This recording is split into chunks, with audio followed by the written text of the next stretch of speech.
Welcome to UB Reactions, the place where we keep it real.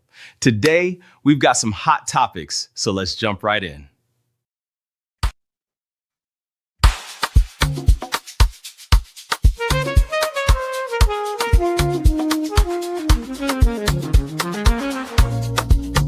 Yeah.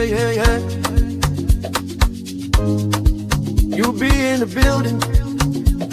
Hey, vibe with Uncle Beno. Let's go. Now happy hour things, you know. Hang out with you, babe. It's our vibe tonight. Hey, laugh and learn. We shining bright. Oh yeah. You be stories, life lessons time. On the Uncle Beno show, everything feels right. From the streets to the world, we talk real talk. Vibes on the beat, make the whole place rock. Happy hour flow with smiles non-stop. Sip and chill with you, be the energy on top. You be stories dropping them every day.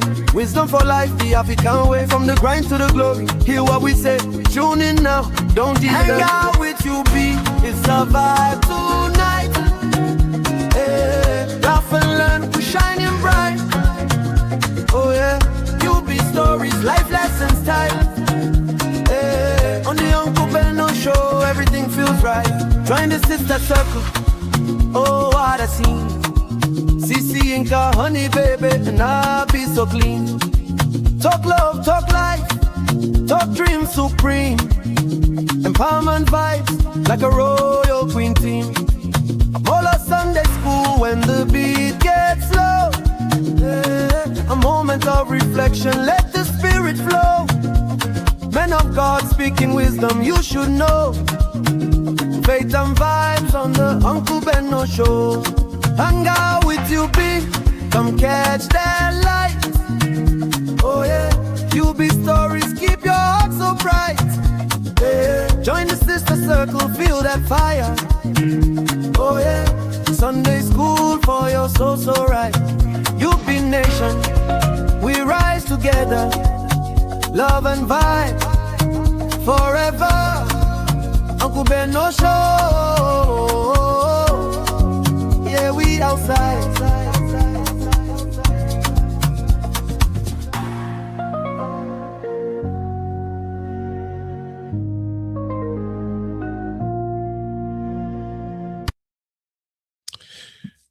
All right. Welcome, everybody.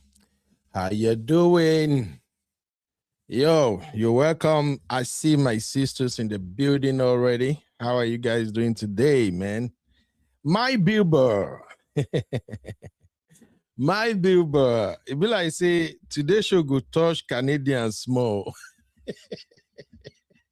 Make you know verse who Bilber. How are you doing, my lovely sister? You're welcome. Uncle Dio in the building. Welcome, sir. Sister Marriott. Sister Marriott, the soft life sister. How are you doing, mama? How is my baby girl doing? Welcome, everybody. Welcome, everybody who is into the building. If you're watching, holla at me. And of course, hit the like. We're just going to review some of the trendy topics on social media. It's kind of funny. I don't even know what to say about some of the issues, but it is what it is. Let's just talk about it, people. You're welcome. So on today's show, Sister Ungozi in the building. That's my Auntie LG. You're welcome, ma. All right, on today's episode, we're going to consider top 5 shocking stories. There are too many stories in short, but I'm just going to see how many of these stories we can cover within 2 hours. So this is UB Reaction, and of course, it's UB and the Real Fam. Please, if you can hear me, drop a 1 in the chat. I hope you are getting the bass in my voice, my sexy voice as usual. Bilber, please tell me if you know they hear the bass. Tell me, make I increase the bass. I got to be sexy, you know. They say these days now bass girls they trip for. So I need that bass in my voice, you know. Yo, baby, you so beautiful. How you doing? You want to ride in my private jet? My dad is the president of Nigeria. The thing not even sweet for my mouth, sef. Make I no just try. Make I no just try. Say I won't scam anybody. No go work. All right. Okay. Thank you, Uncle Dio. Thank you, my Bilba. Okay. So basically, we're gonna talk about. We'll talk about J.Lo, and then we're gonna add J.Lo. In fact, if you see the guy on my screen right now, I think his name is Mr. KG. They call him KG Giwa. He's a real estate investor in Nigeria. This story is really not about him, but I guess he saw what J.Lo said recently and he reacted to J.Lo. So we're going to talk about J.Lo drama. And then we'll talk about Ubi Franklin. Where are my girls? I think I have to go back and look for that Ubi Franklin's video. We're going to talk about Ubi Franklin. Ubi Franklin said, what was he even talking about the other day? Yeah, he said his ex-wife developed cold feet, I think twice before their marriage. Anybody who is aware of the story, please back me up on this. So we're gonna examine what Ubi Franklin said about his ex-wife and how he staged this grand proposal. He went to this amazing hotel in Nigeria, have everything set up and all of that, only for the girl to fail to show up. So we're gonna examine that, and then we're gonna talk about the Canadian wife. My Bilba, this one are your fault. I was just minding my business this morning, trying to enjoy the rest of the days that I have to stay at home before going back to work. Bilba came back and said, you be real fam. The Canada woman have updated her profile. Oh, she has actually, the woman we cover, I think 2 days ago, right? The one that say her husband should swear on camera that he's going to die if he ever cheat on her if he cross over to Canada. So, it was Sissy. I mean, Bilba, you and Sissy, wanna leave me alone. So, I really don't see what we can do much about that woman case, but we're just going to review it briefly. And the one that kind of really triggered me among all of these is man of God, please. There is this man of God. I think I saw Auntie Aduni reacted to one of his videos one time. I was busy. I didn't follow the show that very day. But today, when the video surfaces on my feed again, and I was trying to locate the man, then Auntie Aduni's page pops up. So I saw that Auntie Aduni have reacted to him before. So there is this man of God in Nigeria. Is he apostle or pastor or something, Yedile or something? The man was teaching his congregation that they should never marry any woman who don't have a father. And I'm like, am I hearing this message correctly or something is wrong with my hearings? The man was serious. So he said, I will tell my son, you will never marry a girl that has no father. I say, okay, wait a minute. What is the correlation between Sunday sermon and a girl that has no father? In another video, the man was saying another stupid things like that. So I think I went back and watched a couple of his videos and it was obvious. I think that man has something against women. So we're going to look into that. But our biggest story for today is no jobs in UK. And this is where I need my UK people to come and defend themselves. So a lady was currently lamenting that she has BSc, she has MSc. That is, she don't even state what field she got the master's on.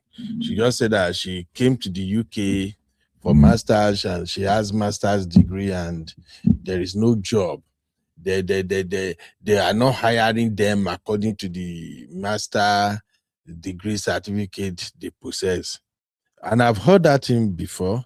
And it's not just masters. I think some people, even with first degree, they used to struggle. But more, most importantly, the people who migrated from Nigeria to the UK to study with the hope of settling down, with the hope that they're going to find a job after school and they will settle down and all of that. I think many of them are complaining. But again, I don't think UK should be blamed for that. If you go to the UK to study and there is no job, why don't you go to your fatherland and get a job instead of blaming the UK government? So that's just like my immediate thoughts about that. Anyway, I think some of our immigrant brothers and sisters, they have this sense of entitlement at times. I don't know whatever they are thinking. For instance, well, me, I'm a little bit different. If you and I, for instance, now, if me and an American we apply for the same job, honestly speaking, I have to give America their credit. America, even though there is discrimination, they tune it down somehow. It's not like what we have in Nigeria, but you can't expect me and a white American to apply for the same job. Even if my skill is above that white American skill, they will give him the job before me. I don't know why people don't get that. It may feel bad. You may feel like, why don't they hire me? We have the same grade. Yeah. It's a lot. Look, let me be honest with you. If I own a company in Nigeria, let's say Nigeria is a society where everything works normal. If I have a company in Nigeria and I want to hire somebody for a position, if a Nigerian indigene or citizen apply and a foreigner apply, I will give the job to the Nigerian first. I'm that type of person. Don't call me crazy. It is what it is. Sometimes you need to understand where you belong. Seriously. You just have to. Don't just blame. I blame UK. I blame this. Where you want me to put their own people? No, make me understand. That is why sometimes we do hear people who want to be really honest with us. They will say our best bet is to concentrate on how we can fix our home country, not this coming to other people's land and then you are throwing tattoo or something. And besides, if you are an employer of labor, thank God, I know God will take me places anyway. With my own small business, where me I don't they do, where they hire people serve. If I hire you and I'm gonna pay you, let me even say, I use Nigeria as an example because most of the people I hired, they are in Nigeria. Here, the people that work for me here is more or less like a contracting. So make I take Nigeria do example. If I want to hire you in Nigeria to a position where I have to pay you like, let's say cumulatively, I have to pay you like 10 million naira in a year as a staff. You must possess the skill that when you apply that skill to my business, your effort alone, if I have to quantify it in terms of return, if I'm paying you 10 million a year, your effort alone should bring me around 150 to 200 million a year. That is the logic. That is the logic. We just need to be honest with ourselves. So when it comes to this traveling, because you go to school, now they don't give you a job. Yeah, it's okay. They're not supposed to discriminate against you or something. But the truth of the matter is there are some organizations that has company policy that says you must hire maybe 70% indigene and then maybe 30% foreigners. What do you want to do about that? So let's just begin to react. Like I've always said on this platform, my opinion is just my opinion, okay? Don't take it seriously, all right? You just have to understand some things in order for you to be okay. I've said before that when I first got to the US, I do not understand why a lot of Nigerians went into healthcare. Me leaving Nigeria to US, I did not even imagine I'm going to work in the healthcare sector. But when I got here, the reality hit me. In fact, the day I really know that give yourself brain is when I saw what cashier is being paid. At the time, they were paying cashier $11.50 in this Texas. Those people you see, we go not tie, wear suit, look corporate, we go attend to you when you enter banking hall. They were being paid $11.50 in 2013. And they were paying CNA, the one you call care worker in the UK. They are paying them $13, $14 an hour. And for you to work as a cashier, you have to go to school. Why to be a CNA or to be a care worker, even if you don't even go to CNA school? CNA is like, how many weeks? Some places 6 weeks or 4 weeks, or sometimes you become a CNA. And if you like, you don't even go to CNA school. You just apply at any healthcare center where they define people. They train you right there. You start working, and they will pay you $14 an hour. I never understood that. It don't make no sense. Until me too, I can't begin to work in the system. Then when it became apparent that I have to go to school, I now begin to consider my options. I saw they were paying all these care workers at the time between $12 to $14.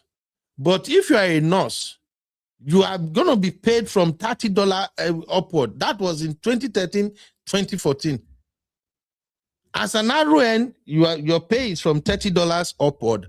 If you're an LVN, your pay is from $22 to $30. Some will pay 28, some will pay 25. And if you work for agency, your pay is ×2 of that. So I check, well, okay, what are the other factors surrounding this thing? Then I realized that, oh, wait, in many of the industries here in Nigeria, in the US, they still discriminate on the basis of color. They will tell you, say no, but the reality is there is discrimination. However, in the healthcare, they are looking for people to work like mad. If you go to healthcare, if Shebi when I say Nigeria is the girl accent, right? Now there you go see some people from all this other country. Where if they are even talking, even you, where you be Nigeria, you go struggle to hear what they are saying. Their accent is so freaking terrible. But guess what? Heck yeah, they don't care. So far you go to nursing school, you have all the necessary skills, job is waiting. In the healthcare, if you quit one job today, by next week, you are on another job. And that is even the worst case scenario. If you are smart, when you keep one regular job, you're going to have what we call PRN. That is part-time job on the side, where you just show up maybe once in 2 months, once in 3 months, or the like. So if you stop your regular work, you're not going to stay at home. You continue working with the other one. So that's how I learned that, oh, many Nigerians who went into healthcare, no be say they don't want to become a business administrator or something. No, it's just because that healthcare give you a lot of leverages. First, you make more money. 2, less discrimination. 3, the job yakpa yaski. So you need to understand.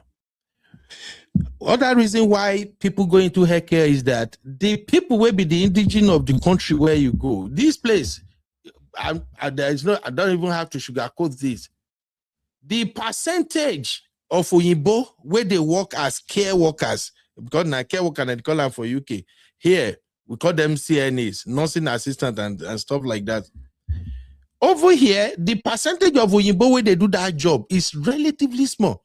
Oyinbo they no want clean butt for their fellow Oyinbo. I'm sorry to say. They no want help their fellow Oyinbo to bath. They don't want to take care of their older people. Let's just be honest with ourselves. Over here, I don't know if you guys saw a video making the round lately. This guy, Stevie A. Smith, I think he brought his daughter to his show, and him and his daughter was talking about when he gets older and is retiring. And the daughter simply told him, Dad, you get older, you're going straight to the nursing home. Stevie was looking shocked, and I shake my head. But that is the reality of all of us here in abroad. We know. My own daughter, I've had this conversation with me before too. Dad, no, I don't have time. Dad, when you're old, I'll put you in nursing home and make sure they take good care of you. I'm like, me, but I just they do Nigeria coconut head dad. Is the reality here. That is why here, as soon as you're working, they are removing money from your salary, keeping it aside, so that when you reach that stage, once you know if you perform activity of daily living again, your children go just busy. They have their own family, they have their own life to live. The next thing they carry you, dump you for nursing home because you already work for it. So, but that is not what I'm saying. What I'm saying is that over here, Oyibo no like to do that kind of work. Oyibo like enjoyment. So there is always the window there. In fact, let me tell you one more thing. This is just my own opinion. I may be wrong. You know, back in Nigeria, visa lottery used to be something people pray for. Hey, visa lottery. If they announce it like this, oh, the UK or US DV 2015 is ready. 2007, people will be rushing to go and play visa lottery. Visa, hey, this Oyibo, they are nice. My boss, one man went to Mo. How you doing, sir? You're welcome. So back then in Nigeria, people used to go and struggle. They will go and play visa lottery and everything. And it's great, it's good. But to my understanding at the time, I felt like America was so generous. Canada, they are angels. Wow, they gave us visa lottery. Once you win the visa lottery, your life is made. Your family, your wife, everybody. So we were kind of praying for it. Now, when I get here, now my eye can begin open when I can see the reason why they were doing visa lottery. They have too many jobs that their people will not do. We all of us there abroad. You can say you are wrong. Please educate me. Maybe I'm wrong, but this is my understanding. They have a lot of jobs that Americans will not. They not go do them. Both white and black, they not go work there. And these are the jobs that keeps the economy going. They have construction, we have farming, we have healthcare. Just name it. Jobs that are really stressful. Job where we say when you go work and come back, say, you go no say kaki no be leather. So they were bringing these people in to cover out those spaces. But the good thing about America is that even when you come in with visa lottery and you are working elsewhere or something, you can go back to school and upgrade yourself and do something else. I don't know. That's my understanding of it now. Shebi I see when my papa Donald Trump come here and Donald Trump begin pursuing immigrants. Go check farms from California to everywhere where they do. If I here in Texas, you know, we have vast. Land even yakpa for Texas. I don't know how to put it. If you go to northern part of Texas, if you are going all the way to after Fort Worth, Amarillo, go na farming that they do. That time when Trump they pursue everybody, you go to those farms, like you go see crops rotting and wasting away. Americans won't do it. There are also some jobs that pays minimum wages. I think right now in Texas, how much be minimum wages? Make I check. But the last time I checked, I remember when the minimum wages was like $7.50. Which American won't come work for you for $7.50? Eh? Which American won't do that kind of work for you? In fact, even right now as I speak, the minimum wage in Texas is still $7.25. Which American won't do $7.25 job? But they not say if they go carry you come from Africa. That's $7.75. You go convert them to Naira. How much you go be safe? Let me see you. Wait. Oh yeah, I'm on a calculator. Might be bad. Wait, be bad and be. Wait, I never say I be today. Is I be on this show, Seth? Hey, this billionaire don't carry my baby go Modano. Abi. Dollar is right now 1,380, right? So $7.25. That is actually 10,000 naira, approximately 10,000 naira in naira. So tell me, when America give you visa lottery, they carry you come and they say this job, we go pay you 10,000 naira per hour. Choose my Niger person now. They go do the 10,000 an hour.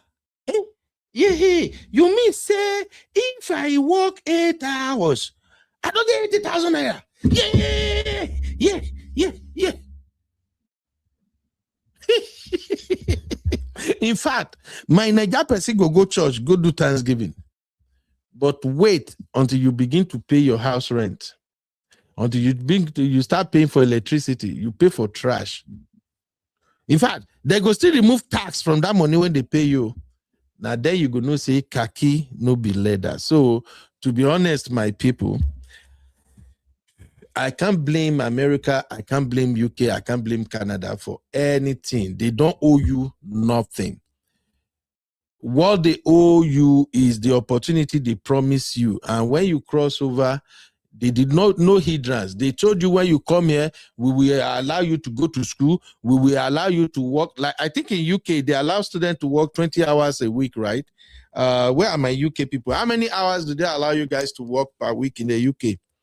I think in the UK, they work, is it not 20 hours per week? Here is 20 hours for students. Where my UK people, hey, I see you, my Auntie Vet. How you doing, ma? You welcome. Sister Kudirat, how are you doing, sis? Honey Babe, everybody. Okay, Honey Babe, thank God you are here. Where is that my Wala Sisi? Honey Babe, how many hours? Okay, thank you. I think it's 20 hours. For our Canadian people, how many hours do they give students in Canada to work while going to school? Please. So that the people who are watching this show, especially regarding this no job in UK, they can learn. I don't know for Canada, but I know in the US, they give you 20 hours. And I think, okay, Honey Babe also say 20 hours in the UK. So for me, these are the things they promise you. They say if you come, you will give you a job, you're going to work 20 hours a week and things like that. And then they fulfill their part. I was going over something yesterday. I think here in the US, one guy was sharing about 10 universities that actually give scholarship to immigrants. Like, you don't have to be an American to enjoy those scholarships. So I was going through it and then something came up, then I have to forget about it. But guess you what? If those schools promise you scholarship, if you meet the requirement, they will award it to you. But now, after you graduate, where they hire you or they do not hire you, it is not their fault. The fault is yours.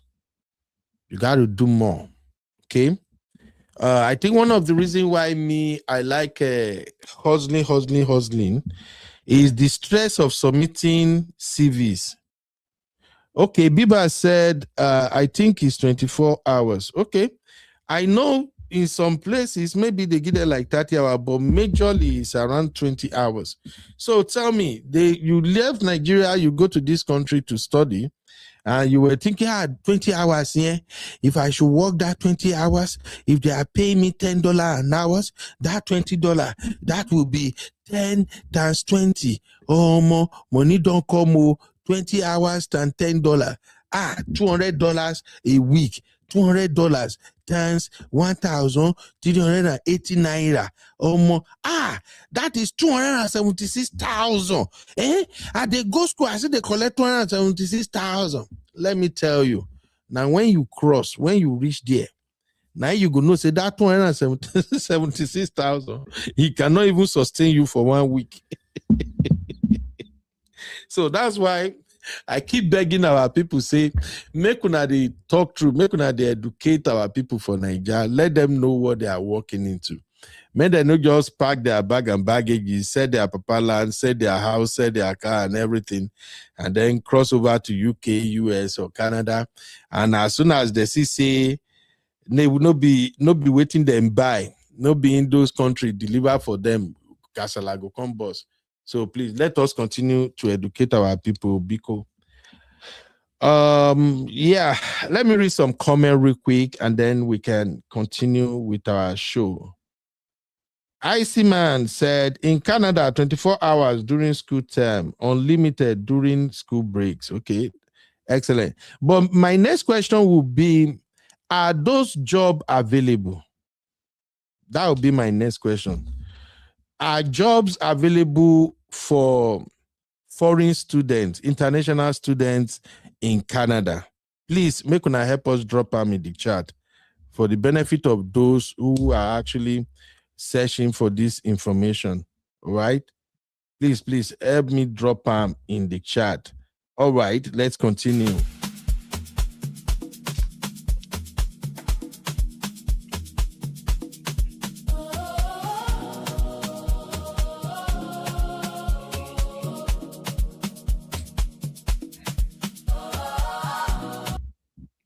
All right. Okay, Sister Mario said student jobs or postgraduate jobs. Sister Mario, now they that side now. Now if you explain this thing to us for the benefit of those who are searching for this info. Sister Funke, how are you doing? It's been a while, my lovely sister. Auntie Ver say changes are happening, UB, to limit the amount given. Really? Sister Yvette? Oh, well, me, I don't even hustle for all of these things. Since I went to school with a student loan,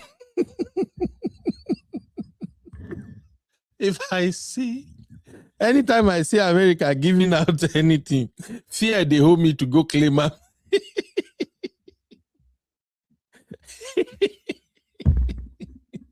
I was checking my monthly student loan payment. It's almost the same thing as paying car note. I don't even see the difference. I thought the interest rate on student loans supposed to be more reasonable. For where? Oh, let's not even go there, Gary. I don't tire. Icy Man said it is hard to do due to competition with locals. Okay. So let me get this straight, Icy Man. Student can work 24 hours during school, and then once they're on breaks, they can work as many hours as possible, but they have to compete with the locals. And that is exactly the reason why we are having this show right now. I think many of our people who travel to the UK, Canada, US, they did not factor that into their plan, that they may have to compete with the locals. So it is what it is, man. It is what it is. As Tamara said, if it's student jobs, they will compete with Indians. Postgrad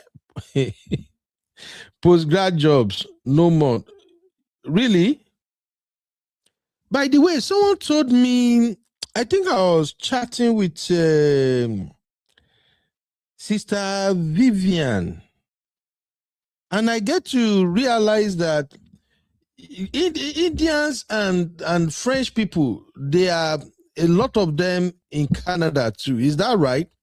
Like Sister Vivi told me that in Quebec. I don't know if I'm not pronouncing it right. Quebec, I know. She said in Quebec that they actually speak French too, that some people will have to go and study French if they want to like work in Quebec. Not like it's mandatory, just for you to have upper hand. And that kind of resonated with me because even here in Texas, if as a Nigerian, after your studies, if you can just dedicate maybe 6 months to learn Spanish. To learn Spanish to the point that you can communicate in Spanish. You will have a lot of advantages over so many people. If you come to Texas, for instance, now, anything they send to us, even in any communication, maybe from school or from somewhere, you will see that they will always have English and Spanish, because we have a lot of Español people here. So that is just a tip for those who want to travel. So please take that into consideration. Okay, Antiver say yes, in Quebec, French is spoken. You see? So please, if you are going to Canada and Quebec is where you're going to be staying, try to learn French. Even before you leave Nigeria, try to learn French. I think that's a very good advantage. Okay? So, but when it comes to competing with Indians and Filipinos, may God help you. As a Nigerian, to compete with Indians and Filipinos, may God help you. You know, when I shared my jackpot story, I spoke about my first job, which was in manufacturing company. They call it Michelangelo. When I got there, I was working with, at that time, I thought they were Chinese people, but they were not Chinese. They were actually Filipinos or more. The Filipinos can walk. Filipinos, they call them Filipino. I don't even know what they call them, but these beautiful people can walk. Jeez. Hey, they walk like machine. We were working assembly line. I think we were making all this burger when they package and something like that. So where they put me, some area you go put cheese on top the burger. Now so we go. And then they go just there like they play. They go even they chat with each other. You know? And when it comes to academics, for instance, IT, I know a lot of our people want to go into IT. Why don't you take time to also study how the Indians are getting ahead in IT? Because when you go to IT, you're going to meet a lot of Indians there. You're going to meet a lot of white people there. You will meet a lot of black brothers and sisters there too. So it's not easy. You need to ask questions. Don't just conclude that there is no job. Why? They not send you. This is a capitalist economy. They not freaking send anybody. You just have to strive. You have to hustle your hustle. Okay? The one time I witnessed one of my friends that works in IT. One time he was out of job. He was out of job for like that shit dragged for like almost 7 months. Almost. The saving grace was that he makes reasonable amount of money, because that was when I even heard that most of you guys that work in IT, what you do is contract. I don't even know. I thought once you become an IT specialist, they will just give you one office, give you computer every day, just like the rest of us. You wake up, you go there, you just spell, but you come back. I don't know, that shit is contract. So my friend saving grace was like, when he was working, he actually paid his rent up front, saved up some money. For 7 good months, this guy was applying for a job. In between, he told me that something came up again. He need to start studying or learning for it again, you know? So please, do your research. There is nothing easy anywhere at all. So for this lady that shall say, you know, get work for UK, they no give her work. UK do this, UK do that. I pray that God will help you find a way out to, okay? All right. Let me see if I can see her video. Might just play them briefly. I really don't need it anyway. I think we cover most of the things. But let me start by showing you this video first. This one, I saw this one trending some time ago when this woman was crying and lamenting about this same UK situation. And I'm like, God help us. Okay, let me show you the video, my people. You're welcome, everybody. Please, if you haven't liked the show, hit the like. God bless you. Hit the like, hit the like, hit the like. Welcome to UB Reactions, the place where we keep it real. Today, we've got some hot topics, so let's jump right in. I am UB, your favorite Gen Z uncle, and this is my take. All right, welcome back. Take a listen to this lady. Cry because I'm tired, guys. I really am tired. I wonder what I would have done in my lifetime to be punished to be a Nigerian. I don't know what I would have done in all the lives I've lived to be punished. Being Nigeria is hell. It's hell. I left South Africa and I moved here almost 4 years ago now. I moved to the UK. I've been working honestly, God knows. I don't even they follow man. If man working money, say, I'm saying, no, I have my own, I'm working. Building a stable life, like literally. And then, ready for them to tell me now that the company that I'm working for, they've lost their COS. Okay, I've been trying to be strong. I'm even the one encouraging all my colleagues. See me, I'm still going to work. So, I applied to go for an interview. The interview is 5 hours away. And then the next thing they emailed me today. I don't even know what made me tell them. I just emailed them yesterday and I said, you guys have sponsorship. I just want to confirm. They said they don't have. Okay. University of Manchester to tell me, say, as I'm applying for school, that's what is it called? Because I don't have honors. My bachelor's is not honors. I cannot apply for my master's. I said, okay, no wahala. I'm just tired. All the messages are coming back. All of them are coming in one. I've been living in this country. I've been paying my bills. I don't miss any bills. I don't miss any motherfucking bills. I stay off on the ground, bro. I worked as a care worker. I worked as a cleaner. I worked as every fucking thing to make sure that I make it. Every fucking thing to make sure that whatever I'm doing is honest. Every fucking thing. I've cleaned shit. I've been slapped. I've been bullied. I've been beaten. Everything. Okay, now I'm finally here. I'm finally in management. I'm finally trying to prove myself. I can't even be happy because they're taking the carpet off our ground. Okay, if I say I should go back to South Africa, where is the country that I know? They don't want Nigerians anymore. Xenophobia. Okay, go back to Nigeria. You're going to get killed. You're going to. What can I do? Please tell me, what can I do? What can I do? I'm just crying because I'm tired, guys. I really am tired. I wonder what I would have done in my lifetime to be punished to be a Nigerian. I don't know what I would have done in all the lives I've lived to be punished. Being Nigeria is hell. It's hell. I left South Africa and I moved here almost 4 years ago now.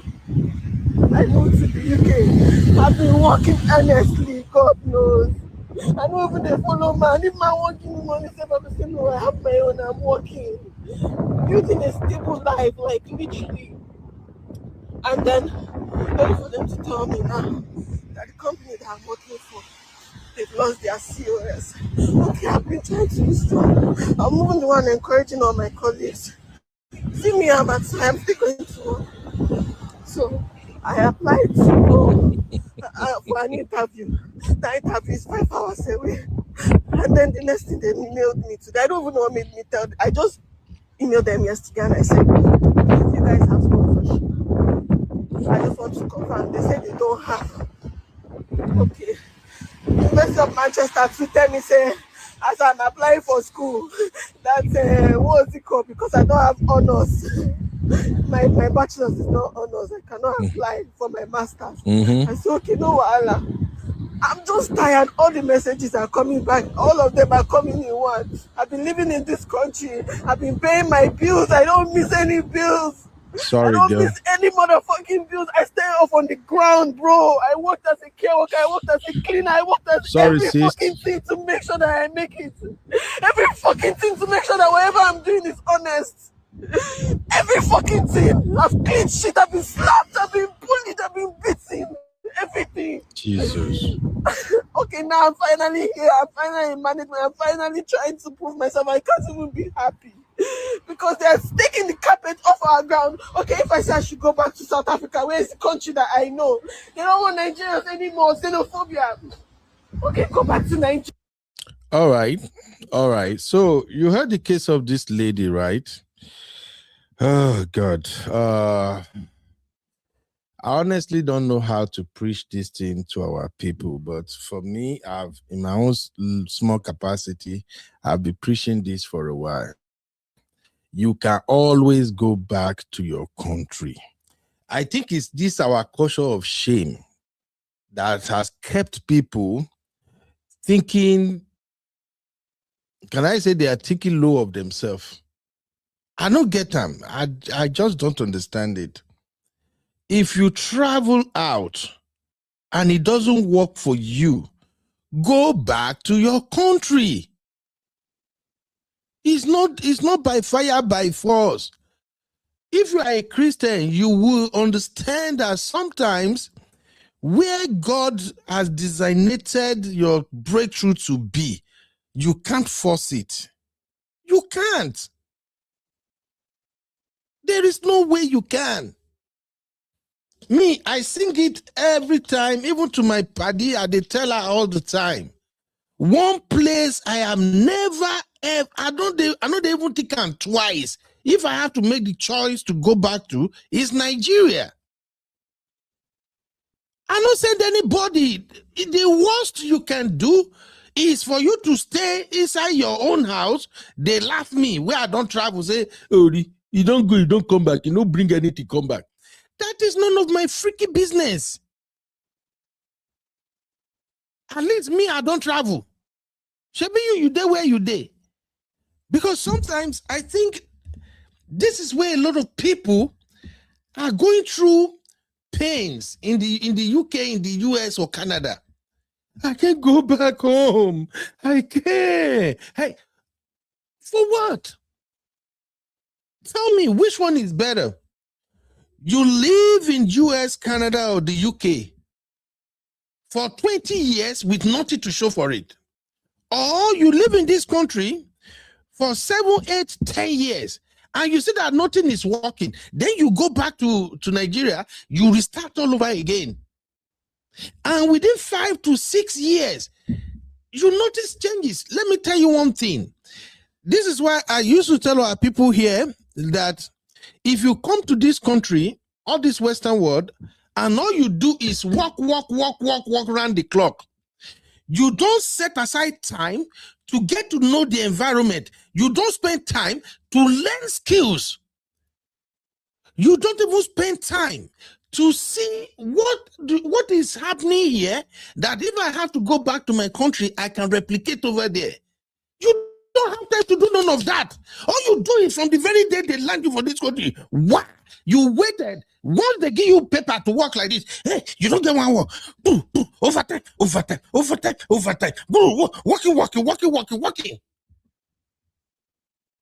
And then you do the work. Your bill is there like this, waiting for you. Bigger. Your bill is piling up every freaking month. You are paying the bills. Then you are trying to impress people back home. The small change where you're supposed to save to take and see if you have to go back to school or if it is a trade or if it's a skill that you do. Now lie. The next thing now, make I build house. Hey, they won't do one party. Mama, hey, you what? Make una no verse. I don't know, say I don't the year. It's just painful, me. It's painful. No matter where you live, don't ever eradicate that thought in your mind that you can never go back home. I don't know what's wrong with our people. There are people who have gone back to Nigeria and they are balling today. Many of them are saying this is the best decision they have ever made. Why don't you? I don't know. And I'm not saying it to make people feel bad. It just they pay me when I see people suffering in the diaspora like this. They pay me. As I day here now, I can tell you one thing for free. If I leave this country today and I go back to Nigeria, make I not even carry any money go. Make I just carry my laptop, my phone. As far as where they go for Nigeria, electricity go there. If my generator go there and internet go there, I swear to God Almighty me, the money where I go make from Nigeria, I not go make that money in this US.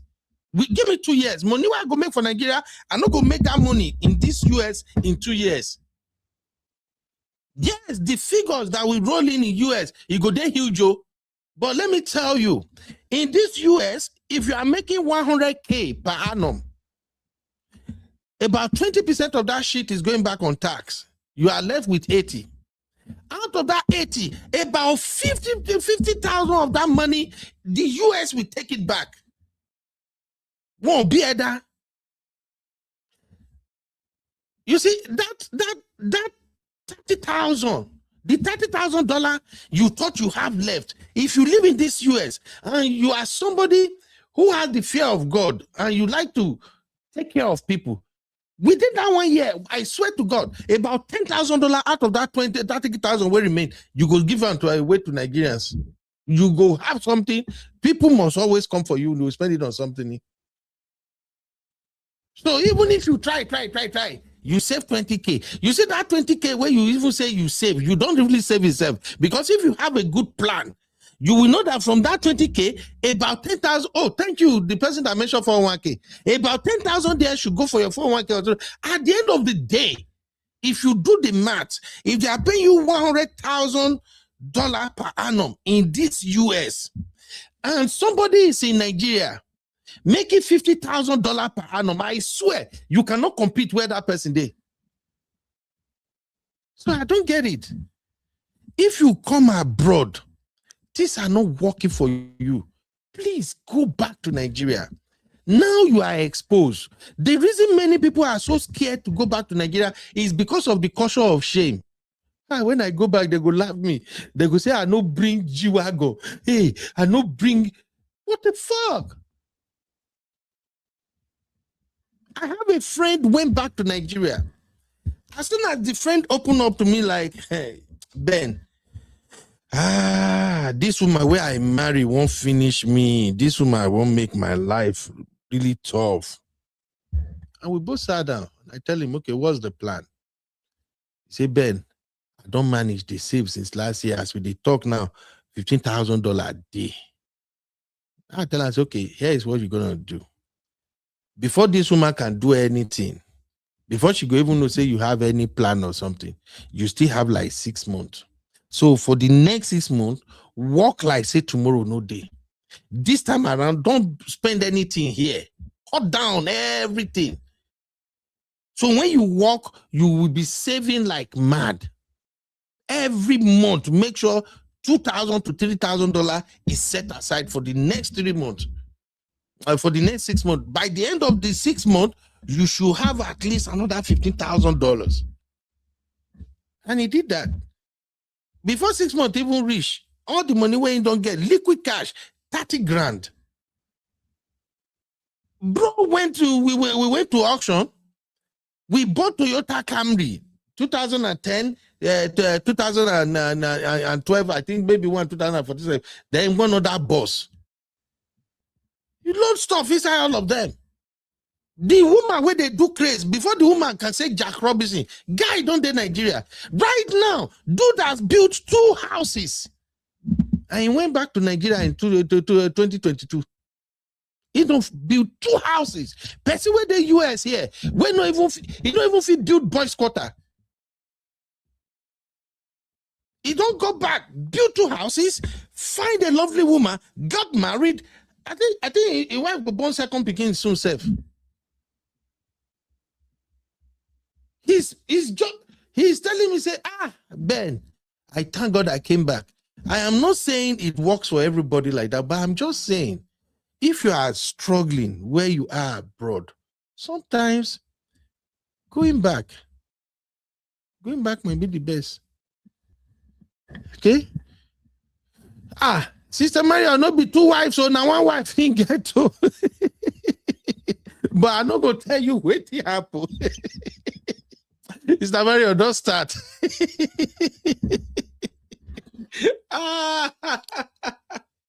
Anyway, it is what it is. Let me read some comment, my people, real quick. Please hit the like. Sister Jennifer said, our people need to learn how to diversify and increase in other skills.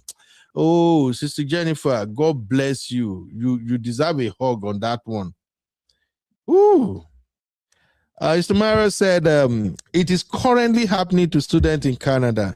They recently changed the rules. So everyone who moved, assuming a job post visa is guaranteed, are crying right now. Oh, hey, those people don't spend a lot of money to come over.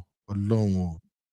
Honey Babe said, UB, that is not true. UK does not have that policy. That is not the US. Okay, I don't know the policy I was talking about.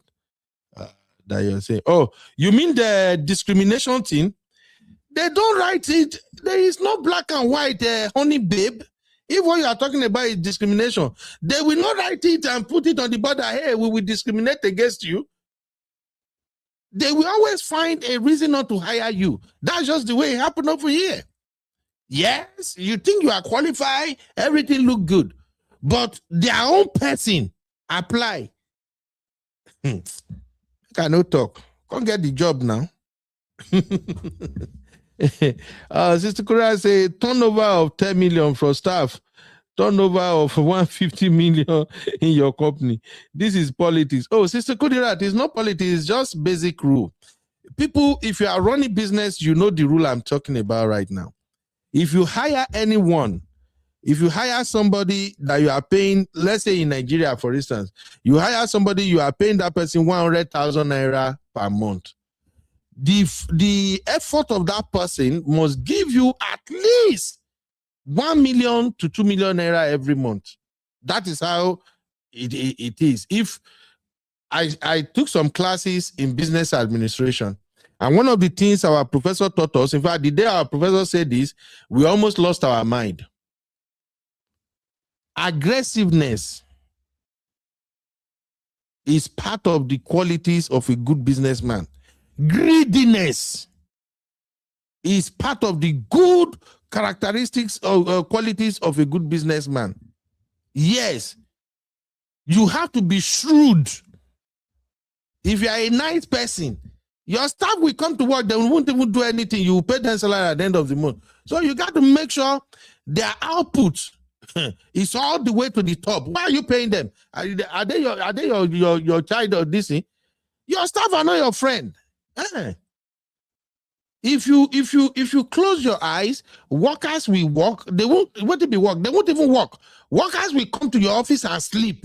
Are we not seeing it in civil service? So my sister, it is what it is. If you are hiring anybody and you are paying their salary, make sure their effort will yield return that is like times 10 of whatever you are paying them.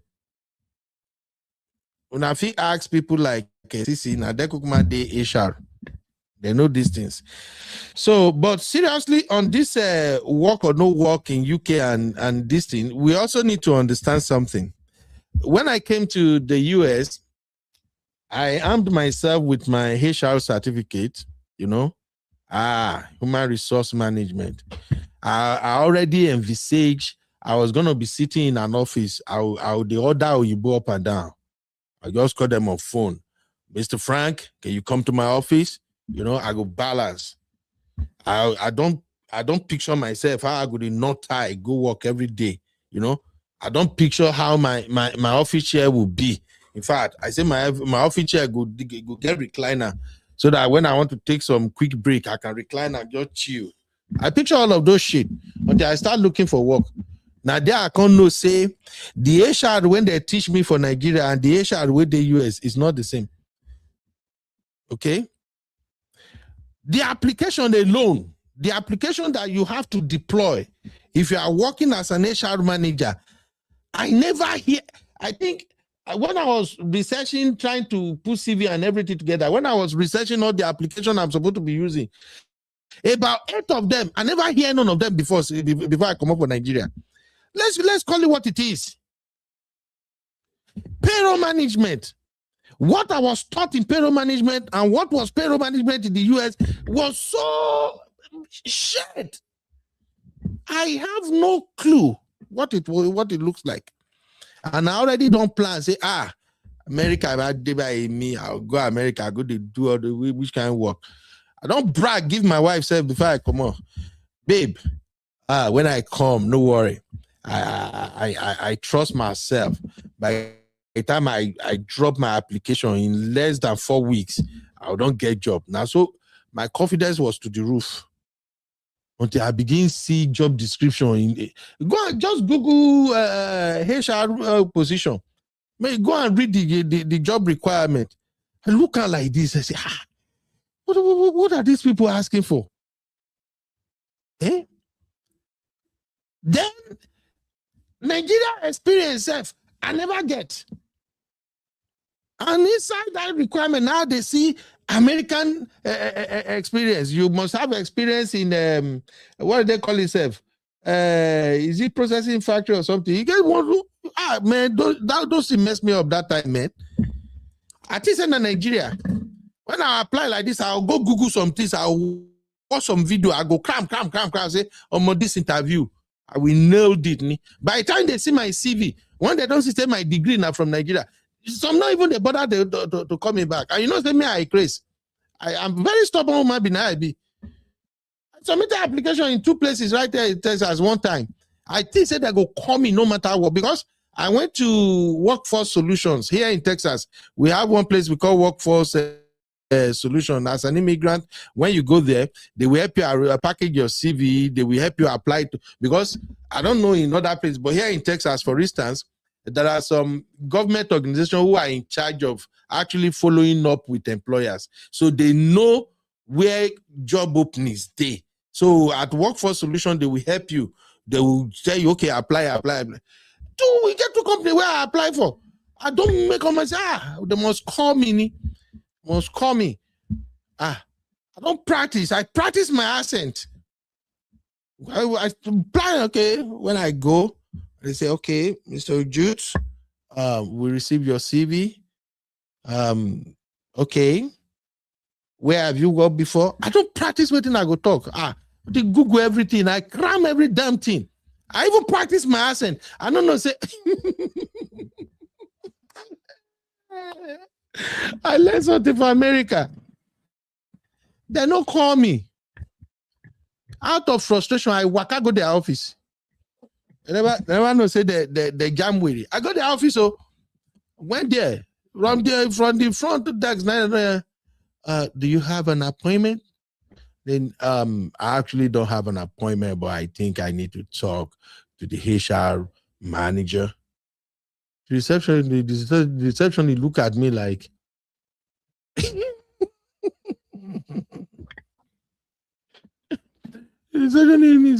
oh, sir, you have to schedule. Do you have like an interview or something?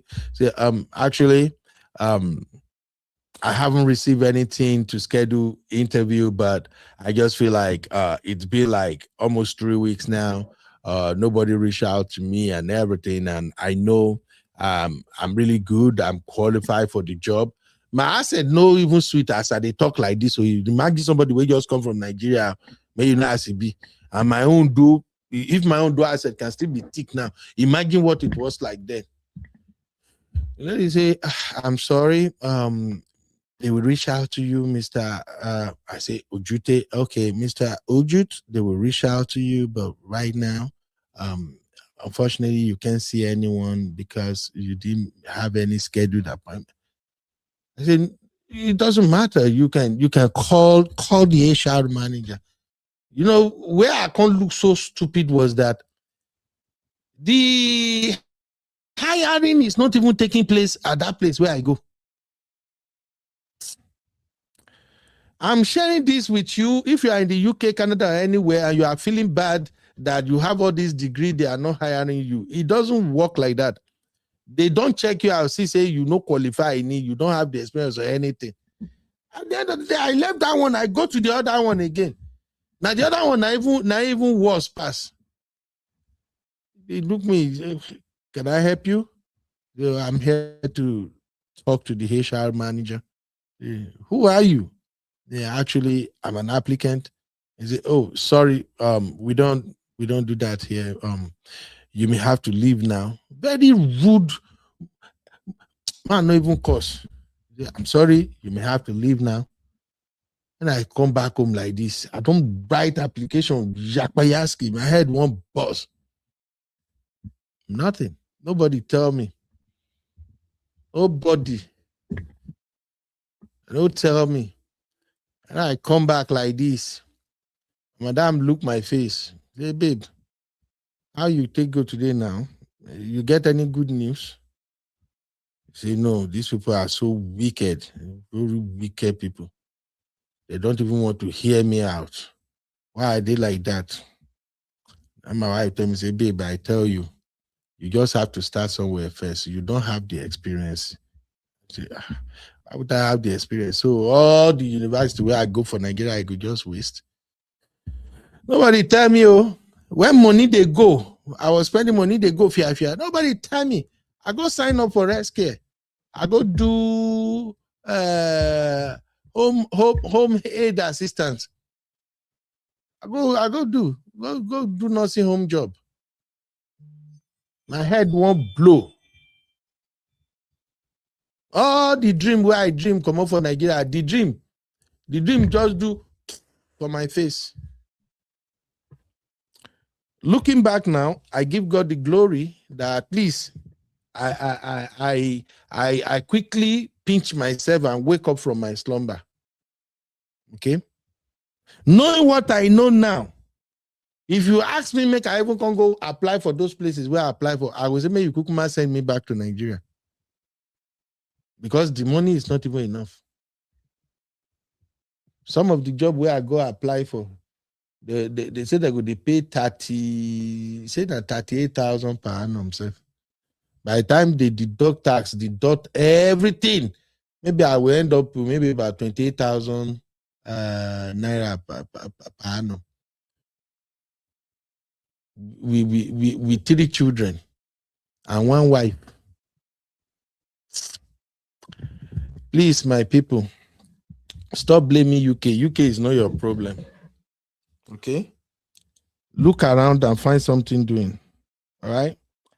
Jennifer said the economy and current environment we are is going to be more super competitive and challenges. You don't, Sister Jennifer, you don't even need to tell anybody. Do you know how many people AI has displaced? This crazy AI now. Anybody will go study secretarial study, administrative clinical. I sorry for you. Okay? Abby and I think Abby and I and Sister Sue, we work on a project.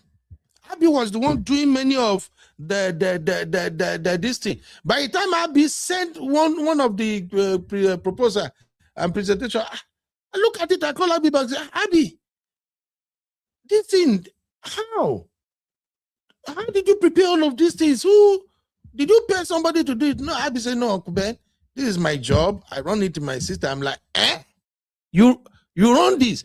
Why? Because those are the jobs that somebody's supposed to be paid to do. AI, many jobs that you will pay some people to do now. AI will do those freaky jobs in less than 30 seconds. So, Sister Jennifer, my people sit down, and they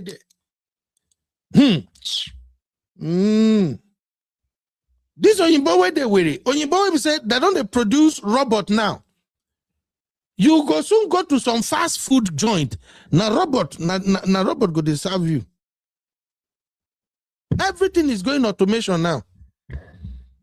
So you where your wife they say may you go school. You say you no go. You where be wife say where you say why should I work myself? You are the husband. Well, by the time when I not even see work, you no go remember husband or wife self. Now survival mode na go day. And I forget So things are changing on my people. As the man says, so they should have done a healthcare course. Mr. Mario, I not say make anybody go do healthcare. I'm only saying for people like us, we be street. Me where you they see today now. If healthcare no work again, no be shocked if you see me they drive trailer tomorrow. Or you see me, I don't turn electrician. I don't begin the connect wire. I lie. Or if you see me say I don't become plumber.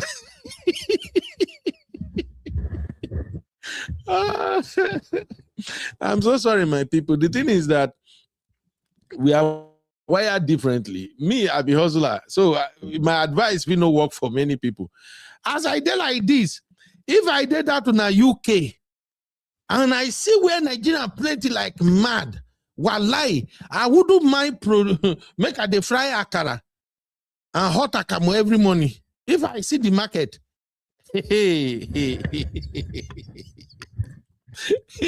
one thing I've learned from this America be say, you see those work where you they think say a nasty job.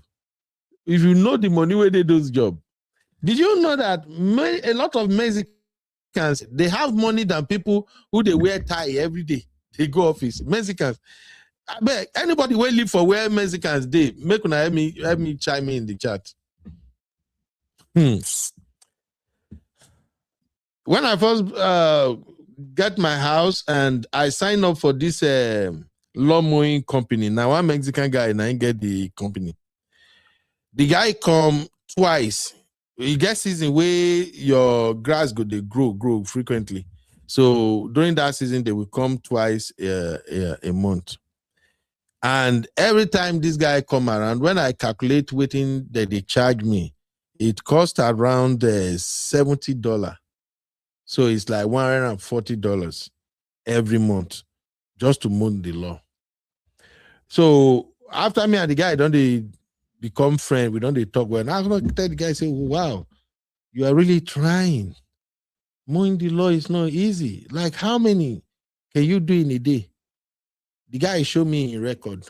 That guy came to my house to mow my in-law, around, I know say I never go work. We were around 11, 12-ish or something. Now that guy come. That guy have already been to 9 houses. He don't go mow law for 9 houses before he reach my place. And when the list that he showed me, he still have like 7 houses to go after I come up for my place. Which is like 16 houses for just one day. My brain was like, what? I carry my calculator. I estimate what the guy they charge me and what he go make that day alone. 60 houses times $70. That was like $1,112. I say, really? I say, yes. And this one not be saying they go house to go find them. The way I sign up, now so many other houses like that sign up to my own service. So, say, yeah. So you mean from Monday to Saturday, you go don't clear like $6,000? What am I doing in office story alone? Why wait to carry me go office? So please, anywhere you find yourself, stop saying you are looking for all this white collar job, office work or something. Just look around, go and do what is really bringing the money. Okay? Do what is bringing the money. Find something to support yourself. Come down from your high horses. When I came around and my madam was doing in-house catering at the time, they go cook soup, put on for plastic. They go pay her to cook. Sometimes weekend like this, she feel cook for like 6 people. By the time she go, just regular soup, nicer house there, she go cook them. By the time she go finish cooking for like 6 people, this woman don't make like $700.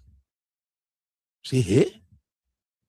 So please, no be UK now do you, no be US now do you. There are so many things you will do that it go give you money. People you self you go shock. Okay. Let me see. Come and take my green Isha. And was not even following. Yes. Iceman say French makes you competitive.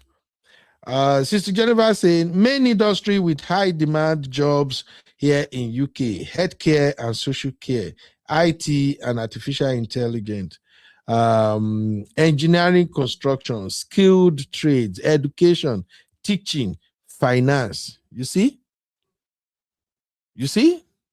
Too much money. Many of now when they go that UK, you guys sabi speak English like say tomorrow no day, and you are graduate. Why don't you sign up for all this education platform?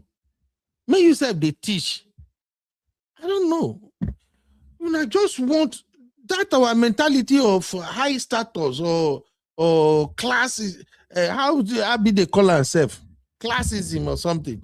Just messed us up. You must just be at the top there, and you go see people where they below you. They go waiting. They go they do. You self you go fear.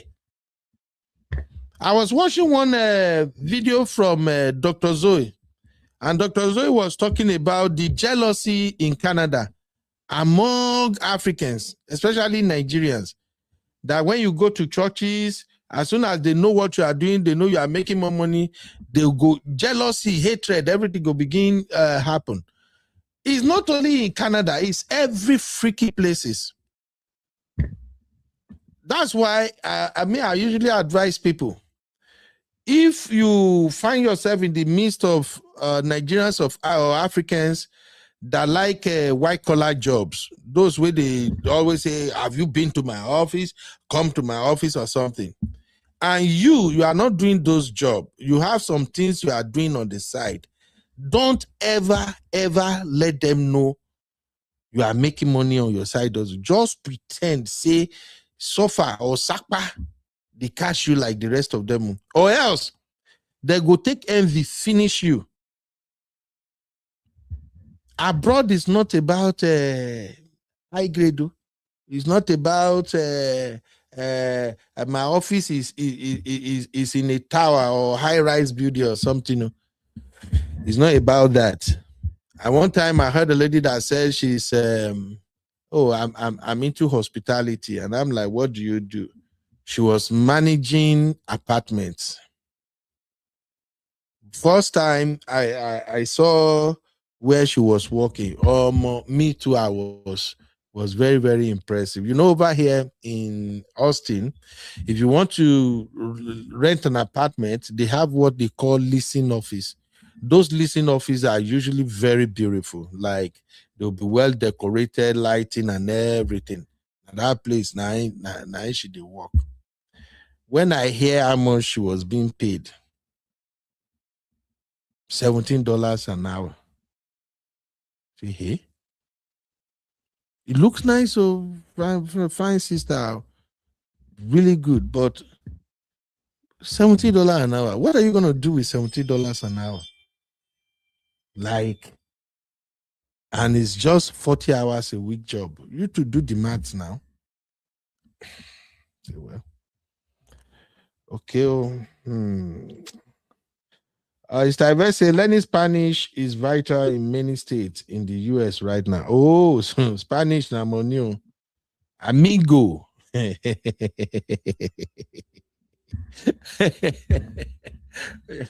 One time I have one client. We know they speak English, now only Spanish they speak. So they can't give us a list of frequently used Spanish words. So anytime I enter work like this, because now me get the guy, I'll first go study those where I'll come they practice. And then I have another staff, we're working together. Now Mexican person. So the person go they hear me when they practice those words. She go don't crack up where she did. Oh God, me say I know say I get wahala.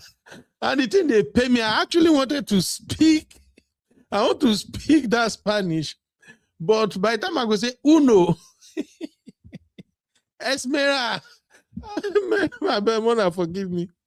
The lady will be cracking up. And the one day then she tell me, say, hey, Ben, don't worry, Ben. Anytime you want to talk, just call me. I will interpret. I say, no, I want to speak it. He say, make I no speaker. He said, person who don't know me go really take offense if they hear me, they pronounce the Spanish word. I say, oh, see my life. Why can't I just go and enroll and learn Spanish? So please, you don't hear that one. If you are coming to Texas from anywhere, you want to stay in Texas, you want to stay in, just look at American map, okay? When you look at American map, there are some states that share boundary with Mexico. So if wherever you are going to live is closer to those states, go learn Spanish. It will give you an advantage, okay? Honey Babe say PM and IT. People are struggling to get roles and contract. Which one is PM, Honey Babe? Okay.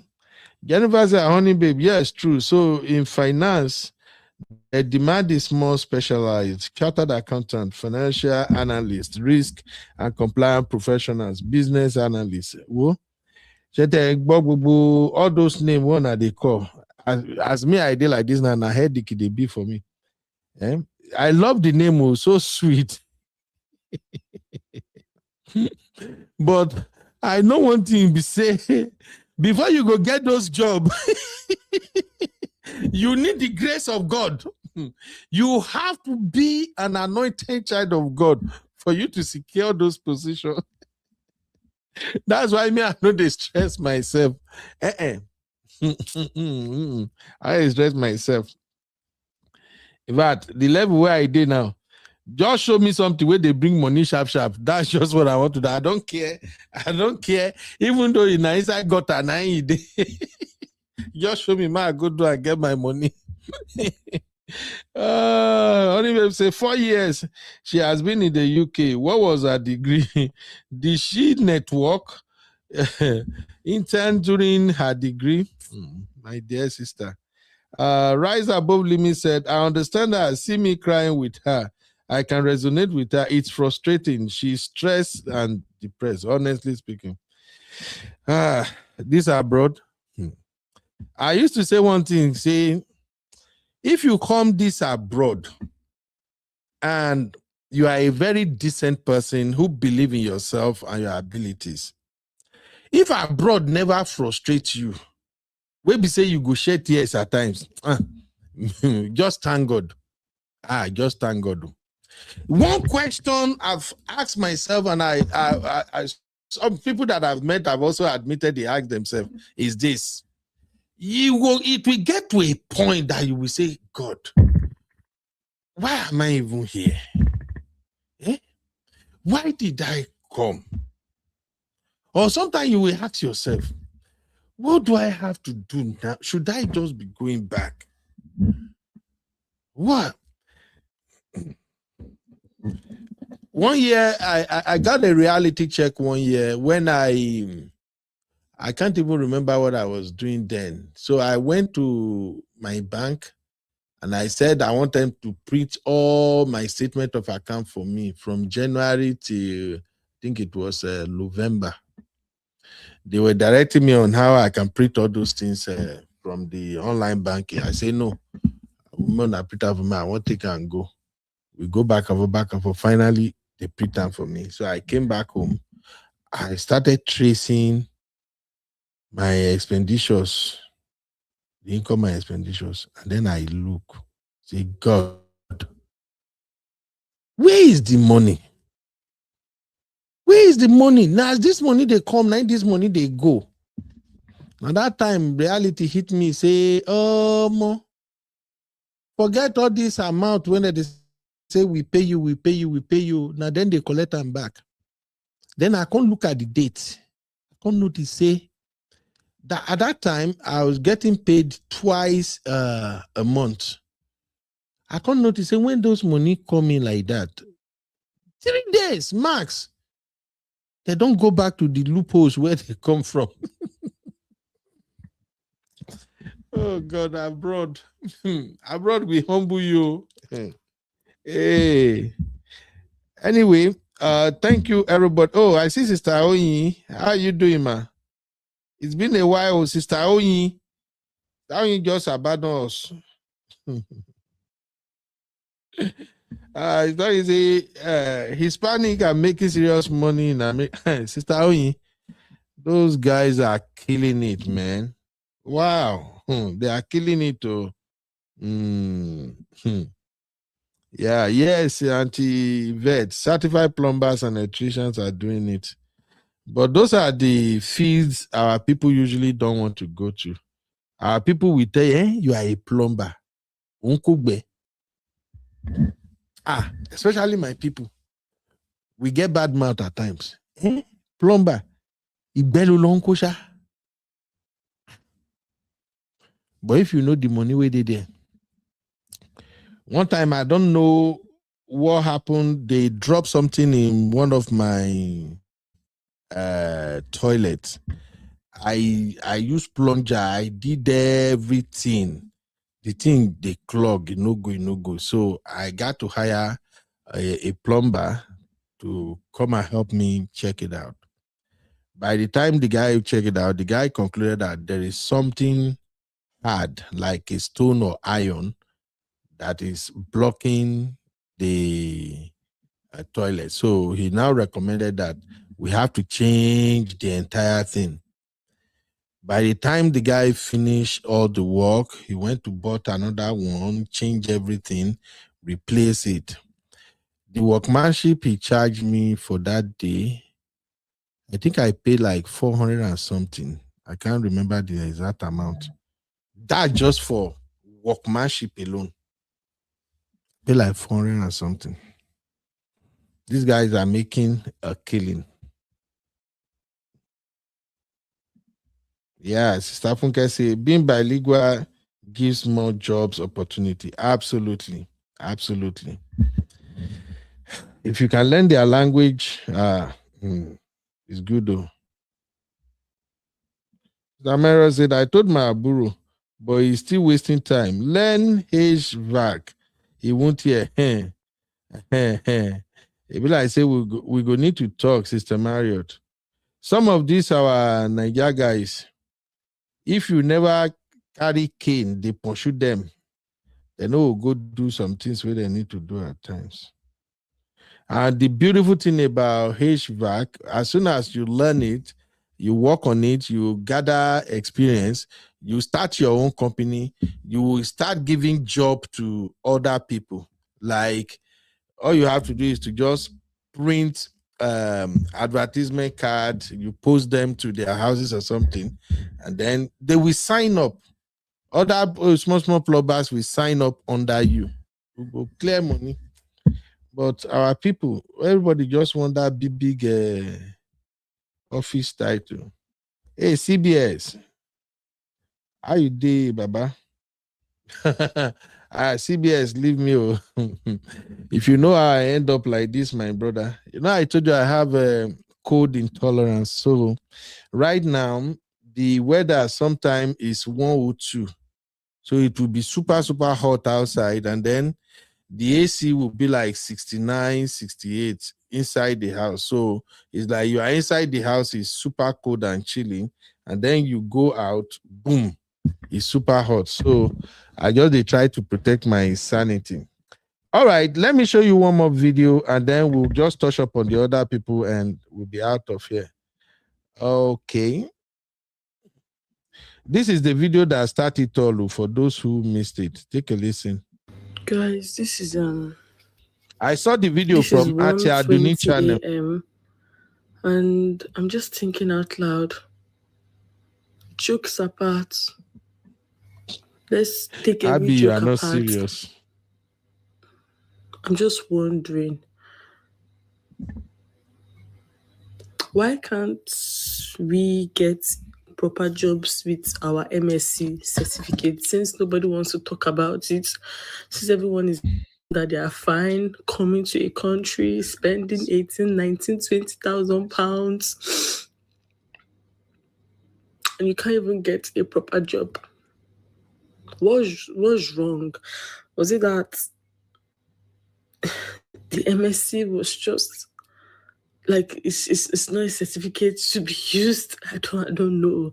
Or is it because we did BSc back home and MSc does not count? What is the advantage of our MSc certificate? Jokes apart, what has your MSc certificate done for you? You can't even work in your dream job in this country.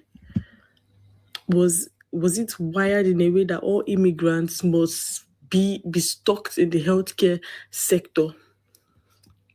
Why can't we work in offices, banks, schools? Why can't we be principals? Why can't we just work in places that our certificates, what we studied, can take us to? The Lulu. It breaks my heart The when I speak with my Lulu. fellow immigrant, and maybe you'll be like, you graduated from which school? You just be like, oh, I graduated from University of Wolverhampton. Oh, what master's did you do? And you see a very good course, master's in biomedical science, and you're just looking at the person, and you're just looking at yourselves, and you guys are doing support work or healthcare assistance. And I'm not saying that these jobs are bad. Oh, trust me, the experience is there, it's good.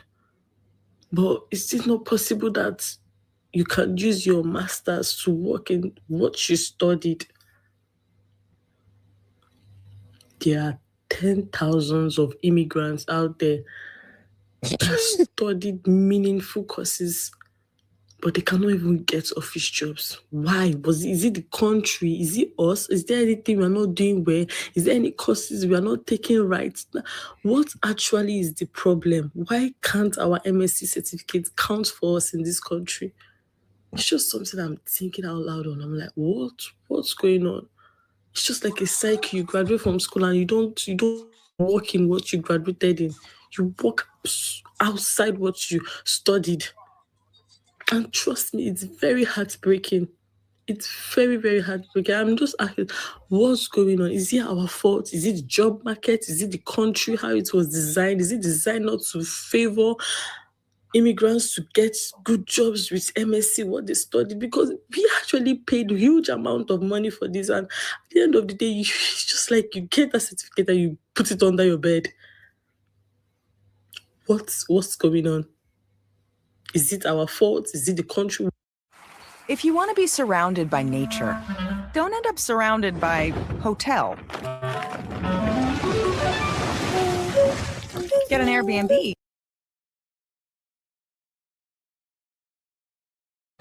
So that's the video. You heard the lady there. She was asking, why can't we be school principals? Why can't we work after 20,000 pounds? So MSc is 20,000 pounds in the UK.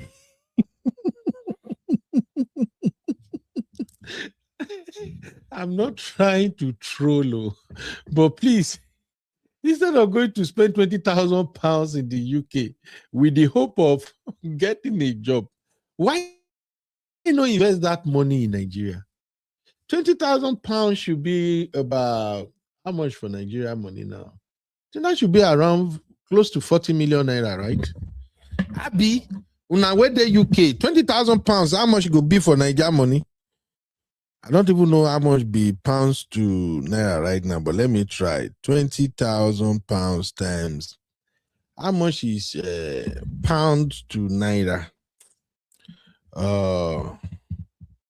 Pounds to naira. Make I say how much money this guy go with. Okay, 1,820, 1,820. You see, that is 36.4 million naira. 36.4 million naira to go and study MSc. You see, this is, God, I don't talk. Say I don't want to fight. I don't want to cause trouble again. Let me just come and be going. God, this thing is freaky annoying at times. You remember that time when there was no job in Nigeria and everybody after graduation, you might be walking around for the next 5 to 10 years and there will be no job. So some people figured the shit out that after graduation, if they can't find a job within 2 to 3 years, they will now go and do their masters. That is how we have a lot of useless master degree holders in Nigeria. Because it's still okay with those that at least had the master at the time in Nigeria. But you see those ones that are going to abroad to do masters. Some of us were questioning at the time, like, there are so many things you can do with this money. Why just go and waste it? But I don't go there anyway. As for this lady that is complaining right now, the reason this lady is complaining is because now the 20,000 pounds they paying her. Now they paying her. Say, money where my papa don't go borrow, my mama don't go borrow. Why not invest that money in Nigeria? Kuyemi, please, if you are in Nigeria, just pay attention to the environment, pay attention to the market. There are so many things you can do that can fetch you money. Is it not the same money we are chasing that it's making us to travel? I used to say something before until I figured that, this thing might be hurting my paddy or make I know they talk am again. I usually say that, look, I regret coming to the US. One thing, if I had remained in Nigeria, by now I would be among the people they are calling billionaire in Nigeria. Opportunity in Nigeria, honestly. That money where you won't go waste in Canada, US or UK. If you take your time, opportunity full Nigeria. You just have to be rugged. You just have to remove Christianity, because the reason a lot of people are losing money or business they scatter for Nigeria, if we remove, say, government not do their part, now because of our religious mind. But as soon as you realize that they take business, follow anybody play. Not even your pastor, not even your mama or papa. You go follow them play with business. I swear, you go blow. That 20,000 pounds where this lady go waste now. Imagine if that lady take that 20,000 pounds, do China business. Just enter China. Buy products. When they help you ship and enter Nigeria. How many years you done the UK now? 4 years. By now, she go there among those ladies where they ball for social media, where they say, well, I have my business. I live in Aja. I live in Banana Island. Oh, I just finished my second house. That 20,000 pounds will have yield a lot of shit for her. And there are still many people right now that are still considering that I want to go to abroad. And they say education. If we follow education, we go take education. We go become permanent citizen. Okay, continue. Emma, okay, boy. Anyway, that's all I have to say about this lady. Thank you, everybody, for sharing your own point of view. I hope people learn from that. Me, I don't have anything to say than to tell you, say, think twice. And when you jackpot, you shine your eye. This jackpot thing, one thing I love about abroad that I'm so proud of that. In fact, I did give them flower for that one. Be say, for this abroad, nobody they impress anybody. Nobody you won't go impress. This lady now probably want to impress. Why can't we get those jobs in the office after 20K? This UK government. Even UK government itself, you not see how many times their own prime minister they resign. Even prime minister job is difficult in UK. I'm not. I'll be more than not come for me, honey babe, please. I'm just saying.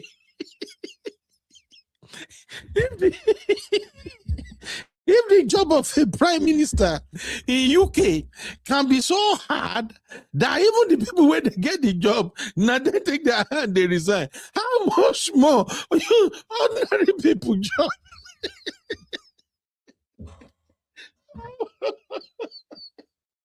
Oh my God.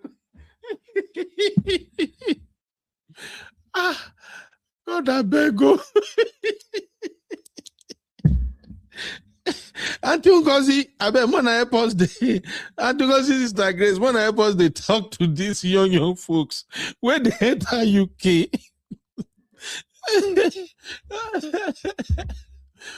Oh God.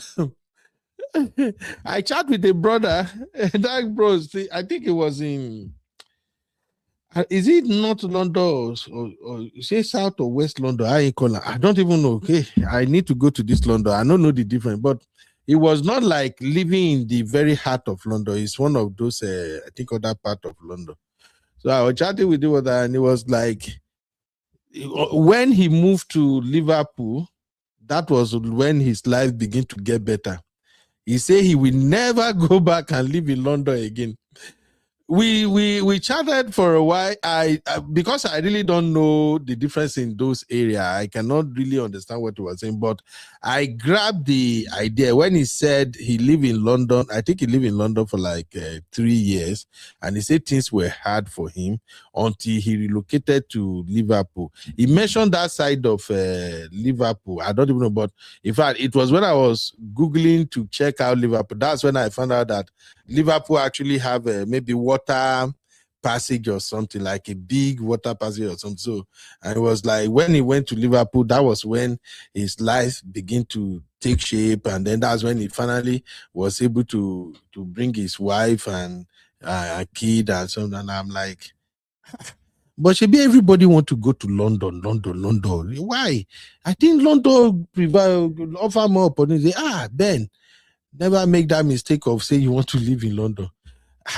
I'm like, I have friends in London.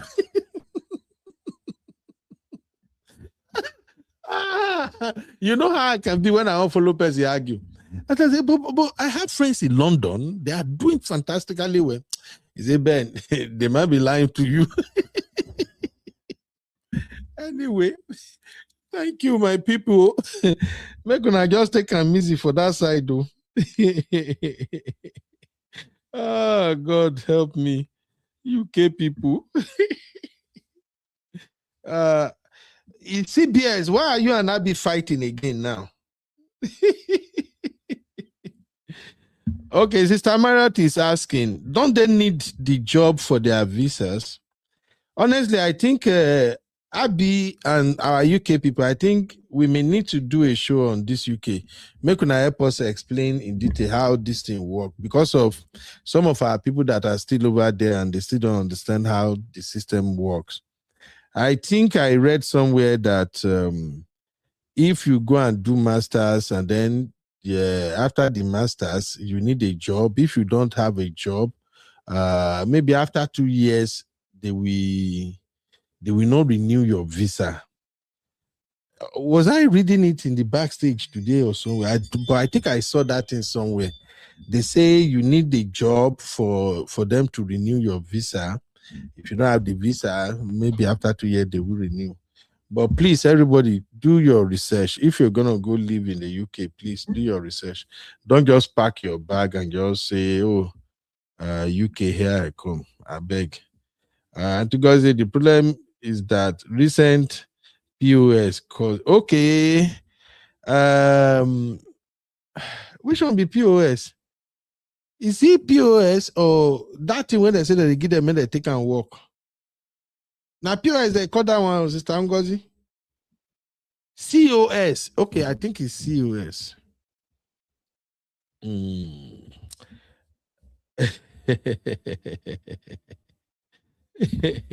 Wait till una they drag now. Chucky, you just come here, begin they pick battle with my sister, Chucky. My hand no deal. Because most of them are homeless, looking for where to lay their head. They sell everything and borrow for the illusion of pounds. God, I beg. God, I beg. God, I beg. Okay, COS. Okay, Sister Ngozi, COS. Yeah, that COS, I have people in Nigeria. One person close to me in Nigeria. She tried it, she and her husband, and they take that COS, calm them twice. My blood was boiling because I know how hard that my lovely sister and the husband are working, and they will work and save money. And these people that are promising COS, I'm not sure say they get hurt. How can somebody be collecting someone's money knowing that what you are trying to sell for them is not there? They go schedule interview for Abuja. Man, let me not go there. Anyway, thank you, everybody. Let me quickly touch up on the other two stories, and I will get out of your screen. Welcome to UB Reactions, the place where we keep it real. Today, we've got some hot topics, so let's jump right in. All right. Welcome back. Let me go and find the other talking point. Things plenty here. I don't even know which one to start with because I did try to save my head. Let's do something lighter first. Let's talk about J.Lo and Mr. Giwa.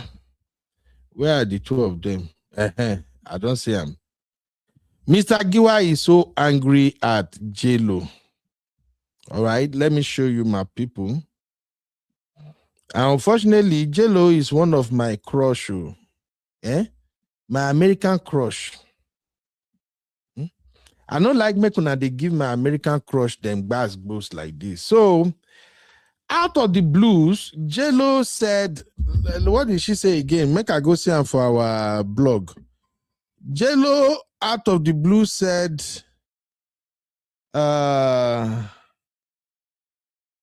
she said some women, she said if a man is making bed, I think that's what she said.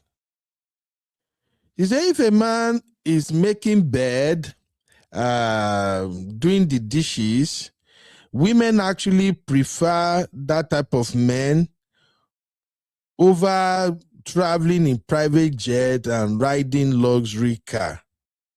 Yes, I think that's what she said. And that kind of trigger a reaction. Even me, when I heard it, the first thought that came to my mind, I say I can't say it on here. People we have issue with me. But before I can say Robinson, I saw Mr. Giwa reply to J.Lo. So, and his reply was really brutal. He said, how many men like that did she marry? That was his reply. That how many men like that did J.Lo herself married? And here is what he actually said. He said, so someone sent this to me and I just thought to myself, if I'm busy washing dishes, making the bed, how will I get the cars, private jets, houses, watches? Please help me ask her, how many men did she actually settled with and married that just did dishes and made bed? Kai, this generation go suffer. Then he went further and said, millionaire in dollars talks and people that don't have 500K balance in their bank account relying on man telling the world they cannot marry a poor man will be taking note. Make una make up on our mind. Choose your struggle.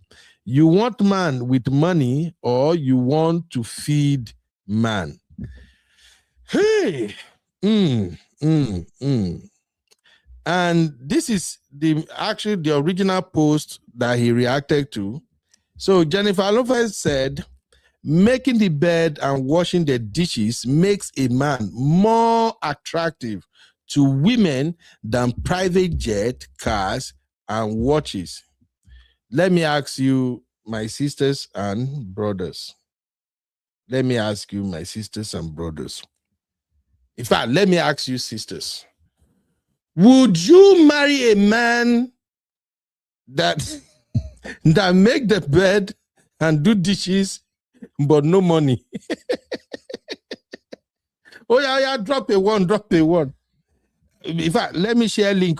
This is where I usually want to see Sister Janet.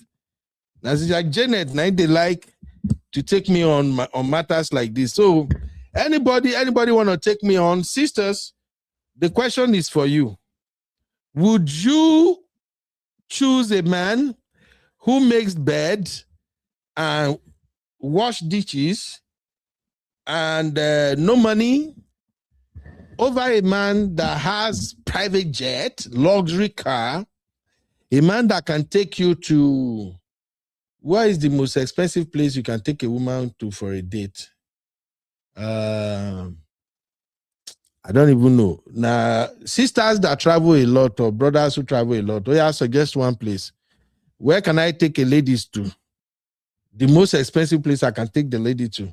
It should be Bora Bora. I think Bora Bora still remains the most expensive place. So Auntie Vess said no. Other people, yeah, thank you, Uncle Dayo, Bora Bora.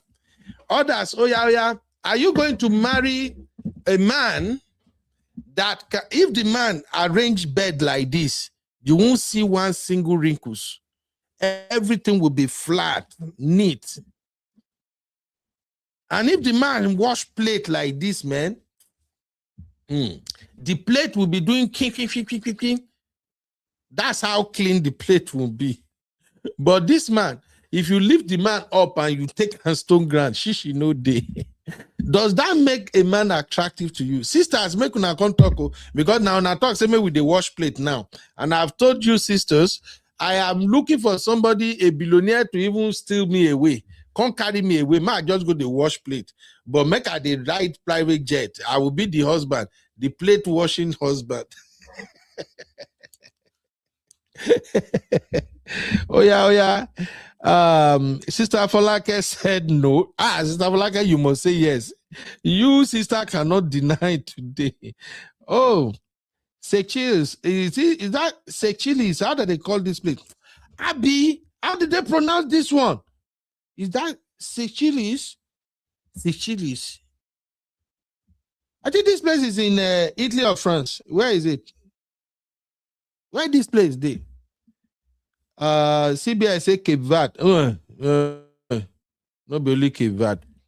I go carry woman go island, because what if Ocean Vest can't cover all of us for there? I'm not going, I beg. Where are the sisters? So how do you vote? King Wonder said, Abby, you have a problem with dishes? And because it depends on the level of shege you have seen in private jet.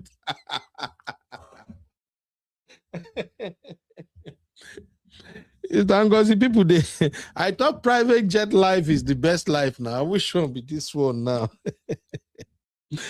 Anyway, that was Mr. Giwa's response to Jennifer Lopez.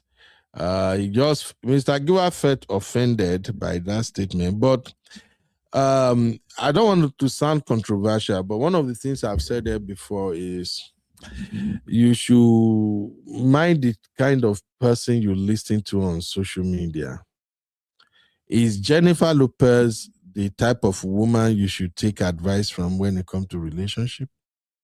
I'm just saying. Does she have what's the word I'm searching for now? Does he have the track record of a woman that can actually dish out advice on relationship? And remember, this is where I usually reference Abraham Maslow's theory. Jennifer Lopez is a rich woman, a beautiful, rich woman. She can afford everything she wanted in this life. So flying out on a private jet, I don't think that would be attractive to her. Take her to Burj Khalifa for lunch. I don't think that would be anything to her. Just name it. So I think if you spend the night with J.Lo and in the morning she see you laying the bed, making sure everything is in place, and then you go to the kitchen with your C-Spark, you turn on the hot water, you make her breakfast, give her egg or whatever she wants to eat. I think she will really appreciate that. But in Africa, if you know you carry African woman, especially Niger woman, get shishi. She even do you a favor, pass the night with you. The next day, shishi get. You can't say you spread bed. She can even swear for yourself. So I don't think that advice is for our ladies. I see Uncle Patrick in the building. Uncle Patrick, how you doing, sir? Hey, can you hear me? Yes, sir. Uncle Patrick, I can hear you. Yeah, I've upgraded. I'm using earphone now. Uncle Patrick. Oh, yes, God. All right, sir. Did you read my comments? I said I need a woman like that so that I'll be a stay-at-home husband. I feel yes, now I feel wash plate, do everything. I don't need to work again. Me too. So I'm looking for one, sir. I bet tell Jennifer Lopez if she help us we go tell our wife to retire for now. I beg go. I beg go. I need one too. I go wash plate. I go sweep. I do everywhere. Just make sure say the luxury car day where we go to carry up and down. He go even pay you. You be once you go to work after sweeping, you will just enter studio. They do show. Yes, so I know sister really don't know. This sister don't know that we as men we desire that lifestyle too. Yes, sir. Just get better money. Don't worry, I don't tell you now. Make una help me find billionaire. Billionaire will get big money. My party now Omo Igbo. My set to it. My former Igbo need $5 million last one. Oh my, you go forget me. So I need billionaire too. I go wash plate. Sir. I go sweep. We too like better thing now. Make them spoil us. Sister Folake say taboo, Uncle Patrick. It can't taboo. And don't be taboo. I beg when it's our own turn now, it's not taboo. Imagine, is it not what sisters have been pushing every day for us with this? Now we say we want the same lifestyle too. I think because I want my own billionaire. We go scatter me with money. Myself, I want jet life now. Thank God my manager Abby is there. Abby go show me how to make the Instagram picture. Abby go say, oh, you go sit close to the window. You put your camera on this angle. So myself go the post. I think God is up to the task. Look at the fine face. Abby. Thank God, I beg. If you help me see billionaire for UK, no, I don't want UK billionaire. UK billionaire that they stingy. You be if you help me see American billionaire. You be why they compete with me? I beg, make I do my own face. Uncle Patrick, we know say na play you they play now. I don't play. Wow, these are our women. Nothing where you go do, we go to satisfy them. Which kind of life we can't come by Uncle B? You be. I don't tire. after the private jet, then you go to sweep, they do everything again. I better leave that thing. Uncle UP, how are you, Shari? Hey, CBS, my brother. What's up, man?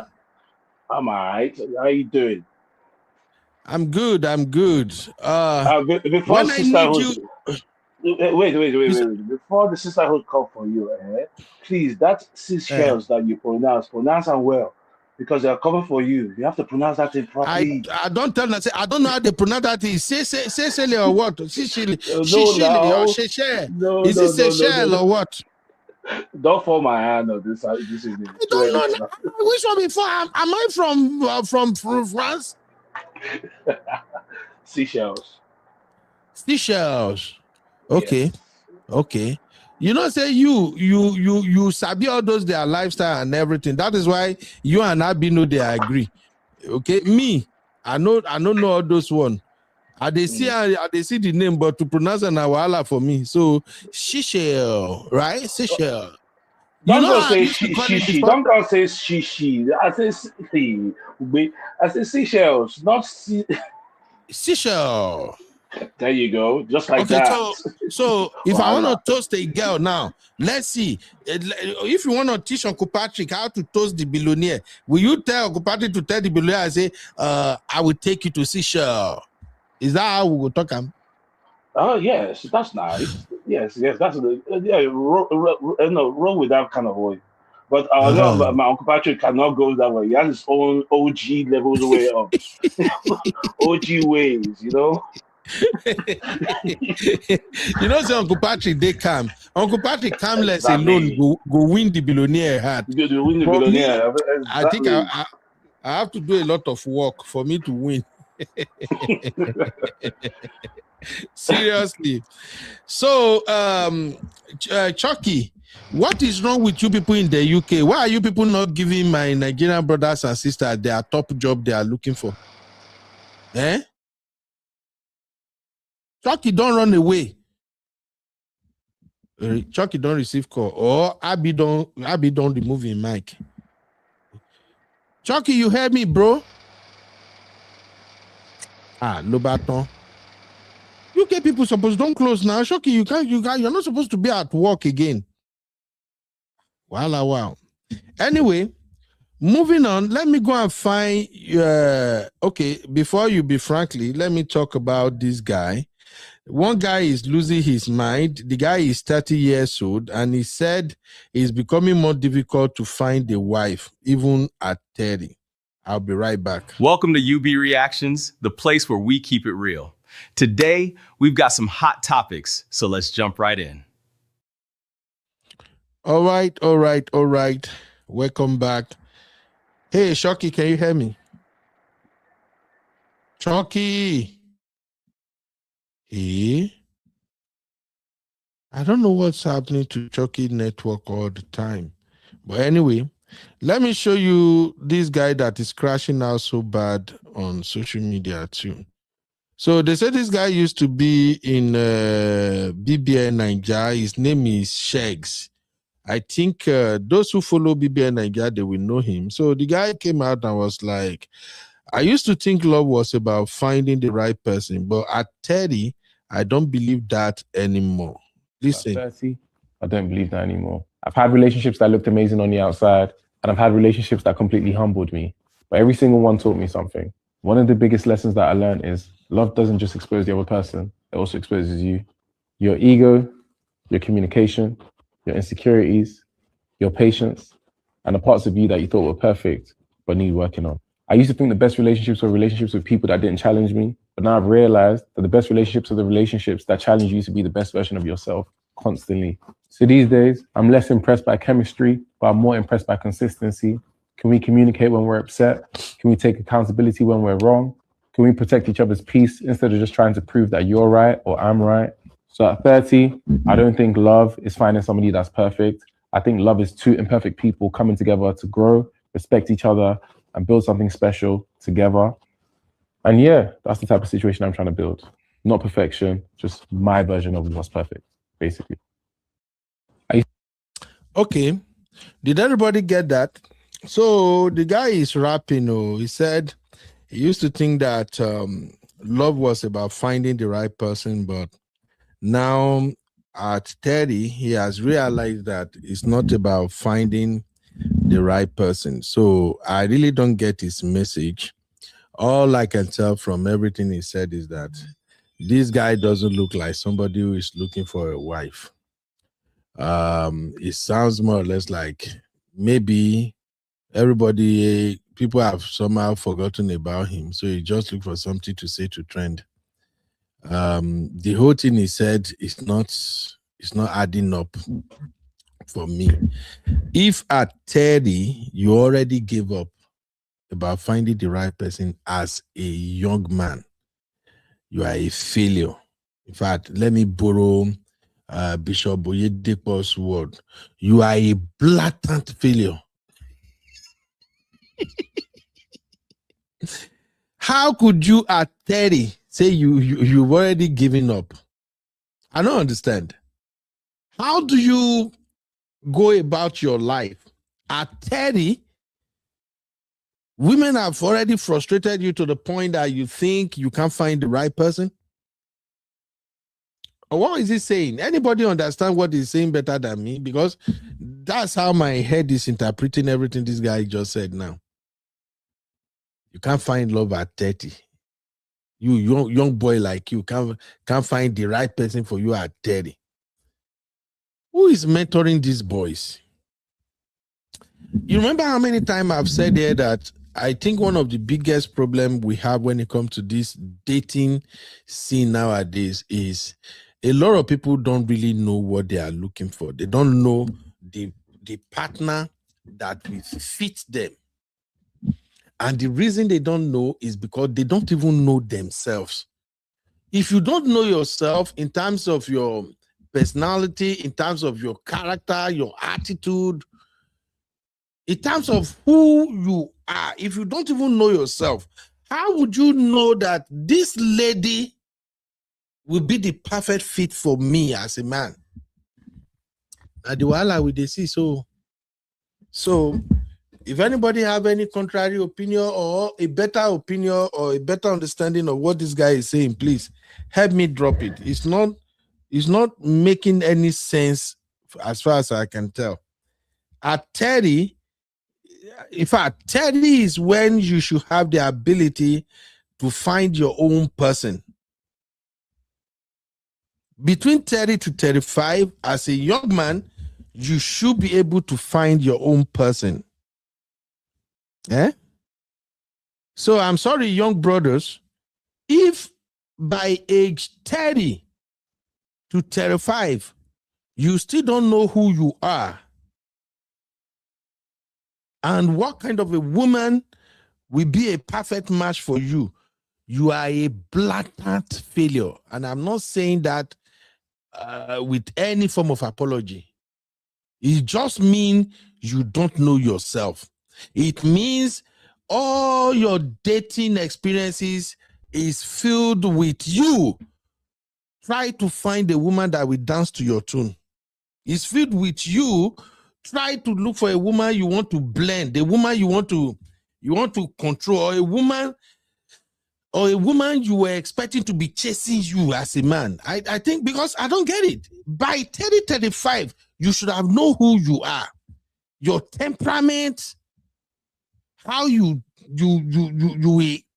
handle a woman, what to say, what not to say, how to move, how to conduct yourself. You should have known. If you know yourself as a man, then you will immediately you see the woman that fits your person. Boom. You don't need to start running up and down all over the place and say that you can find the right person. Of all these beautiful, educated ladies that is all over the place now, you can't find the right person among them. You are a blatant failure when it comes to relationship. And I'm not apologizing for that, especially coming from a man. If a lady at 30 should tell me, oh, I don't think I can find my own man. I don't think I can look at the lady and say, okay, it's understandable. You are a beautiful woman. Definitely a lot of boys will be coming to you, lying to you. A lot of men will be deceiving you all the time. So it's so easy for a lady to cross 30 and still be struggling to find the right man for herself. But for a man, if by 30 you don't know who you are, I think we might need to call Udmeji. That's just my thought. Let me see some comment here. Antiverse say, he may have very poor communication skills. Looking like that, because all these things that I say in this video now, it looks like poetry. Thank me, Fat. See, Sister Mario, don't talk herself. It just seems like he's reciting it. So he might have problem communicating his intentions.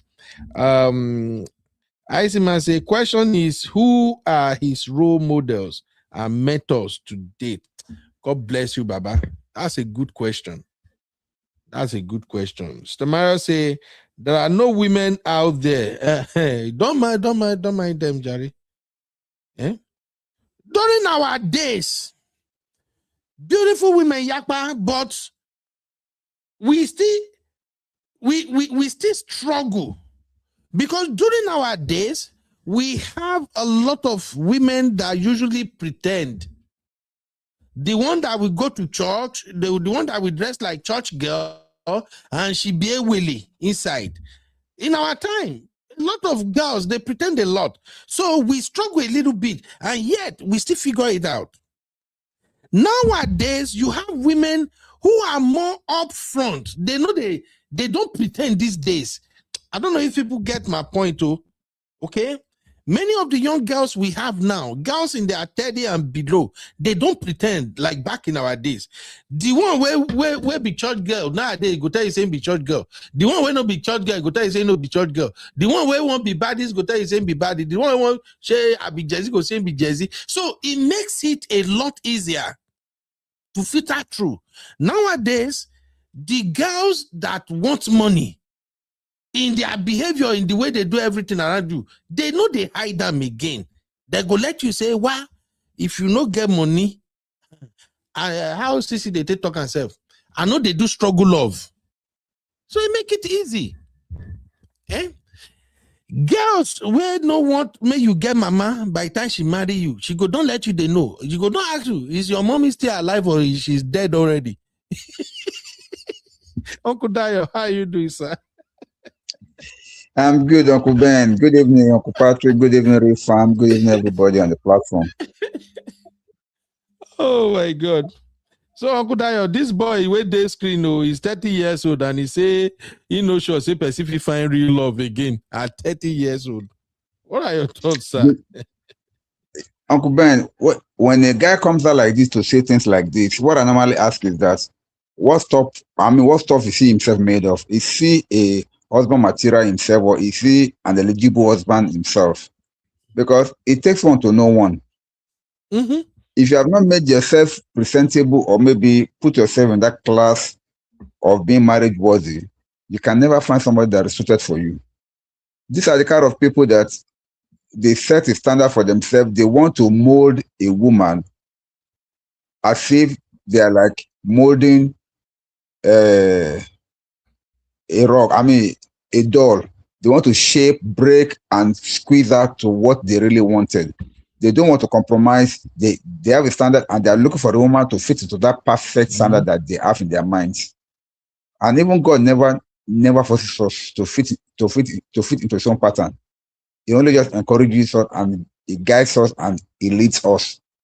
But this type of guys, they want a woman that they can conjure into whatever they want her to be. Can never find. It can never find. I'm sorry. See, those are the issue. Oh, those are the issue. All right, now we are getting to the juicy part. If you want to laugh, this is a very good time for you to be ready to laugh. This video I'm about to play now, this video, it make me vex. I hope you will not be angry too. It make me vex for the woman. But let me allow you to watch the video first. I think some women just don't know what to say about their husband in public. I'll be right back.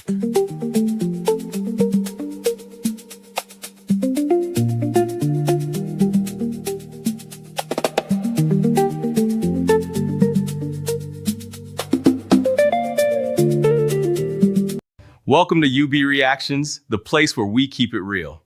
Today, we've got some hot topics, so let's jump right in. All right, ladies and gentlemen. I want to play this video from Steve Harvey's show. First off, please listen. Let me know if you understand what this lady is talking about. If you understand what she's talking about, then please do me a favor. Tell me what are your thoughts.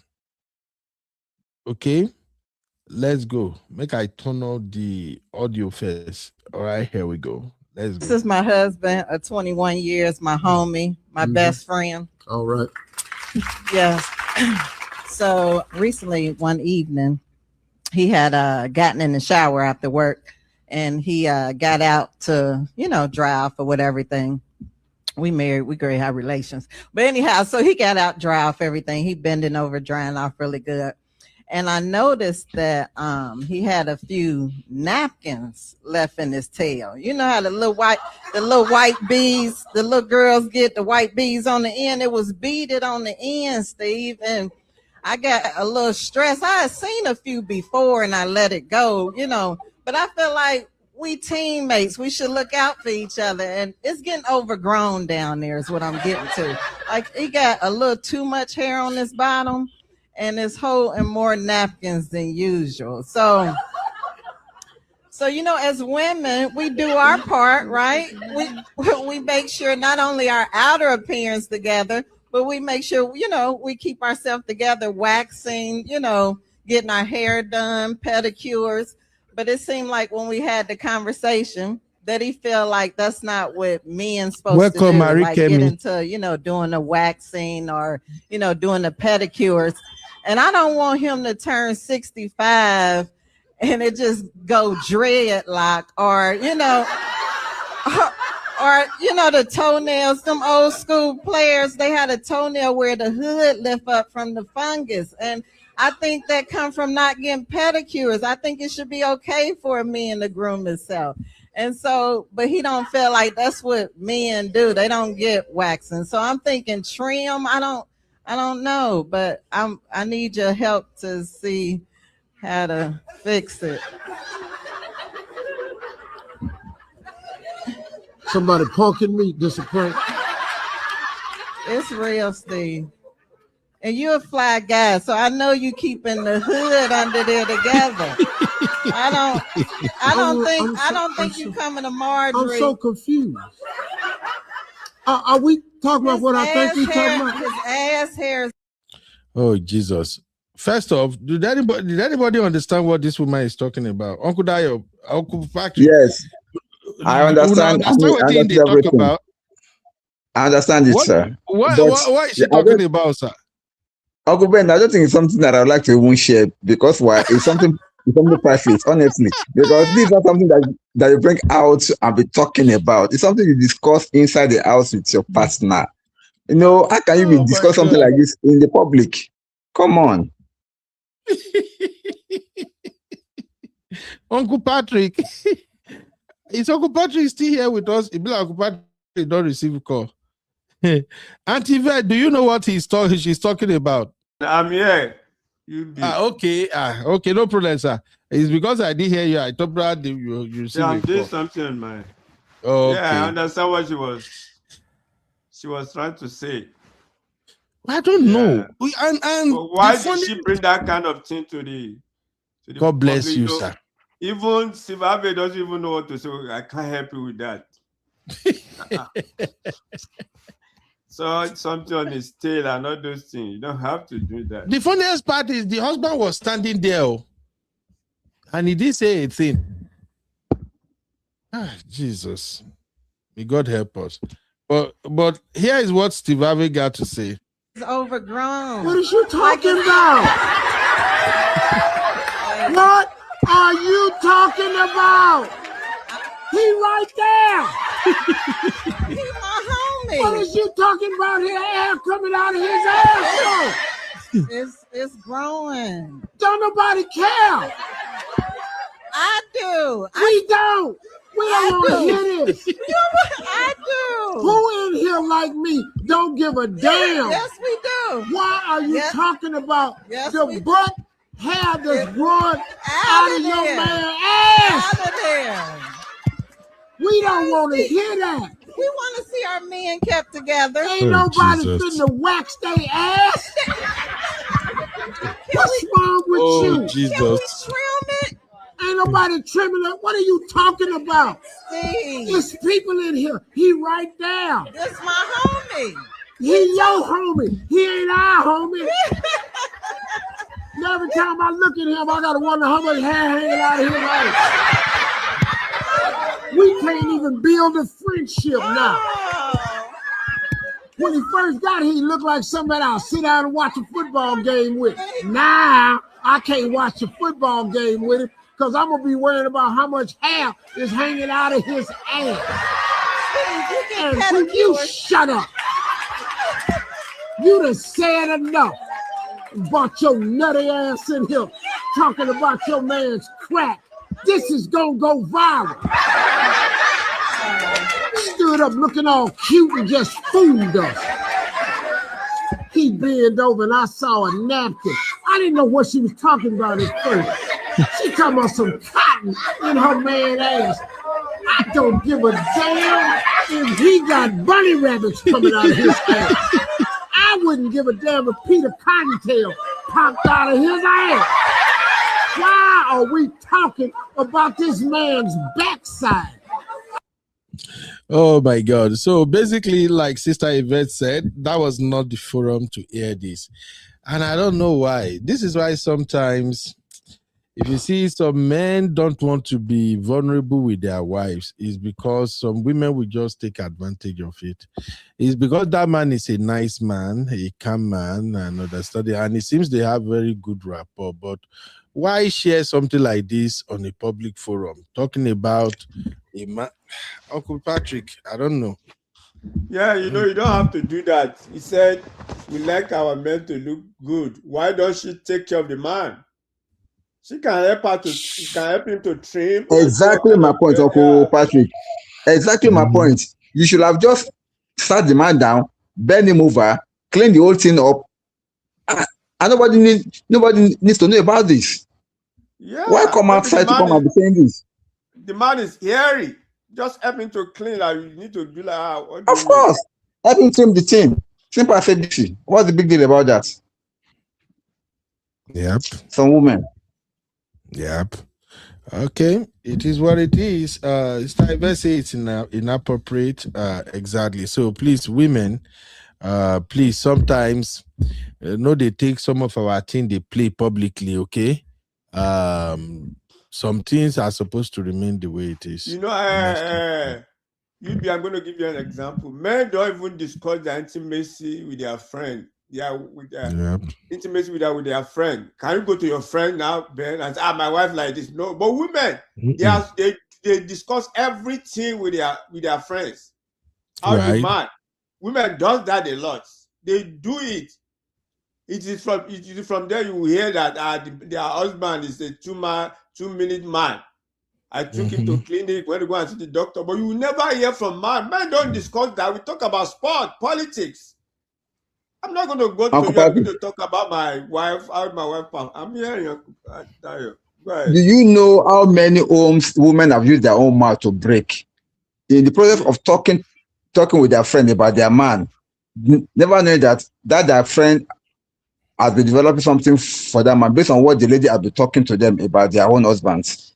Maybe the man is a good man in bed and blah blah. Maybe the man is taking, and then and you're saying it before a friend that is not having a good marriage, or maybe that is not having a good relationship. Then next thing they will set up your husband, they will take him over, and before you know it, things have happened behind your back, and then you turn around and be blaming the man, not knowing that it was your own mouth that had put your marriage in that jeopardy. In fact, here in Nigeria, I've had a case about 2 or 3 that I know personally that this thing happened to.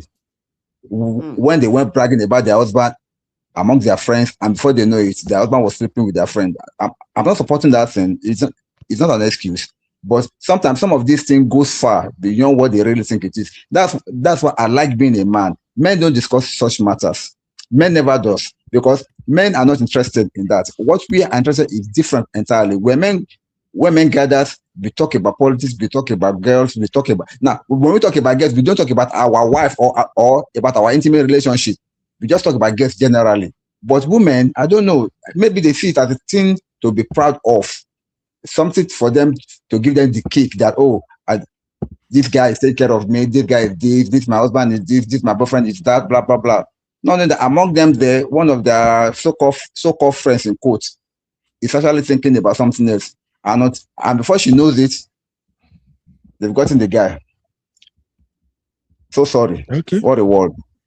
Yeah, unfortunately, it is what it is. Okay, let's move on real quick to another issue. Okay, Sister Yvette says not all women know, and Auntie Grace says some people do not know boundaries. Absolutely, Auntie Grace. Absolutely. All right, let's quickly move on to another juicy story.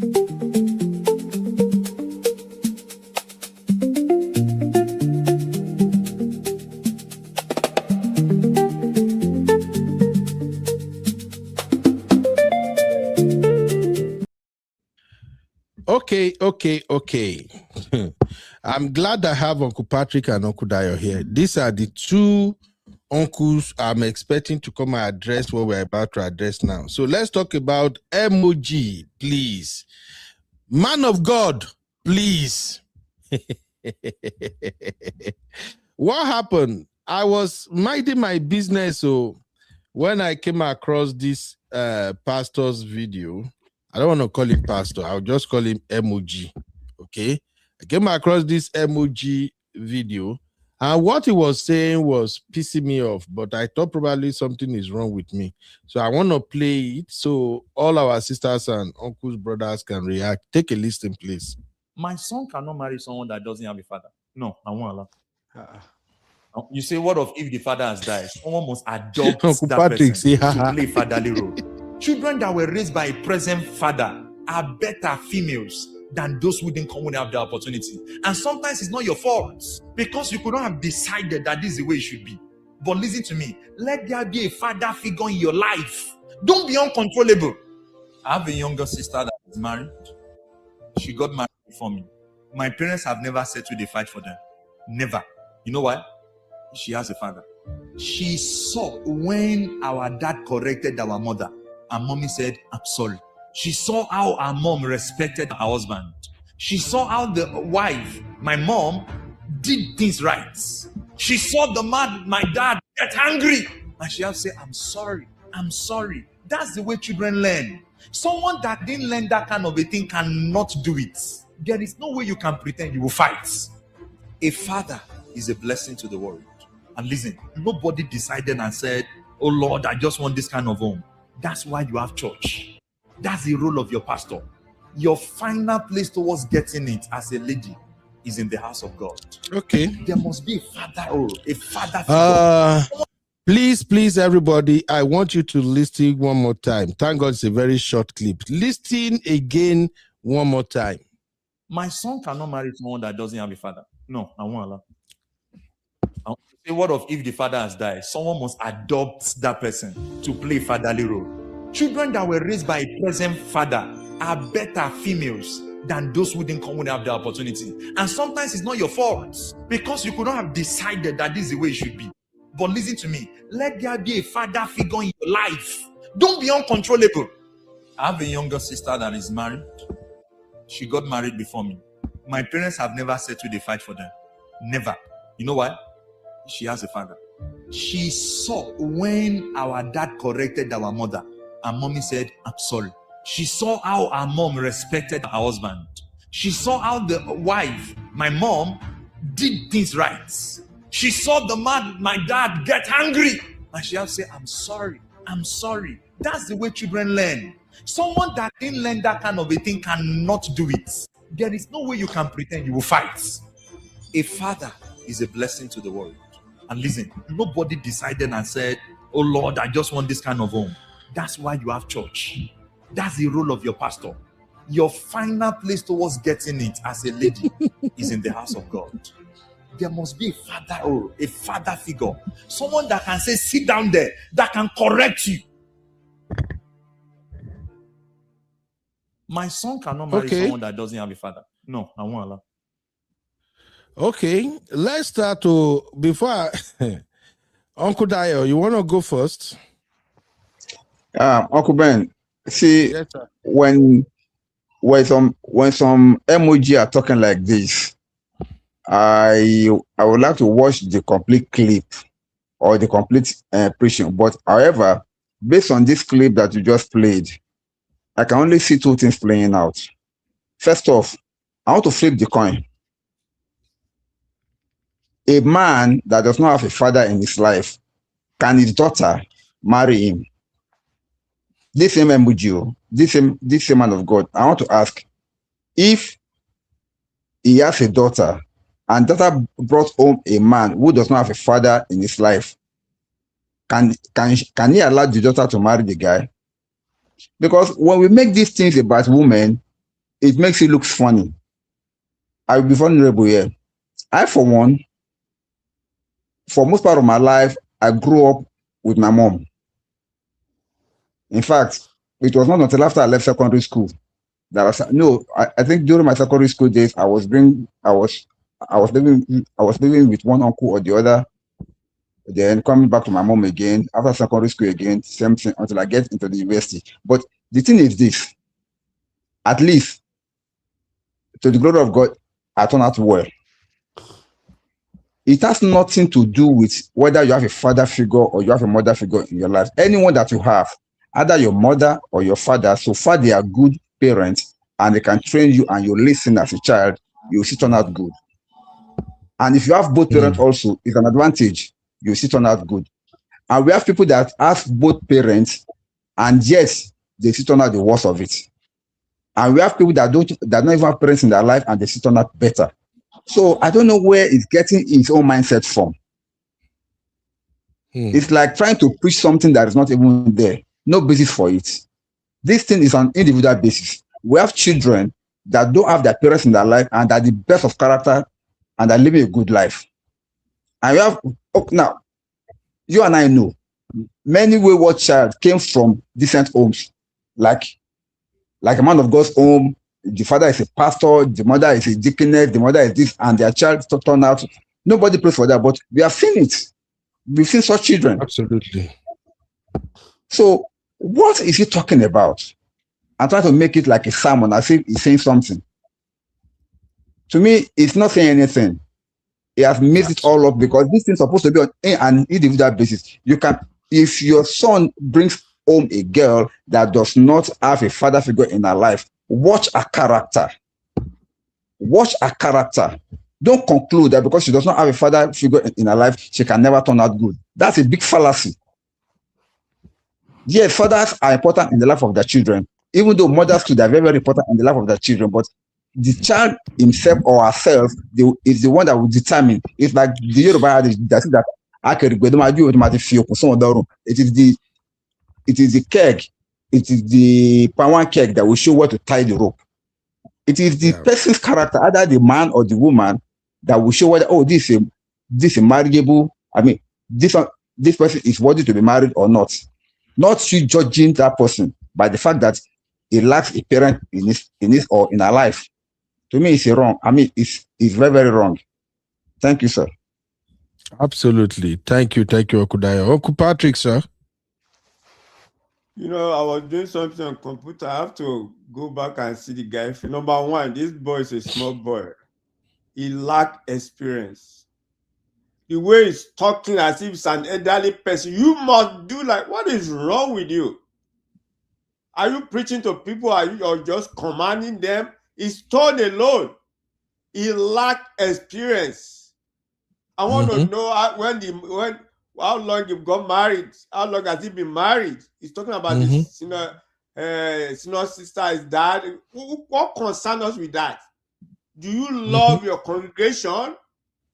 We have kids that have lost their parents when they were young. That's why we have mentors in church, elderly, that will handle those kids and be there for them and pay their school fees. This man talk about how the father left now. Jerry Eze. That was one woman that took him in. The mother. I felt for him when he was talking how the mother died. Jerry Eze. Look at the way he has turned out to be now. He worked for United Nations before he got the call. What is this guy talking about? He was so affirmative. Say, no, but who cares about your son? Let your son go and marry anybody. I have a friend that he's a pastor now. This man, he teaches in 2 universities, in seminary, 2 well-known universities in America. He said his father died when he was 9 and left his mother with 9 children. They took him to one of the sisters. They were the one that trained him with the husband. He came out to good. He has 2 doctors now, as 2 daughters as doctor. It's my close friend. We talk and everything. What is this guy talking about? Let him go and bring his parents and let us see them. He's just even making me angry. Look at the way he's talking as if he's an old elderly man. My son will... I beg. Uncle Ben, he doesn't know what he's talking about. We know.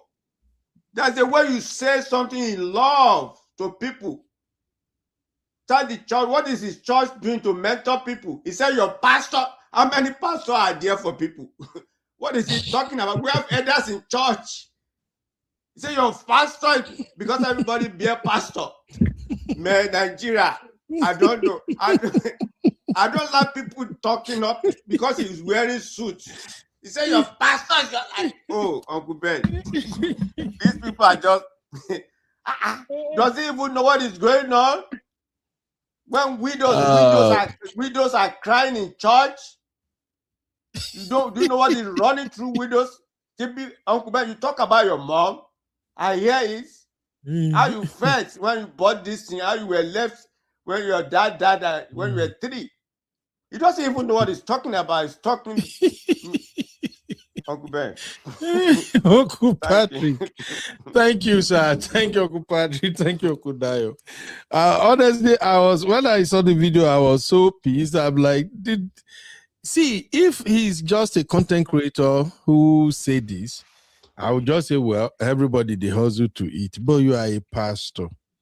Where ordained him? Where is he from? We even need to know his background. Just come out and talk, and because everybody be a pastor in Nigeria. Uncle Ben.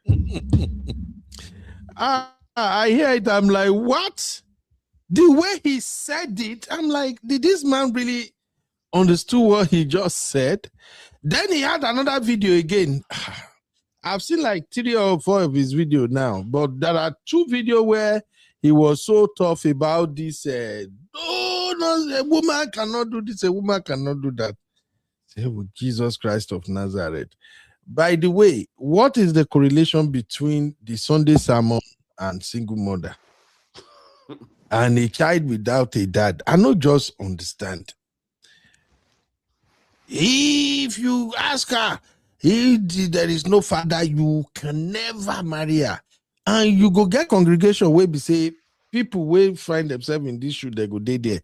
People will be say their dad did that pie or divorce or something, they go there. What message are you trying to pass? But it is what it is in Nigeria. I think some of these so-called MOG, they are content creators. I'm sorry. That's why I don't want to call him pastor. I would rather call him MOG, just the way they used to call themselves in Nigeria. Many of them are just content creators. They are just looking for what's trending and just hop on the topic. It's like I say, I would have gotten up and walk out. Yeah, Uncle Ben, you are right now, because his congregation cut across all people.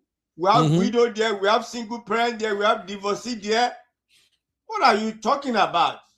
Doesn't even show love. He's talking very authoritative. And that's the way they are now. They believe they know more than everybody. And that's why I usually said Nigerian Christians have to get to a place where they'll begin to separate the man from their anointing. Sometimes you just need to know when they are speaking as a human being. All kind of anointing. I will stand up and ask you a question. You know me in my church now. Uncle Ben, people that do Sunday school, I think, they say, Pastor, we miss you in Sunday school. I want to, let us be fair. We are Christian, but then you never do me. Uncle Patrick, you not go say I stubborn. You said you stubborn past me, Uncle Patrick. I If stubborn you when are it comes asking to that. question, if you are asking question at Sunday school, you stubborn more than me, sir. I will ask you, say, what do you mean? Don't just come here and tell us this. They will say, this man. But at the end of the day, say, sir, we like you. We have 5 professors in my church. And when they ask questions, these are people, Nigerians that have PhD, they are not little kids. With highly read engineers. You can't just come to the pulpit and begin to talk this. After preacher, I will call you back. Say, no, I'm offended. Oh, Patrick. My madam and I, we did go one church one time. Maybe because they saw me, I came to church consistently for maybe 4 weeks in a row. Now they begin to approach me about, you have to work for God, you have to serve, you have to do this. I can't tell the person where they try to win my heart over, say, no, just leave me like this. Anytime program, everything, let me just come to my part and go. I no one serve in any capacity, but any other area, if there is project, anything we have to support, please let me know. But they not agree. Now they come begin, they talk to my madam, say, you everybody's supposed to, when you serve, and my madam say, my madam tell the man, say, he go try, he go talk to me, but you can't tell the man wife, say, auntie, if you tell Uncle May just leave my husband will irritate you if you begin. Yeah, they shall not attach to. I know him better. Uncle Padre, I told you, the department I served before in Nigeria that make me say, I will never get involved in church politics again, was in finance. I served in the financial department. And then when I see, say, the kind of politics where they church, since that time, I know they serve. I would rather tell me, say, okay, we get something we want for church. We need people to come around, to come and move block, sweep ground. Well, if I free, I go come. But I just don't want to be part of where you will say something that will sound contradictory to me, and then I will question you, and then it will come be like, say, this boy is a bad child. So I don't want it. If I attend this kind of man church, now police, they go take carry me, come on one day. Ben, my own. Why people like me? By God's grace. After grace, I just carry my Bible, I enter my car, I'm home. I don't sit down and talk. Something go happen. They say, Pastor, you don't know? I don't know, because that's not my ministry. Exactly. You will never, nobody has accused me that this man went to talk about. That's not me. People can talk, people can complain. It's normal. It doesn't mean they don't like you. Yeah. This is America. The people can complain. They can say, we don't like this. Look at it, constructive criticism. Don't begin to pray and say, yeah, God, with all my enemy, you don't have enemy. What you are doing is not good. Change it. That's the problem with our people. And see the way he tried to use fearmonger on them. You are telling the congregation, if as a woman, if you have no father, that is why you need a pastor. You have to come here. And in the same vein, you started by telling men, don't ever marry a woman that has no father. Now, he started with, don't marry a woman that has no father.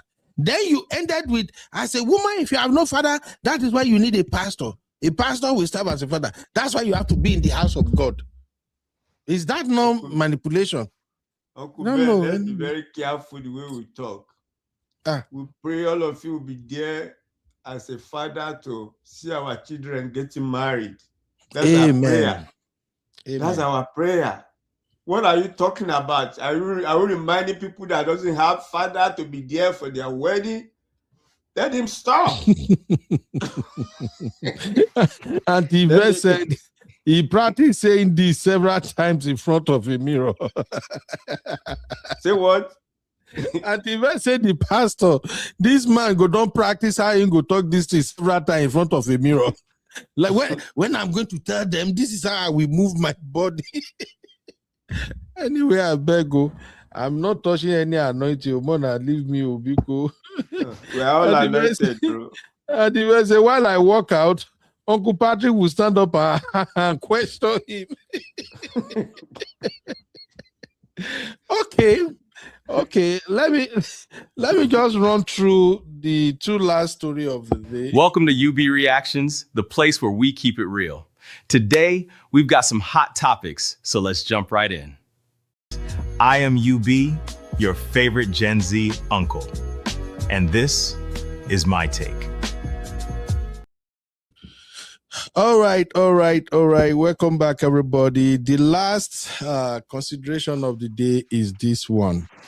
My UK people have come back again. No. Make una no verse. I don't say you don't reach where una will sleep, but una go to hear my voice inside on a dream today. I'm back again, my UK sister brothers, everybody. And this time around, this person has this complaint ongoing. It's a long story, but I will just summarize it. So what happened? A mother-in-law used to visit the children in the UK.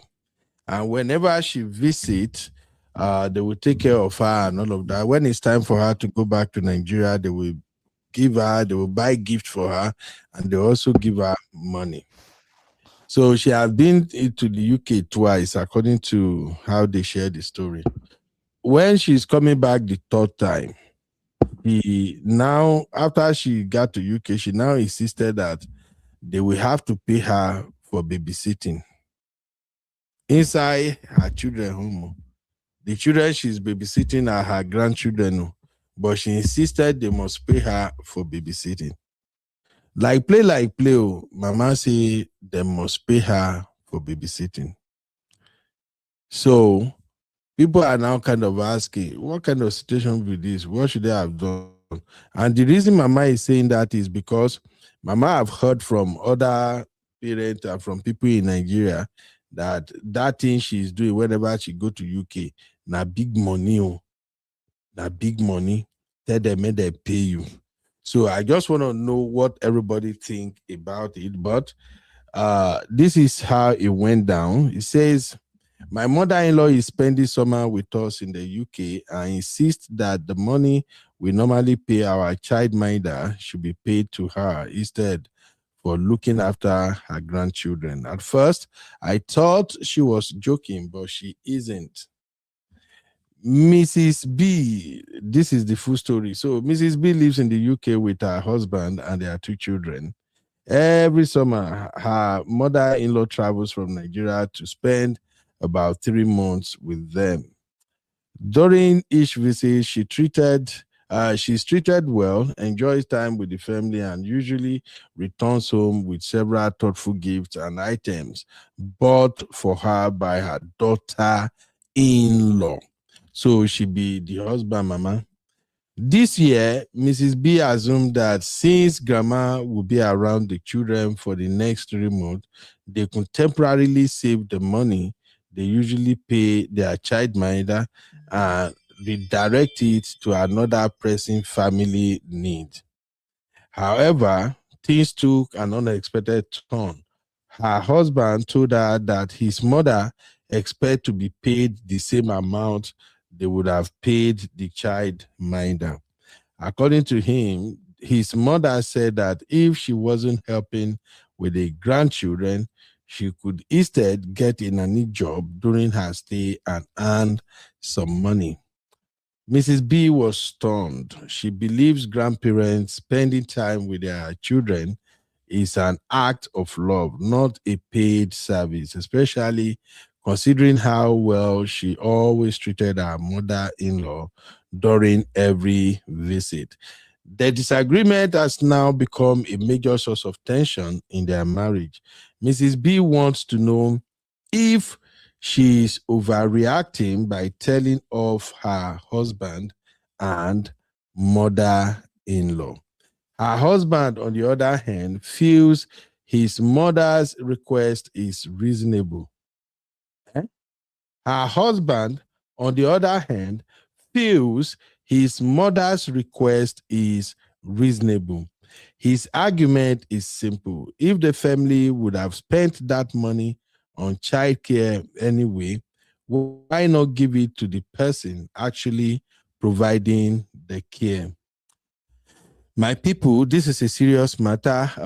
I initially wanted to just laugh about it, but again, when I realized that this is actually some reality in some people's marriage and home, I say, okay, I'll talk about it and then let's see what Real Fam have to say. Uncle Dayo, you want to go first? Uncle Ben, this is serious. It's like it's neither here nor there. Question is, who takes care of the grandmother each time she comes around? Is it not the couple? She lives in their home. They feed her. And probably when she's going back, they will surely give her some money also to take care of herself. Absolutely. I just want to confirm that first. Absolutely. So now, if the husband is saying that it is justifiable for his mother to be paid for taking care of his own child, I want to ask, if it were to be his wife's mother, will he say the same thing? Because sometimes some men used to think being sincere is right, but most time you can be sincerely wrong. In this case now, he was just finding it as with a logical sense. Oh, if you're going to pay excess amount of money to the caregiver, you might as well pay it to my mother because she's doing the same job. But she has forgotten that the mother is not an employee of the family. She is a family. She is part of that family. And I believe this same guy, this same husband, if the grandmother were to be his wife's mother, he will not have suggested such, because he will say that, oh, the mother is actually doing what she's supposed to do. But because she wants, at the end of the day, when the mother is going back, to be able to make some extra money off them, that's why he's alluding to that fact. So left to me, I would say that the man is sincerely wrong. He was sincere, but he's sincerely wrong. And the reason is because of the fact that that grandmother is part of the family. And whatever it is, it gives every grandmother a pleasure to be able to tend to their grandchildren. No, now, Rifam knows that my own grandchild is coming to visit now by the end of this month. I'm looking forward to it. Will I not tell my daughter that they need to pay me for tending to my own grandchild? It's not possible. I'm happy doing it because it's time for me to bond with my own granddaughter. It's time for me to bond with her. Now, this same grandmother is supposed to sit like that, and for her to even agree to it shows that she has some kind of ulterior motive. It's not done. That's not the way it is. It's a wrong practice, and I do subscribe to it. Thank you, sir. Thank you, Uncle Dayo. Uncle Patrick, any contribution real quick? Okay. Uncle Patrick, you are muted anyway, but let me read some comment here real quick. I do have some questions. Okay, sir. Go on, sir. Number one, how did that grandmother came to the UK? She usually come to visit. By herself? No, I think the couples are the ones who sponsor her. Yeah, she usually come around. The couples sponsored her. For what purpose? Why did they sponsor her to come? They sponsor her so that she can come, and like Uncle Dayo said, to like Omugo is the joy of every woman, all the women. So she's there to enjoy Omugo. She's not coming there as a worker. She doesn't have COS. Uncle Ben, you know the COS they get in UK. She doesn't have 2 years to come and work as a caregiver. She's there to come and do her responsibility as grandma to do omugo. And if she's there, is she really there to take care of the grandchild or to make money? I don't know what is wrong with her. Yes, if she's hearing from other people, that's what they do. Let her come to UK and get a place. Maybe she has to come through COS.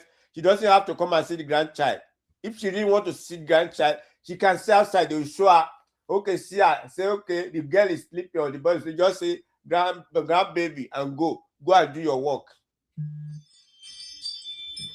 So it doesn't even make sense.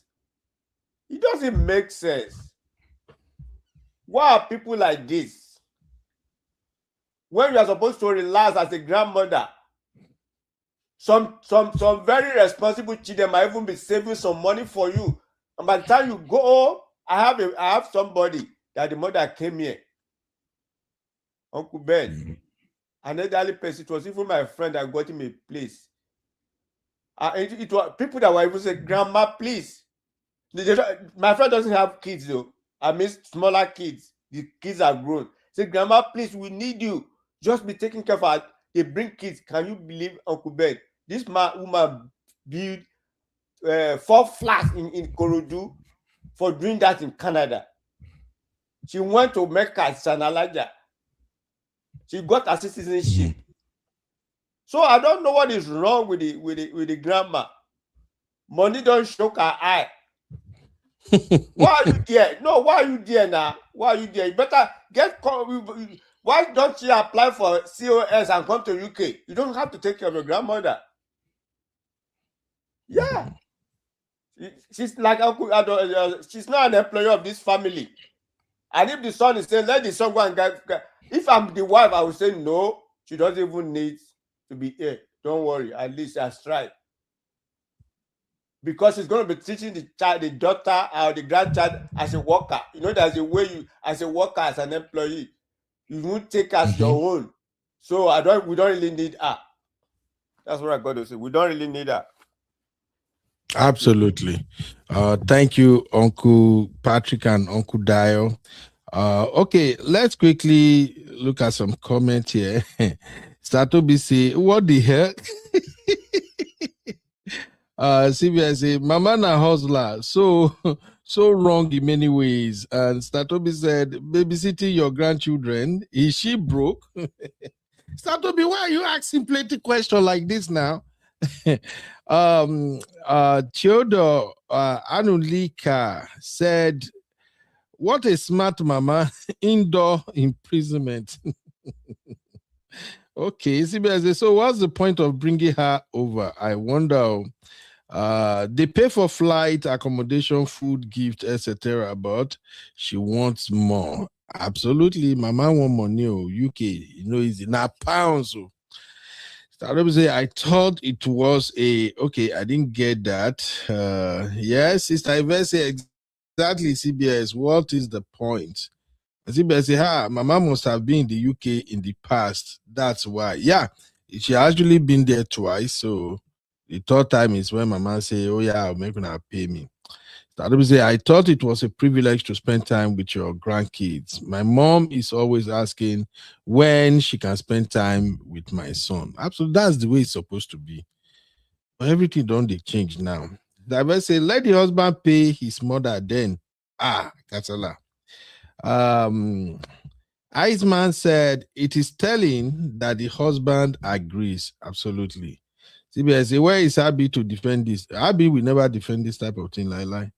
I wonder if she earns more than her husband. This is not even an issue of who earns more or something. Wrong is wrong.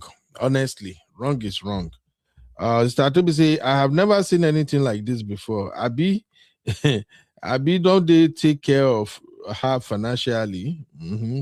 See where I say, if that's the case, that's a crazy amount to pay her. £2,000 is not a joke. Are you guys paying up to £2,000 as child minder, or you mean for the entire 3 months, CBS?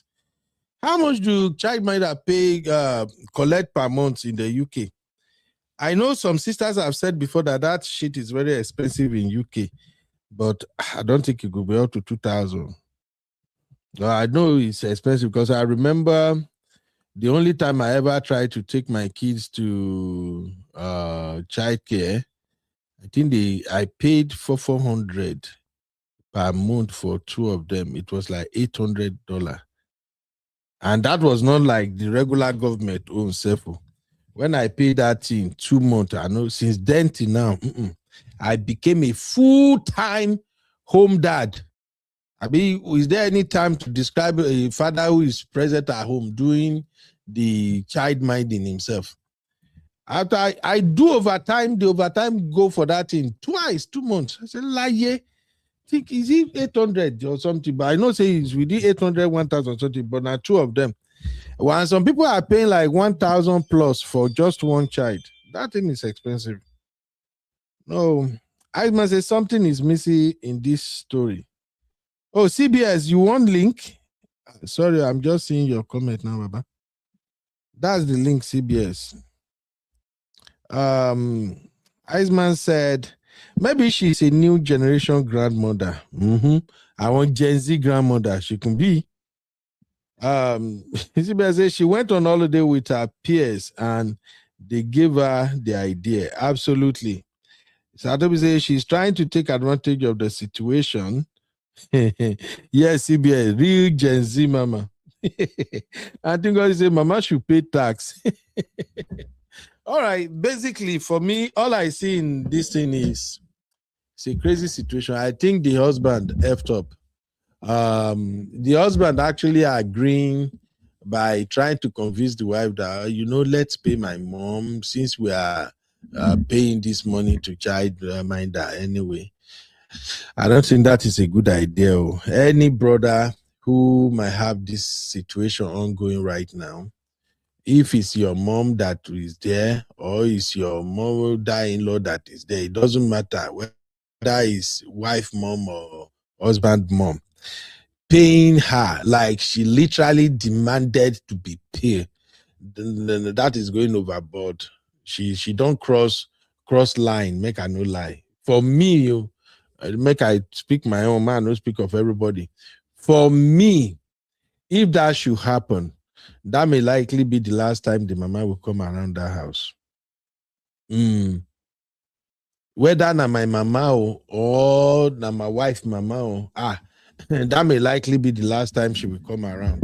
Because what am I benefiting from you if you know if you help me wash kid? Make I go work and you are here, we're taking care of you, and when you're going back, we still take care of you. Then you now come say because they say they are paying people, your own grandchildren. It just might take, I don't know, it may be wrong. For me, that's why when we were having this conversation the other day, I think between me and Abby, is one of the things I was trying to clarify, that you should just let a man handle some situation. If this happened to me, I want to handle the situation. Whether na my mama or na your mama, if she collect that money, we pay you. Once you go, I swear you are not coming back. Nothing anybody will tell me. Because come back to do what? I don't understand. Even if they say they sick for Nigeria, mama sick. If they pay mama no they come up, mama come into now. May mama that money where mama collect, may take and go take care of himself. What kind of bullshit is that? So please, in case you have family friends around that are dealing with stuff like this, talk to that mama. It is not right. And husband in particular, please listen, husband.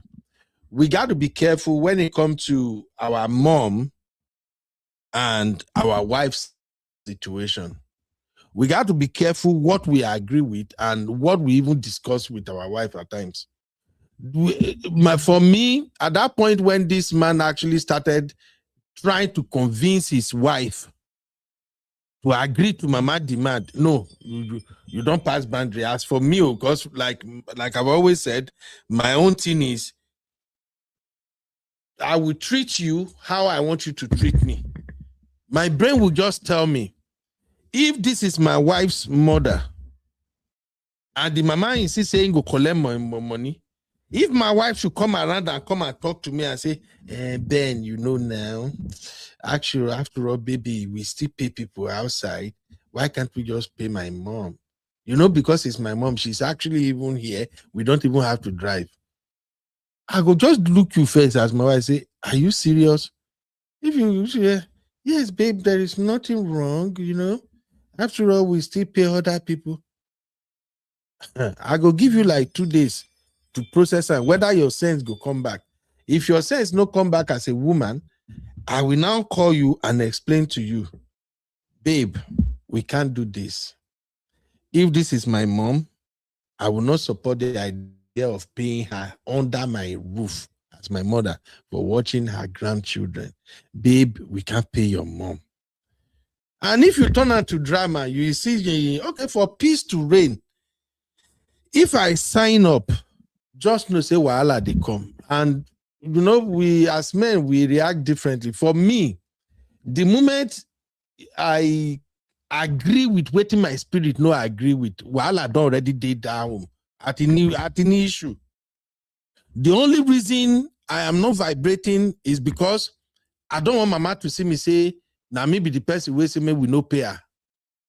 I go cooperate. I go play along. We say who. As soon as your mama go like this, we escort your mama go airport. Your mama live like this. From inside motor. Now let's if the children there for inside motor. Now I no go talk. If children there, if I manage, we reach house like this. I'm calling you, babe. Can you come? Let's talk real quick. Where you come like this, welcome, baby. As you enter like this, now I go to tell you, babe, I'm glad mama came. Mama did a very good job watching the children. I'm glad she went back in one piece. Glory be to God. But from now on, there is no space in my house for mama.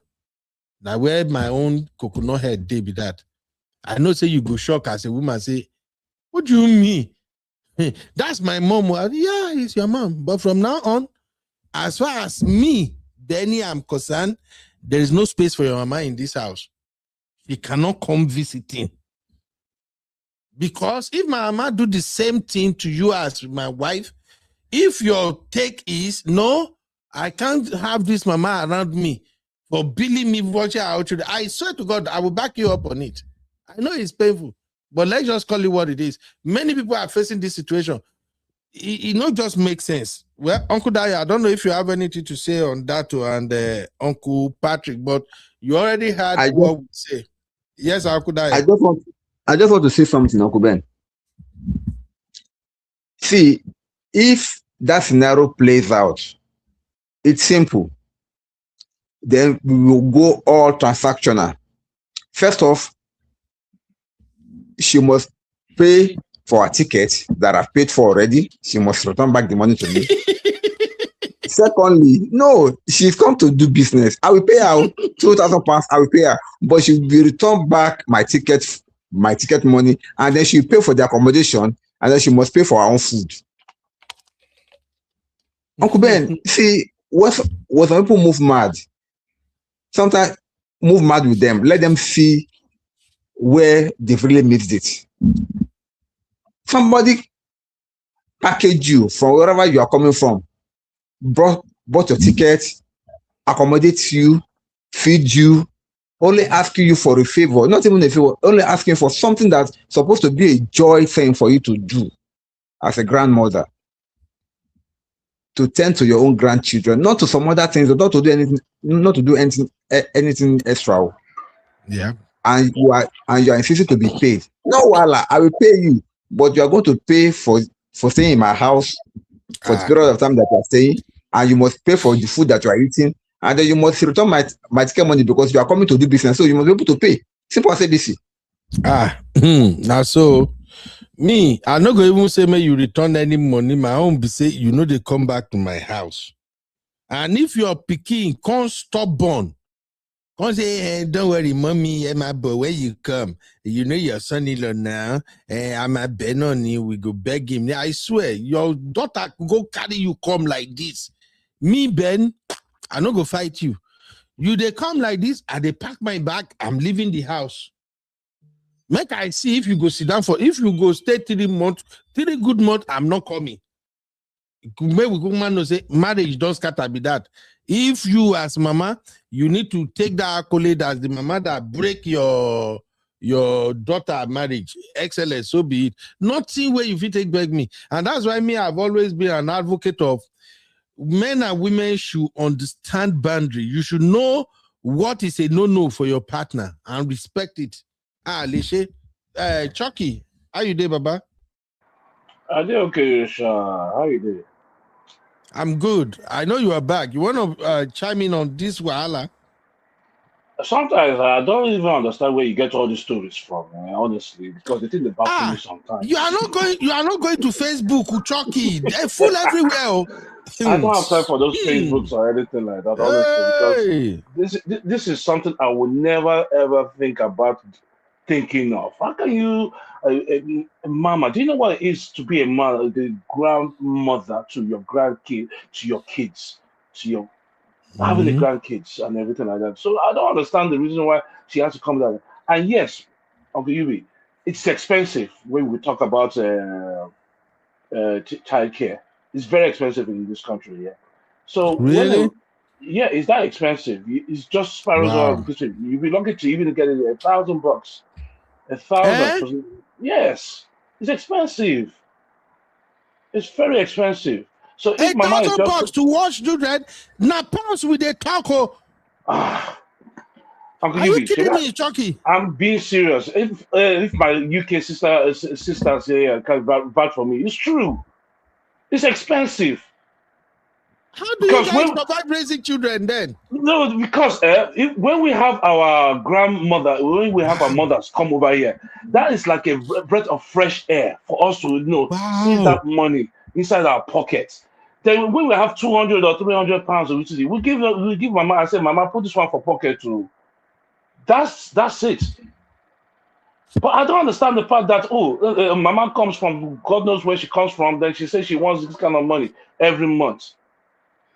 I'm being serious. Have a child in this country is not a joke. It's not for the faint-hearted. It's there. So rather, I found it very insulting because when my late mom was around, she came every time she came over to took care of her kids, her grandkids, and everything. So this actually mama is just an insult to every other grandmother that goes through all these things. And this can be a bad kind of info to other mamas. Oh, adopt this system so that we can get money out of this thing. And number one, and number two, why does this man have to tell me that he has to pay the mother? Is she having problems with the mama already? That he wants to keep the peace. No, he has to stand his ground. 6 months, the mama will come over here. 6 months is when they will give her that visitation into the country over here. 6 months. Calculate how much would that be now? That is ridiculous. It shouldn't be like that. For a mama to come up with something like that is just utter ungratefulness, honestly. You have to pay for the travel, the this, the that. Oh, I can't believe this story, honestly. I can't believe it. I hope it's a joke. My brother. So what would you do if you find yourself in this situation, Chucky? Me? Yeah. That's the day where I will come out for a house for 6 months. You will come out for the house? I will come out for a house for 6 months. I will leave the house for 6 months. What kind of nonsense is that now? Oh my God. No, seriously, this is a collective decision between the man and the wife. Regardless of whether it's the mom, the dad's mom, or the woman's mom, this is something that is collective. You have to come to a decision and say, hey, listen, we can't be doing that. These are your kids. These are your blood. Why should I pay all those things? That's what if the woman agrees with it. Then I say, oh, you agree with it? Okay, find me at the other side of the atmosphere or something, wherever I want to be, because I don't want to take that kind of nonsense. So if this man is agreeing to it, God knows what exactly happens in that household then. God knows what it is. Is she the one is she the type of mama that comes over that dictates everything in the house? Is she the kind of woman that will give up the daughter some bad advice and vibes how to collect money from the man?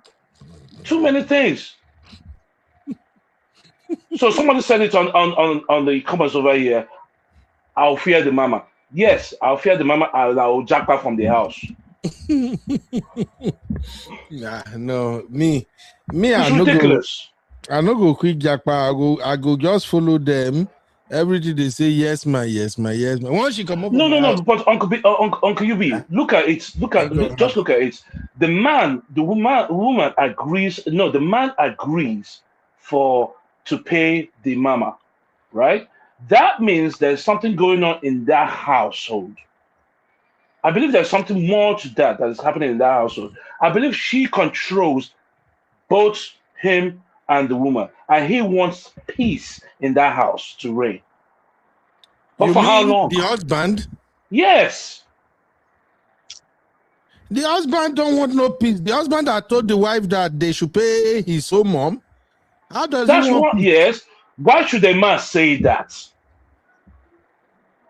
So you think he said that in order for peace to reign? Yes. There must be something else going on in that household. That is wrong. Oh, I think a lot of women will have issue with that too. Honestly, being your own mom as the husband. No. A lot of women will have issue with that too. Except Uncle UB, sorry for interrupting you. Do you know that there's some situations when the mama comes into the house, they turn the whole house upside down. Do you know that? Mm-hmm. Yes, it happens. Do you know that it happens? Do you know it happens? Mm-hmm. If you don't know, let me just tell you now, it does happen. It creates. I will give you one particular story that happened maybe about 2 years ago. Maybe you heard about it. They brought the mama into the house. The mama turned the house upside down. The man is on the streets today. Wow. And guess what she did? The house, happened in Leicester. It's a place called Leicester in the UK. It's about 3 hours or 4 hours away from London. Sorry. The mama came. The mama came into the house. Dabaru, the whole family listed. The man is on the streets today. She took over the house. The mama took over the house. Wow. That's the UK for you. CBS wait to. Icy Man said child care is a mortgage payment in the UK. Yes, it's true. Could this be part of the reason why body they pepper a lot of people for UK? It's not just that. If you're in London, for example, now you see, let me tell you how it works. Now, London is the capital of the capital, and that's where the pay is. So, in a household, if you have child, you better be earning about close to 5,000 plus for everything, kids and everything like that. If you're going to hire or pay, or you're going to hire what's it called, an au pair, which is more of like people coming in, stay in your house and take care of your kids. That's money. Yeah. You've got rent, you've got tax, and you've got to feed the person on top of it again. From your money.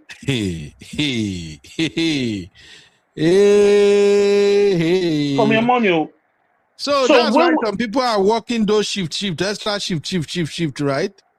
No. Well, listen. I'm blessed at the end of the day. I'm glad that when my mom was alive and everything like that, she had that joy to come and take care of her kids. You understand? Then from there, that's when anything we put in our pockets and everything, she would just take it and put it into, just accept it and put it in the account. No, my other siblings will do the same thing. So why this mom will have to do that? Okay, if she's doing the same thing, if the man has other siblings outside his own house, are you going to tell me that when the husband's brother brings his own kids, you're going to charge the person too? That's what it seems like. So it doesn't make sense what she's doing. I can't believe I'm listening. I never thought of this ever. I never thought of this will happen. I thought mother-in-laws were something to come with a joy, to come into the. Yeah, I believe this. a lot of mother-in-law are nice. It's just that Mm. once in a while, we get those bad ones that will just turn everything upside down. No, A lot. Uncle Yubi, I suspect that this mama, I believe that this mama herself, I think she is one of those old school residents or UK residents back in the day. They've been in the UK. They know the system. They know the ins and outs. So retired back home and back and forth. I believe that's what the mama is about. Okay. But another question I would love to ask CBS, thank God you are in the UK. Why can't couples figure how to mind their own children? Maybe they can do routine like the way we do it here in the US. Like over here, we some of us handle child care like it's a job on its own. You know what I mean? Like when my kids were younger, I got 3. I think at that time BB was like 8. Vicky was like 5, and Isaac was like 1. So it was crazy. So my wife and I, we started doing rotation, you know. So that's when we look at the whole thing and then we change our schedule at work. So for me, I work evening shift. My madam work morning shift. At a point, I was working evening. She was working morning. That thing didn't pan out. So then I switched to night. She work morning. Then I see that night I will die so quick. I see what you mean. You see, I'm telling you. you can. No, not everybody is privileged like that. You understand? Okay, so you guys don't have that type of schedule in the UK? No, we have that kind of schedule. It depends of what actual occupation you're into. If you're doing, it depends on the occupation. So if you're doing, okay, the couple is doing 9 to 5, or they're doing one of those ones that have to do during the day. You have no alternative. You have no alternative than to put your child on the childminder system. Yeah. You have no alternative than to do that, and that is a lot of money. And that is a lot of money. Hard, though. Yeah, it's hard. hard. The way you are saying it, it's bad. It's even traumatic to me to hear them. I'm telling you, because I can't forget, I worked 2 months, and the overtime that I work in those 2 months, I use it to pay child care. And that's when the reality hit me that no, I can't keep this up. So my madam and I, we have to welcome shopper helper, my sister. So my madam and I, we have to walk around it like, look, we can't survive. So let me even say this for those who might get to see this video. I don't know if this tip will help you, but I will share it anyway. I intentionally sacrificed 5 years for my children when they were younger. I sacrificed 5 years. What do I mean by I sacrificed 5 years? The money I was supposed to be making, if I am not watching them, I give it up.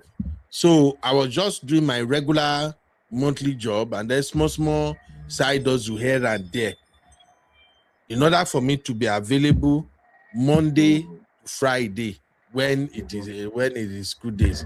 So, and I did not start up like that. When that thing was becoming really stressful, it feels like I was giving more. And in reality, I wasn't giving more, because even though my wife was not the one working 9 shift, she's still the one that is, you know how kids could be when they are very little.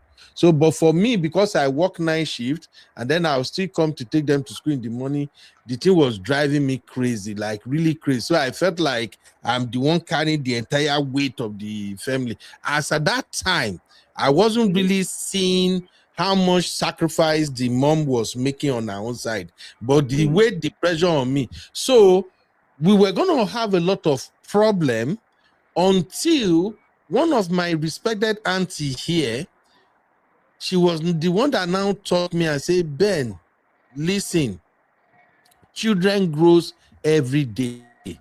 It might look tough now, but I tell you, 4 5 years from now, these children will not remain the same. So you and your wife shouldn't be fighting over this. What did you guys will do? So the auntie now told me share her own story with us too. They also raised 3 kids, and our children are all grown now. So when the auntie now told me that children grow, just keep doing what before you know, they will be giving you more freedom. And that was it. And she now said, while I am not working extra, I should use that opportunity to be taking extra classes. So that's what we do. So please, any couple, if you and your man or woman are struggling with raising kids, please, you guys should not fight. If both of you working, we actually make the situation difficult that you'll be paying childminder. This 1,000 pounds, no be small money. It's better you go sit down and see how you can work around it. You, my brother, you are the one that will beg the most. Women always play their part. Men are the one who usually don't get it. You know how we be now, Chucky. When you are sitting around those children, you can't go out because mighty child is not easy at times. So, hey, you will be there with them. You can't do jack. It's all about them. Imagine staying with a child, with your children for 8 good hours. In between, you are changing pampers. In between, they have to eat. In between, they will fight. In between, they will sleep. But here you are, you can't even do nothing. So please, brother, sometimes it will make you feel like you are not living. It will make you feel like everybody is having a blast. But here you are, watching children. And as an African man, sometimes it will make you feel like, look at me, he hold me. I can't sit down here, chasing children up and down. Please. Please, I'm telling you, see, I've been on live show now. Is it not almost 3 hour plus now? Anybody no disturb me? Hey, and my children are around. Let me add to it. Thank you, sir. We all did the same thing. By the grace of God, all my children, we were changing bathing when they were young with my wife. There was a time I was doing touch shifts, and I have to pick the children up by 7 to work, and I closed 6. My brother, I was so sleepy that day I have to stop at one stop and sleep for 30 minutes to continue driving. My son David, do you know how many times this boy has fallen from my hand? Mm-hmm. So he's sleeping, we are watching TV. By the time, where is he? But I sit on top of the rug. Where is this boy? Meanwhile, he's on the floor snoring. He was enjoying the TV with me. So, and it even allows you to bond with those kids, Ben. Wow. They'll be able to bond with you. You know what? Everything you are enjoying now is what you have sown, Uncle Ben. You don't know. Uncle Patrick. It's what you have sown with those kids. It will allow you to bond.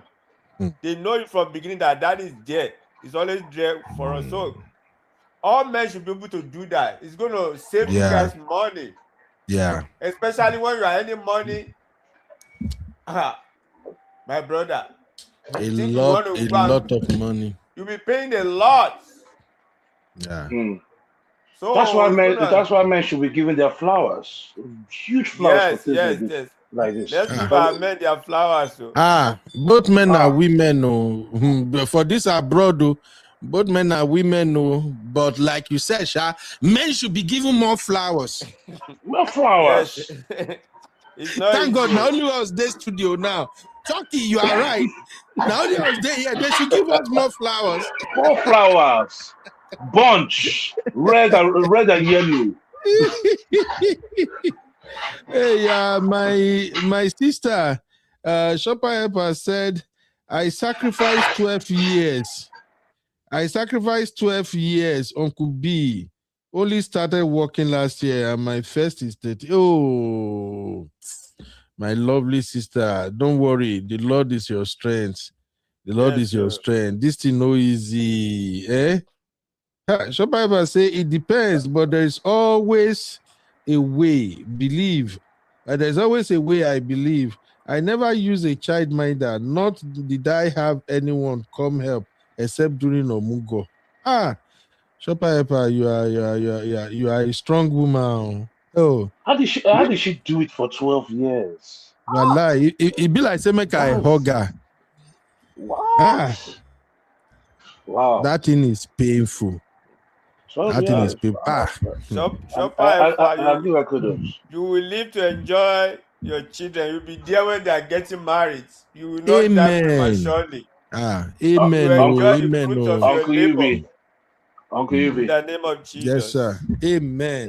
Look at Sissy now. She's asking me a question. Why is my connection only works when I be outside the house? I think you and Nabi are the one who can explain that. I really don't know how you both do it. let me tell you a story. Yes, sir. I have a very close friend. He's been in America for 40 years. He's an engineer. During the meltdown, he lost his job more than 5 times. So he has to travel somewhere about 2 hours. He was doing a job on contract, and the wife just got another job as an RN. He said they prayed. How are we going to do it? The wife has to be at her job 6 o'clock, 6 as a nurse. Daycare doesn't open. So now they pray. They say, God just stood there and he should come and meet me. And when they can thank God, I have 2 then. I was taking them with the 2 children. Uncle Ben, in the thick snow, this man will wake me up at 5 o'clock. Uncle, I'm just telling you, we are driving in the snow. Uncle Ben. One of the last baby, after she sleep, she'll be sleeping. I said, I want somebody to back me. I have to back her. These children one of them is in medical school. She has graduated. She's in medical school. He's the one that says I should back up. She's in 3rd year university now. You see the way this my friend said, what I said, they can never forget me in their life. What I did to them. So that is a big deal, Uncle Ben. It's a serious big one. deal. Serious one. Especially if you don't have help. Thank you, sir. Sissy, you went to mommy's place. Oh, okay. No wonder I just coming back. Troublemaker. Sissy, did she get charged for the 1 week holiday from the grandma? That's a good question. Sissy, hope you are going to pay mommy. You will pay mommy for that 1 week because that is what we are discussing now. Sissy, you will pay mommy. You pay mommy by force. 250 pounds a week. See, I doubt it. On a serious note, my people, the only way to survive in this abroad, especially when you are married and you have kids, is to work with your wife and wife work with your husband. Please, we cannot emphasize that thing enough. You just have to work together, and just know that you will sacrifice. They no born you well. You will serve these children. The 5 years I said I sacrificed, it's not like I was left off the hook, but at least that 5 years, as soon as my son turned 5, 6, the pressure was way lighter because the other one was now 8, then the senior was like 13. So at least small relief, they say, I don't have to be watching them round the clock. But from that early years, Chucky, Emife Bo. It's me, Emife Bo. Emife Bo means my heart nearly won't drop. When I was working night was the worst. I remember one time I worked night, I came back, I took Blessing to school. In between some of the risk that we will be taking. My 2 other kids are still sleeping, and going to that school and come back will be like 15 to 20 minutes. I'll be dropping her at school. My mind go there, I say, God, I beg you, make anything go, no happen. make it to go Apple. Because the mom will have like 10 minutes to stay with them. Why me? I'm heading to take the blessing to school. Before I'll come back, she would have already left. That was another problem. One day I went to work, I came back, I worked night, I came back, I was taking my daughter to school and I was sleeping on steering. I was sleeping. But I just managed. I reached the school like this. Now that park there, I cannot drive away. The good thing was that I called my wife like this. She supposed don't leave house, go. I call her, she said, I might just tell her, say, may she wait till I come back before she will leave, which means she will run late. I say, babe, don't even go at all. And if you call them, tell them you will wait like 2 hours. I can't drive. I am sleeping. And I just park in the parking lot of the elementary school there. I slept. By the time I open eye, it's already after 8 in the morning. Oh, I've done something like that before, Sha. I've done something like that. Baba Chucky. When I came back, I have conversation with my wife. I say, babe, I don't think I can keep this thing up. How about the time I will go and work night, come back? After I will be banking on my kid to sleep at least till like 10. So that I can at least put in like 3 hours sleep first. Guess what? If people say 30 minutes later, when I just say my sleep, now the small one go wake. That was when I started understanding that when you work night, you come back, you can't sleep. You get where you go reach, the head, the migraine ahead where you go, it go be like say your brain won't bust. Jeez, Chucky, I'm telling you, I pay my dues in this country. Oh. That's why sometimes when I tell sisters, I say, we understand now they do a lot, but also they consider us men. We know they talk, but we too, what do they deal with? I chase my head. Shocky, I know exactly when my hair begin wrong, go back small.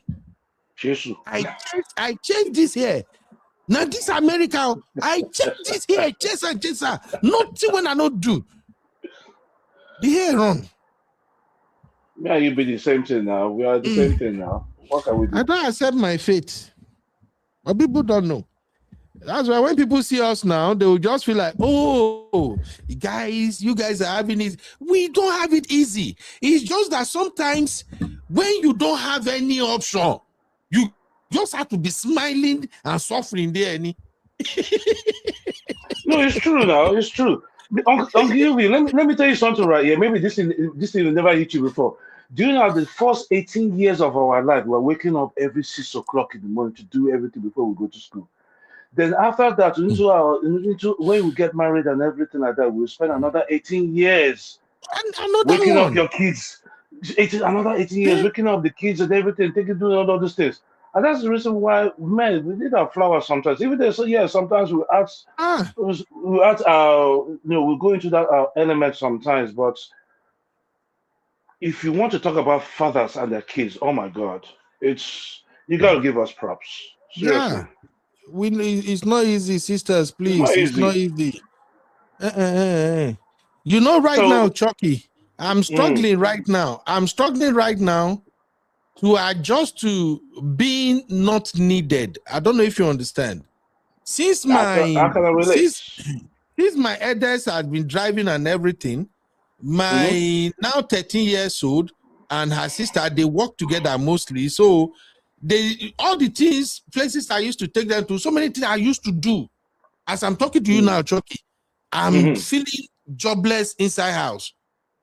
Because even my son don't even need me. Like, they will literally tell their sister, hey, Blessing, can you drop me up at so place? Hey, Blessing, I want to get something at Walmart. Can you take me there? And then they will carry their. So you can't be like, say, I am not working. For the past, 3 months now, I have been struggling with that not being, not just get myself. So sometimes I'll just be like, you know what? I just go run my mouth for YouTube. Uncle Yubi, enjoy this holiday. Enjoy this small holiday that you have. When the grandkids start coming, that's another chapter. I'm sure you know that.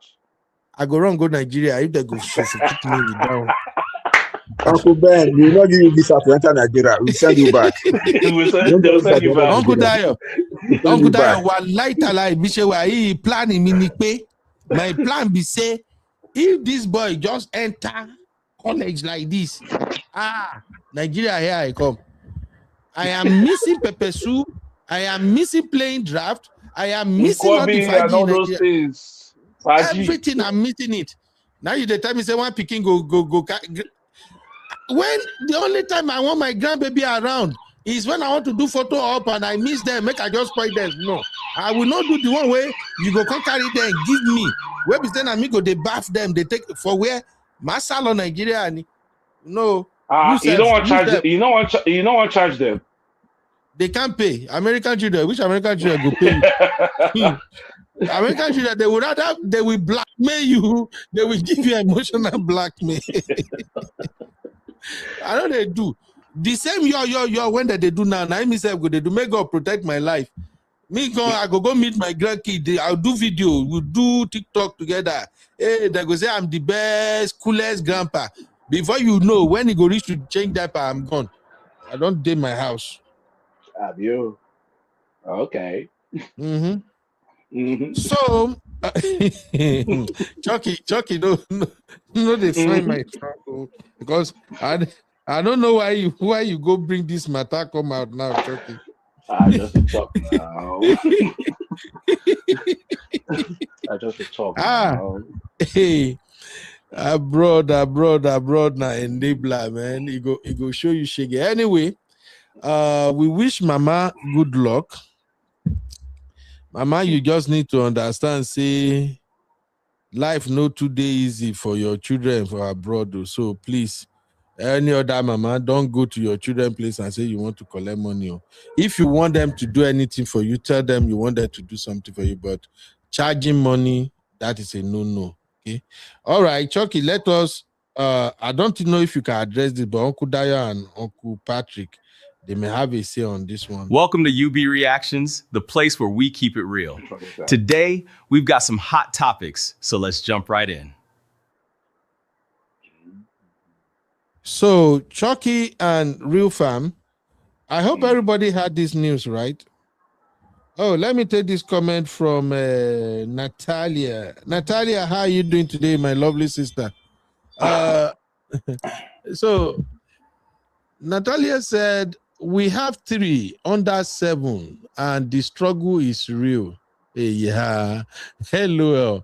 The fight, the chaos, but it's all love. My husband is one of the amazing dads you are speaking of. You all deserve your flowers, truly. Thank you, my sister. Ooh!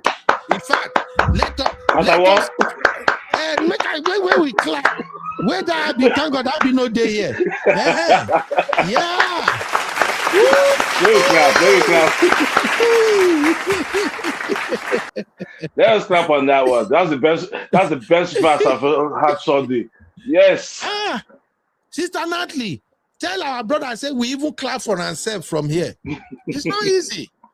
It's not easy. So please, brothers, we are begging you, fellow man to man, we are telling you right now, don't worry. At this stage, when the kids are small, it will look like you are getting frustrated. It will look like you have no time for yourself.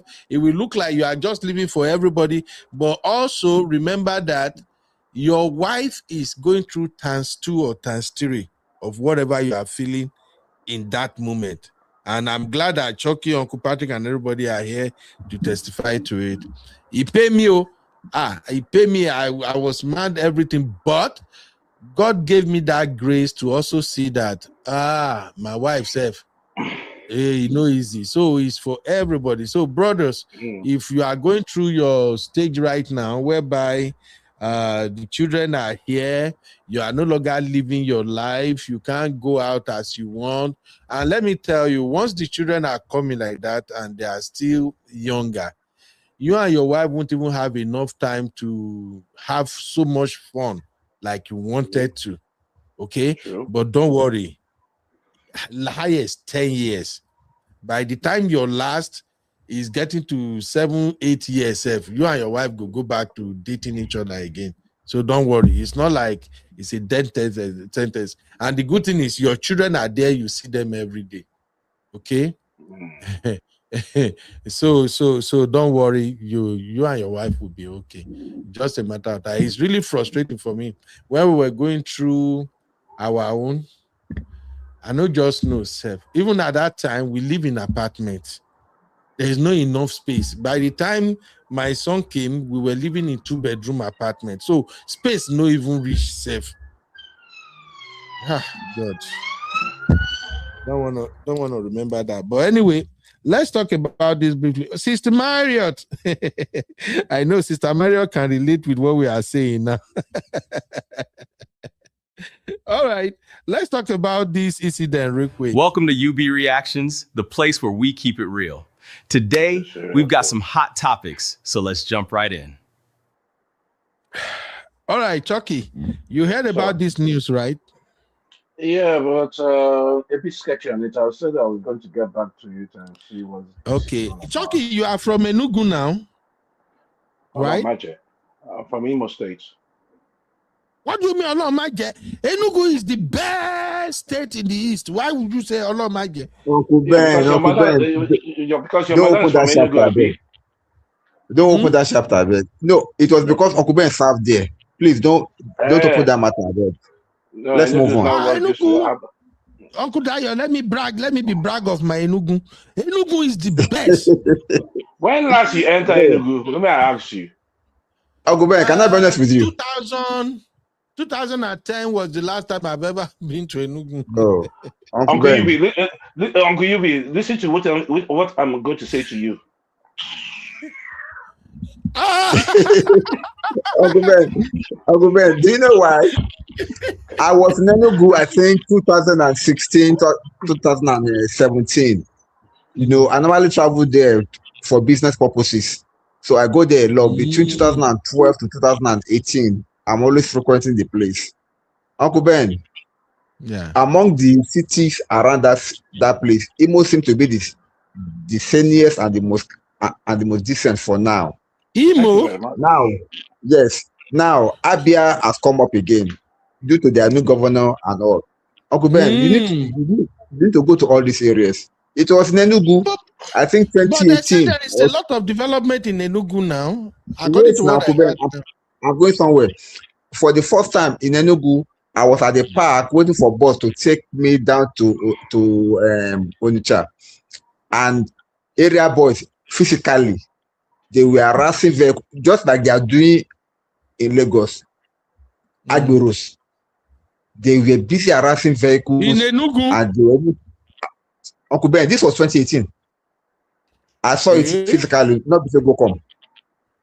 So when we are talking about all these things, now there are so many developments now. Now they are trying to make the place okay, but as at that time until now, Imo State seems to be the cleanest and the sanest place. Okay. In that part of the country. That's why an average Igbo man and an Igbo man, they are not always in sync. They are always arguing.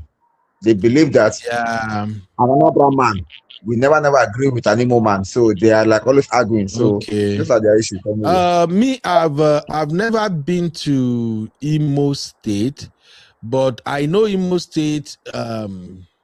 When I was still out there playing game, I've played game with 2 Imo ladies before. One thing I know about them is they are very, very beautiful.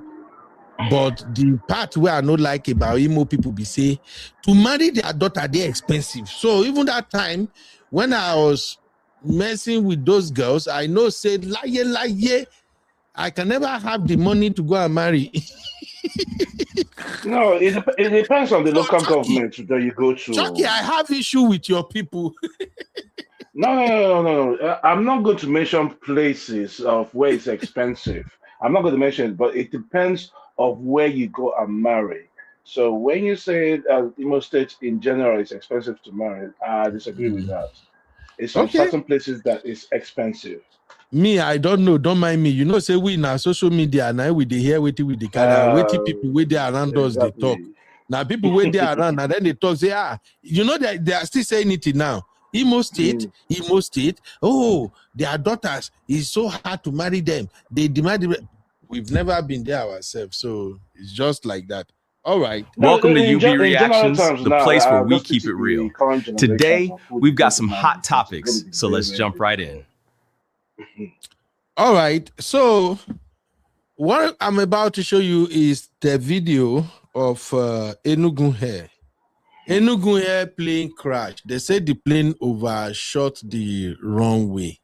And this thing is becoming very common these days. It's very becoming common of Nigerian pilot and plane to overrun their runway all the time.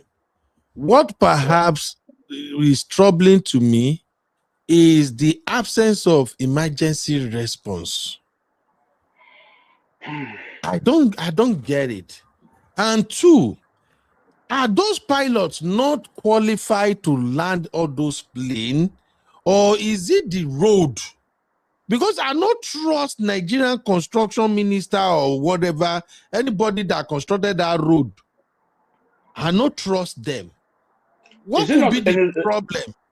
Is it not the same Enugu that the plane landed land on a highway road instead of landing on?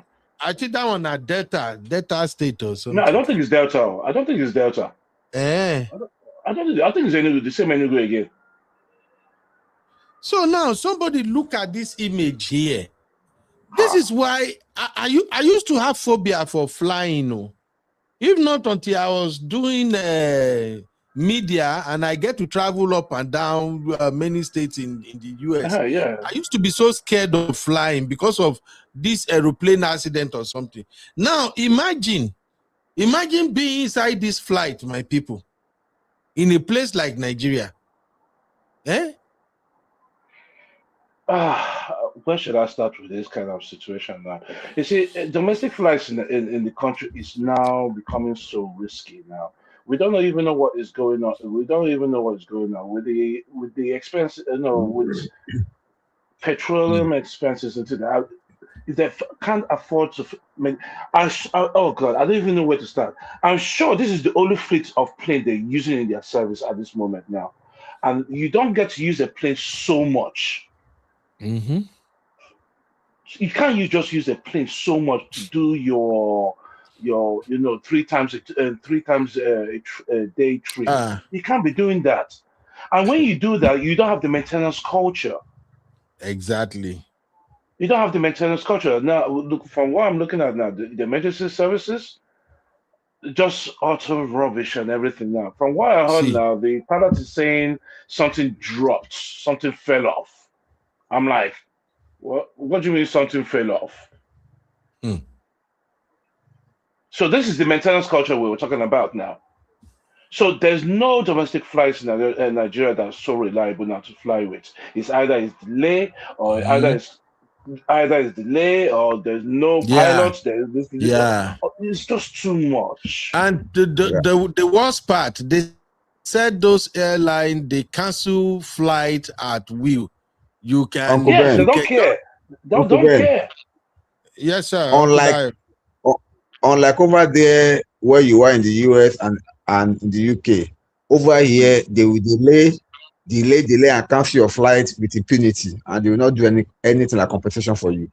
See, now it has not become a norm. Now, if you have a flight for 7 o'clock in the morning, for instance, don't be surprised you may be flying that flight around 6 p.m. in the evening, if I thought they fly that day. It has happened over and it's still happening. Because why? They don't have many good planes to fly those routes. So they have to be waiting for a plane that has gone to Kaduna, for instance, to come back to come and pick you that you are going to maybe Imo State. Are you getting me? So that's why they are so disorganized that they could not even maintain a normal routine flight on a daily basis. Just go to the airport if you are traveling. Just try to stay there for about an hour or so. Be watching flights that will be delayed. Flight. If you can see any flight that is on schedule in the whole day, you can count them on your fingers. Out of about 100 flights that are supposed to be on schedule, you can count them on your fingers, both local and not so much of all these so-called international, but mostly the locals. Oh my God, you can never know when you can fly until you reach where you're going. Right. You are right, because one of my sister-in-law used to be air hostess in Nigeria. She has shared that thing you said with me before. She's I think was it Ibom Air or which airline she worked with then. She said sometimes the same plane go Port Harcourt, now he go Calabar. That same plane, now he go Kano. He said now so that they move around. I said, what? That was okay. Which time they can't take the weight, check the plane? Because here in the US, even if the plane is still going to a route to any other place, the moment the plane land at the airport, the maintenance crew something, they still have so many things they will check before the plane go again. But Nigeria, I don't know. This is terrible. And when they said this Enugu here have started commercial flying, I was so happy because I know a lot of Easterners that they travel a lot, and I just felt like, oh, this one is our own. They will be patronizing it. But with this thing what happen now, trust my Nigerians now, blood of Jesus, Enugu here, I know they go. Now what are they do now? Be that. See, it's just look at the aircraft there now. Look at what I'm looking at now. This is a crime. This is a sin. There are not supposed to be passengers still there. Nobody's supposed to even be near, closer to it. There. But where is emergency services? Exactly. No day. No day. It's just not there. And you want me to fly airpiece from UK to Lagos? So when did that one come start? No. Because how often I used to say that I've never been to Abuja in Nigeria. Because sometimes I've been thinking, can I take a local flight in Nigeria to Abuja? I hope I not go get high BP before I reach there. It is simple, Shoki. If you know you are going to fly, for instance, now you have an appointment. Now today is Friday. If you know you're supposed to fly on Monday to where you are going in Nigeria, try flying on Friday. Make sure that you book your flight to be on Friday, because I can guarantee you that tendency that you may fly on that Monday morning itself because of delays and. Yes, I've been through that experience before because I was in Nigeria last year. I was in Nigeria last year. I was with my daughter, and she was God bless her, she was not that stressed. She was like kind of enjoying the whole situation, but she's not used to it. But she's a very calm girl. She got used to it. My flight got delayed for 6 hours. And this is for me to take a flight from Abuja out from the country.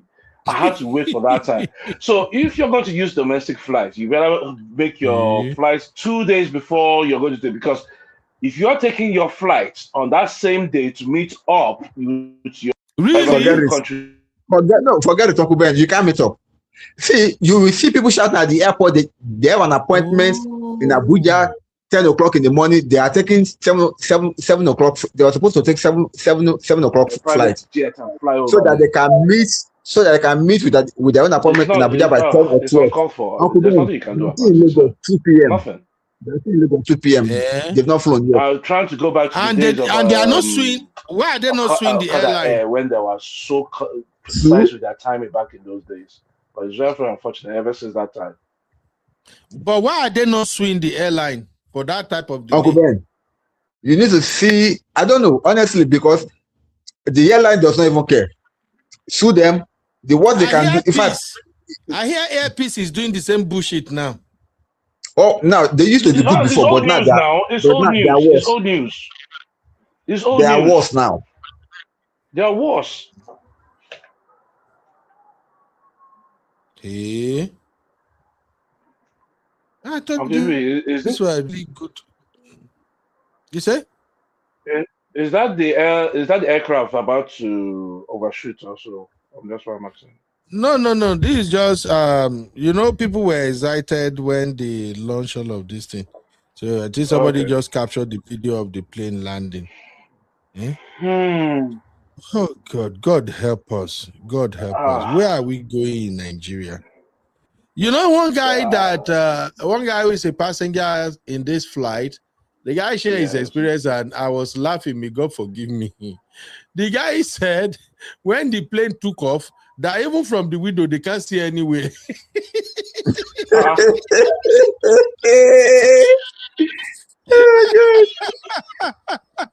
Yeah, but look, Uncle Yubi, look at the aircraft. It looks like Molwell now. It looks as though it's not been washed. Huh? The guy said, they look everywhere. They cannot see outside. He said, all they just say is when the plane was doing boom. I try to imagine myself in that situation. I don't know. See, I'm terrible at flying, honestly. I always like to take the seat by the window. I don't know. I just like to see what's going on outside. At least if anything will crash, I know where we are. Even though So Uncle Yubi, so what is the safest means of travel in Nigeria now? Because on the road problem, it's now the air. We don't have train. Water. Traveling by water is the safest in Nigeria. So from Lagos to Port Harcourt, Abi. So now, Uncle Ben, what did you say? Traveling by water is safest. Don't think about it. By sea. I go by boat. No. Uncle Ben, please don't go. I travel by boat, by ferry to cross from my own Ikorodu to VI. Uncle Ben, I don't want to alarm anybody, but accidents do happen on the sea too. And when it happens, it is always fatal. It sounds as though that's the safest transport now as it is right now. You may say the rate of accidents. You may say the rate of accidents on the water may be a little bit lower compared to maybe the road and the air. But I can tell you for sure, they have their bad days too. I know, but so far so good. It seems like it's the safest in Nigeria now. Since he said you distressed me when he said he was taking a boat. Oh yeah, I remember. You took a boat to go and miss TC that day, right? It wasn't funny. And it was a rainy day too.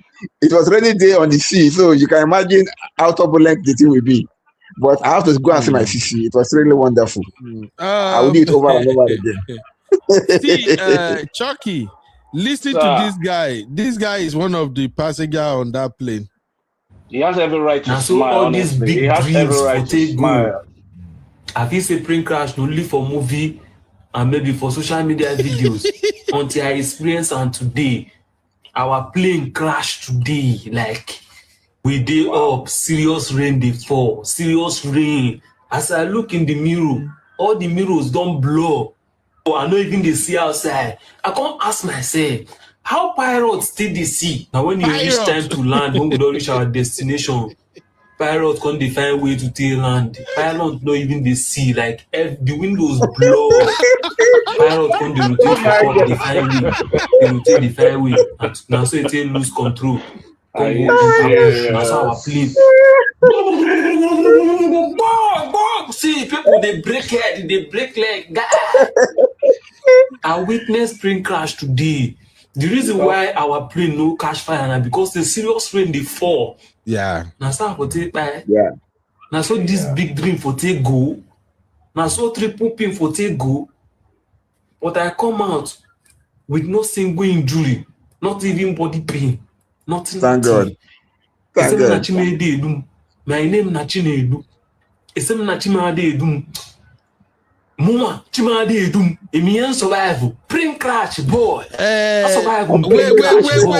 Not single injury to the point. Chucky, what is he saying? Inchini Mimi may do. My wife interpreted for me yesterday, but I forgot now. Inchimi may do. What was he saying? He mentioned his name and then he said, boom. So that means that she won't kill me. I was like, Chi is God, right? Chi is God. Okay, she does God not want will me not kill dead me. or anything. Yeah, God will not kill me. I don't want you to be dead. Thank you. So, Uncle Ben, if I must say something. Yes, sir. Now, if I must say something, there's something about Nigeria. When it comes to our navigational system, we are still so far behind. Now, ordinary rainfall, honestly, it happens. Okay, let me shock you. That was the near experience that I have of a plane crash. I was coming in from Kano on a flight into Lagos. Now the flight has to make a stopover at this Abuja. Do you know that this plane that carried me from Kano, all of a sudden, when it landed in Abuja, it could no longer move again. It landed properly. Nothing wrong. Only for us, we were waiting like some people disembark. Only we are now expected to take in some new passengers onto Lagos, and they will now add the announcement. Blah blah blah. They gave their story. Blah blah blah. This and this. And what was their reason?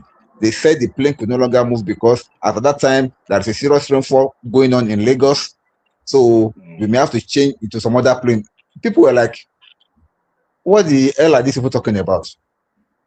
So it's plain salt that cannot withstand rainfall. Now, if you're talking about feasibility, we can really understand. Maybe the visibility is so poor that the plane cannot navigate. Fine, but they're not talking about that. So some of these planes are just being managed, Uncle Ben. That's what I'm saying. They're just being managed because they have been overworked to be, more than 7 hours. And you know what that means? It put people's lives at risk, and it put the planes to life at risk. But Uncle D, but there's a reason why they have to fly more than 30,000 above ground level to avoid all these storms and everything. There's a reason for that. Flying up there is okay with them, but once they want to come and land, they will not be able to see the tarmac. I know what that means. That is dangerous. Hey! Okay, now let me give you a clue. This particular man now, that have kind of overshot his bearing. I want to believe that tarmac, was there light on it? Was there trailing light on it? Because if there is a trailing light on it, even in the midst of the rain, the man should be able to see it. Or maybe somebody forgot to put on the light, thinking that it was daylight, he should be able to see it. And then there was serious rainfall. The man could not even see where he was going. Even if passengers in the plane are complaining that they could not see what's going on outside, that means the visibility is so poor. What is supposed to have told him before taking off is that it's either he should stay where he is until the rain goes down because of the visibility. I can remember, I think year 20,000 or so. Year 20,000 or so. Year 2000. I was about to fly from Kano also, and at the airport, I could not even see beyond 50 meters from where I'm standing because of the haze. So blurry. Uncle Dario, sorry for cutting you off. Okay, yeah. Sorry for cutting you off.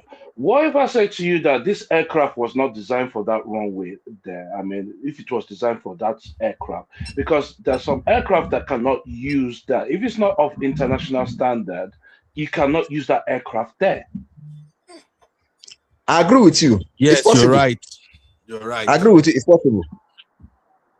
So it could be possible that jet is not meant for that runway to overshoot. Chucky, let me even shock you. Let me shock you.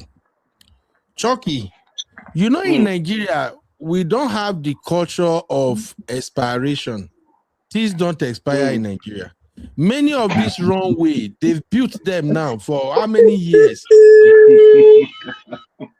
I'm telling Uncle you. Ben, don't even go there. Don't even go there. Eh? Can I be honest with you? It's only in Nigeria that you see pothole on the runway. I think on the major road. It's only for Nigeria that we see pothole on the runway. What are you talking about? I beg. Don't even go there, Uncle Ben. Don't go there. Don't go there. Uncle Dario, you may be right with that, but I believe the only runways you will not see port is the international airport, which is Lagos. No, you not see the international, Abuja. But on the local ones. The local ones, oh my God. The local ones are the most dangerous ones, actually, because the maintenance is not there. I'm not going to lie to you. It's not there at all. That's the reason why I think it was 2 months ago or something like that. Some plane is trying to land, is looking at something else. Instead of landing on its runway, it landed on a motorway. I'm like, Imagine. Why are you landing on the motorway? They have to push the thing to the right. I mean, the aircraft have to take off on the same place. I said, we take risk. There's some risk I cannot understand that we take, and you have passengers in it. Now, I don't Uncle know. Ben, do you know the reason why they are still having passengers? People don't have a choice because if only people have the choice, all the aircraft in Nigeria will have shut down by now because people are tired. Why? They don't keep to time. Two, they are not that reliable. They are not that dependable, and the planes too, they are not that okay. But So why the people would rather expense? risk Why it. this? Why do you have to fly with so much to pay for a seat over there? 1,000, they say Oh, no, 100,000. Chucky, Why? Chucky, they would rather take the risk of flying in that plane than for them to take the risk of traveling by the road and get kidnapped. It's a sad situation. That's why Yeah. people are risking it. Not that they are okay with it. They rather take that risk to fly by air, Yeah. got delayed, make their so-called appointment and all, than for them to take the risk of traveling by road and getting kidnapped by all these kidnappers. So that's why I can't blame them. And Now, another thing is even with this current administration removal of subsidy, even road transportation is no longer cheaper. What I mean is this: for instance, if you're gonna go from Lagos to Onitsha, you will have to use 1.5 tank if care is not taken. And if you are driving an SUV, you know what that means. Meaning you would have spent close to 120K or 150K on Uncle fuel. Ben, you will spend more than that. You spend more than that. You spend more than that. Don't forget about the Factor in the police. traffic and all. Traffic and delays. Don't forget You police. spend more than that. Don't forget Uncle police Ben. also at the same time. And the police then again, Uncle Ben. Now, even the air ticket too that they're paying through their noses. Do you know that a flight from Lagos to Kaduna, or maybe a flight from Lagos to Kano, or a flight from Lagos to Maduguri is the same cost as a flight from Lagos to Ghana? What, 500,000? I'm telling you, check it out. Wow. Lagos to Ghana is around 250,000. Check out the price for Lagos to Kano. Wow. Check it out. Just go to your phone now and check it. You see there. Depending on the ticket that you want to buy. I believe you because I did something like that sometime last year. So a local flight is as expensive as some of these our international flights within West Africa. And people are still risking it to travel because they want to go to wherever they want to go to. They cannot go by road. Absolutely. It's not funny at all. Absolutely. Chucky. Anyway, we got to go now. Uncle Dayo, can you hear me? Yes, sir. I can hear you loud and clear. Okay. Sorry, my network was misbehaving there earlier. All your children are back now. They've started switching up everything again. Satobi and Tribe say because they know people are scared of kidnappers. Absolutely. Who want to be kidnapped? Uncle Dayo, now where they travel for Nigeria now, when I get mine though. No be me. Uncle Ben. When you travel in Nigeria now, you must go with your prayer. So you pray and even fast safe. Say, God, as I go, come and go with me, come and protect me.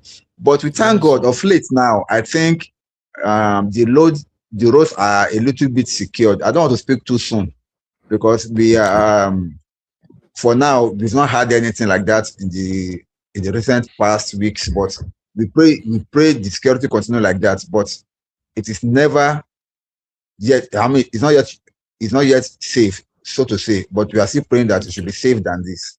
So that's just the way it is. We hope so too.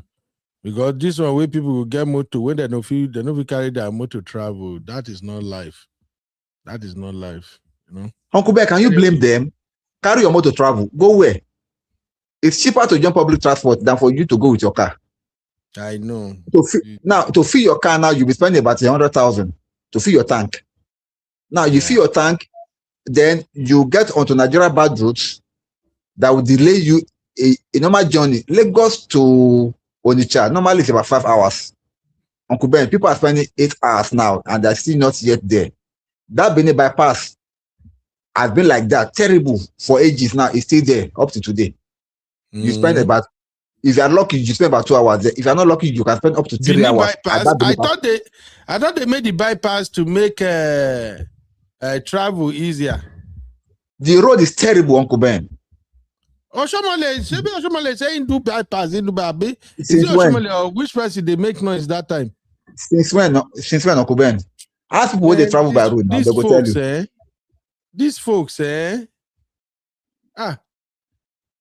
I beg you. Anyway, we got to go now. Uncle Dayo, thank you very much. Chucky Baba. Thank you, sir. Yes, sir. Yeah, I think we got to go now. But Chucky, real quick, what is your let me just ask you, Messi or Ronaldo? Real quick. Wait, Chucky, even wait, Seth. Because this one good day funny. I really need to hear your take. Welcome to UB Reactions, Messi or the place Ronaldo? where we keep it real. Today, we've got some hot topics, so let's jump right in. I don't know what to say on that one, honestly.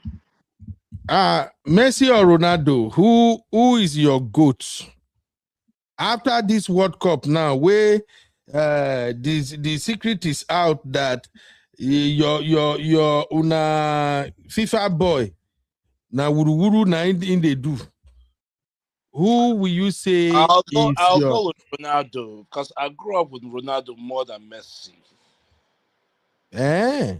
But at the same time now, Baba? No, I watch more of Ronaldo game than Messi, so I can't judge. Oh, okay. Watch more of Ronaldo. Oh, I got you. Especially as somebody in the UK, Ronaldo play for Man U. Okay. So I can basically. He has gone to different clubs and everything like that, and he has won from every club. But Messi is a one club person, so I'm not a fan of someone who's been in one club. True. True. Although, and the worst party, he moved to Paris Saint-Germain. He cannot replicate what he did at Camp Nou. So, me too. But Ronaldo did it with, is it 2 teams or 3 teams now? No, Ronaldo actually did it with about 4 teams. Man United before he moved to Real Madrid. He's gone places. Mind you, he was before all that. He has won a title with Sporting something, or what's it called? Sporting Lisbon. Yeah, before he came. Sporting Lisbon. Before Alex Ferguson picked him up. Yes. Then he moved to Real Madrid, right? He did. Man, this guy career really flourished.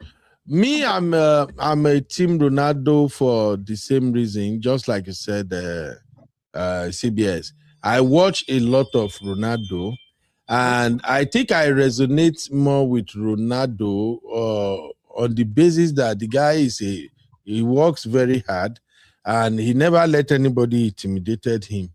Yeah. So exactly. And then I think he has better rapport with fans than Messi.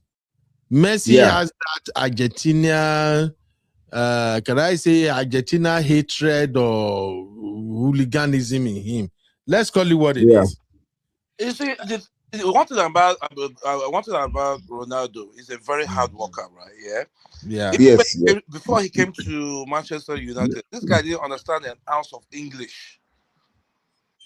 He don't understand English at all. You only speak Portuguese? Yes, at that time it was interpreters that was helping him speak the whole thing, and he had to learn Manchester United before moving to Real Madrid. He did everything. So I respect the guy. I respect his work ethics. Uncle Ben, what is the reason why I love Ronaldo? Auntie Ngozi, good night. Good night, Auntie Ngozi. Thank you, man. Good night, Auntie Ngozi, my sister. God bless you. Sister Toby say Mbappe. You see Sister Toby. Sister Toby say Mbappe. We are talking about goats. Sister Toby they mention Mbappe. Maybe in the next 4 years, Mbappe will get to that level too. But one thing about Ronaldo is that he's very, very So anyway, the World Cup is over now. We'll go back to normal now. So Uncle Dayo and Co. Now, I have to just remember I'm the champion for this season. Shocky, congratulations. I say congratulations, but I want to say I know something you will else. surely brought that up. But No. what are you saying, sir? I wanted to ask Chucky something. You know, there is a chronicle of what. No, I'm not. Can you hear me? Yes. Now, I was saying that there's something that I saw. There has been a lot of chronicle of Messi on the internet. Uncle Yubi, are you there? We can hear you, Chucky. Oh, I thought you wanted Uncle Dayo's input now. Yeah, he's talking. I'm talking. I think he's talking. You can't hear him. No, sir, I can't hear him. Let me remove you and add you again. Oh yeah, Uncle Dayo, go on. Hopefully, Chucky now there are some things that I'm seeing on the internet. Can you hear me now, Chucky? Hello, Chucky.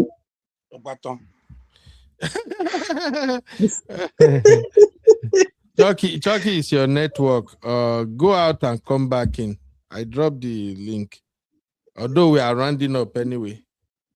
So there are some things that I saw that I think some of these so-called sport people, will I call them all these sport journalists? They did a chronicle of some of the things that that Messi did during this World Cup. How FIFA were doing a lot of things just to favor the guy. To me, I think there should be consequences for it because no ordinary player is supposed to get away with that. There is no consequence. Messi did not do anything.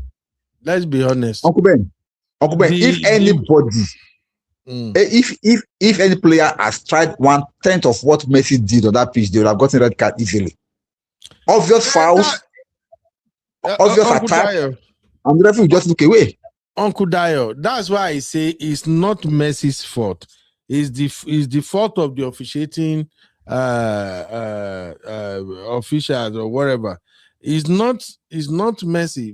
It's Messi the one that asked them not to give him red card or yellow card when he deserved it. No.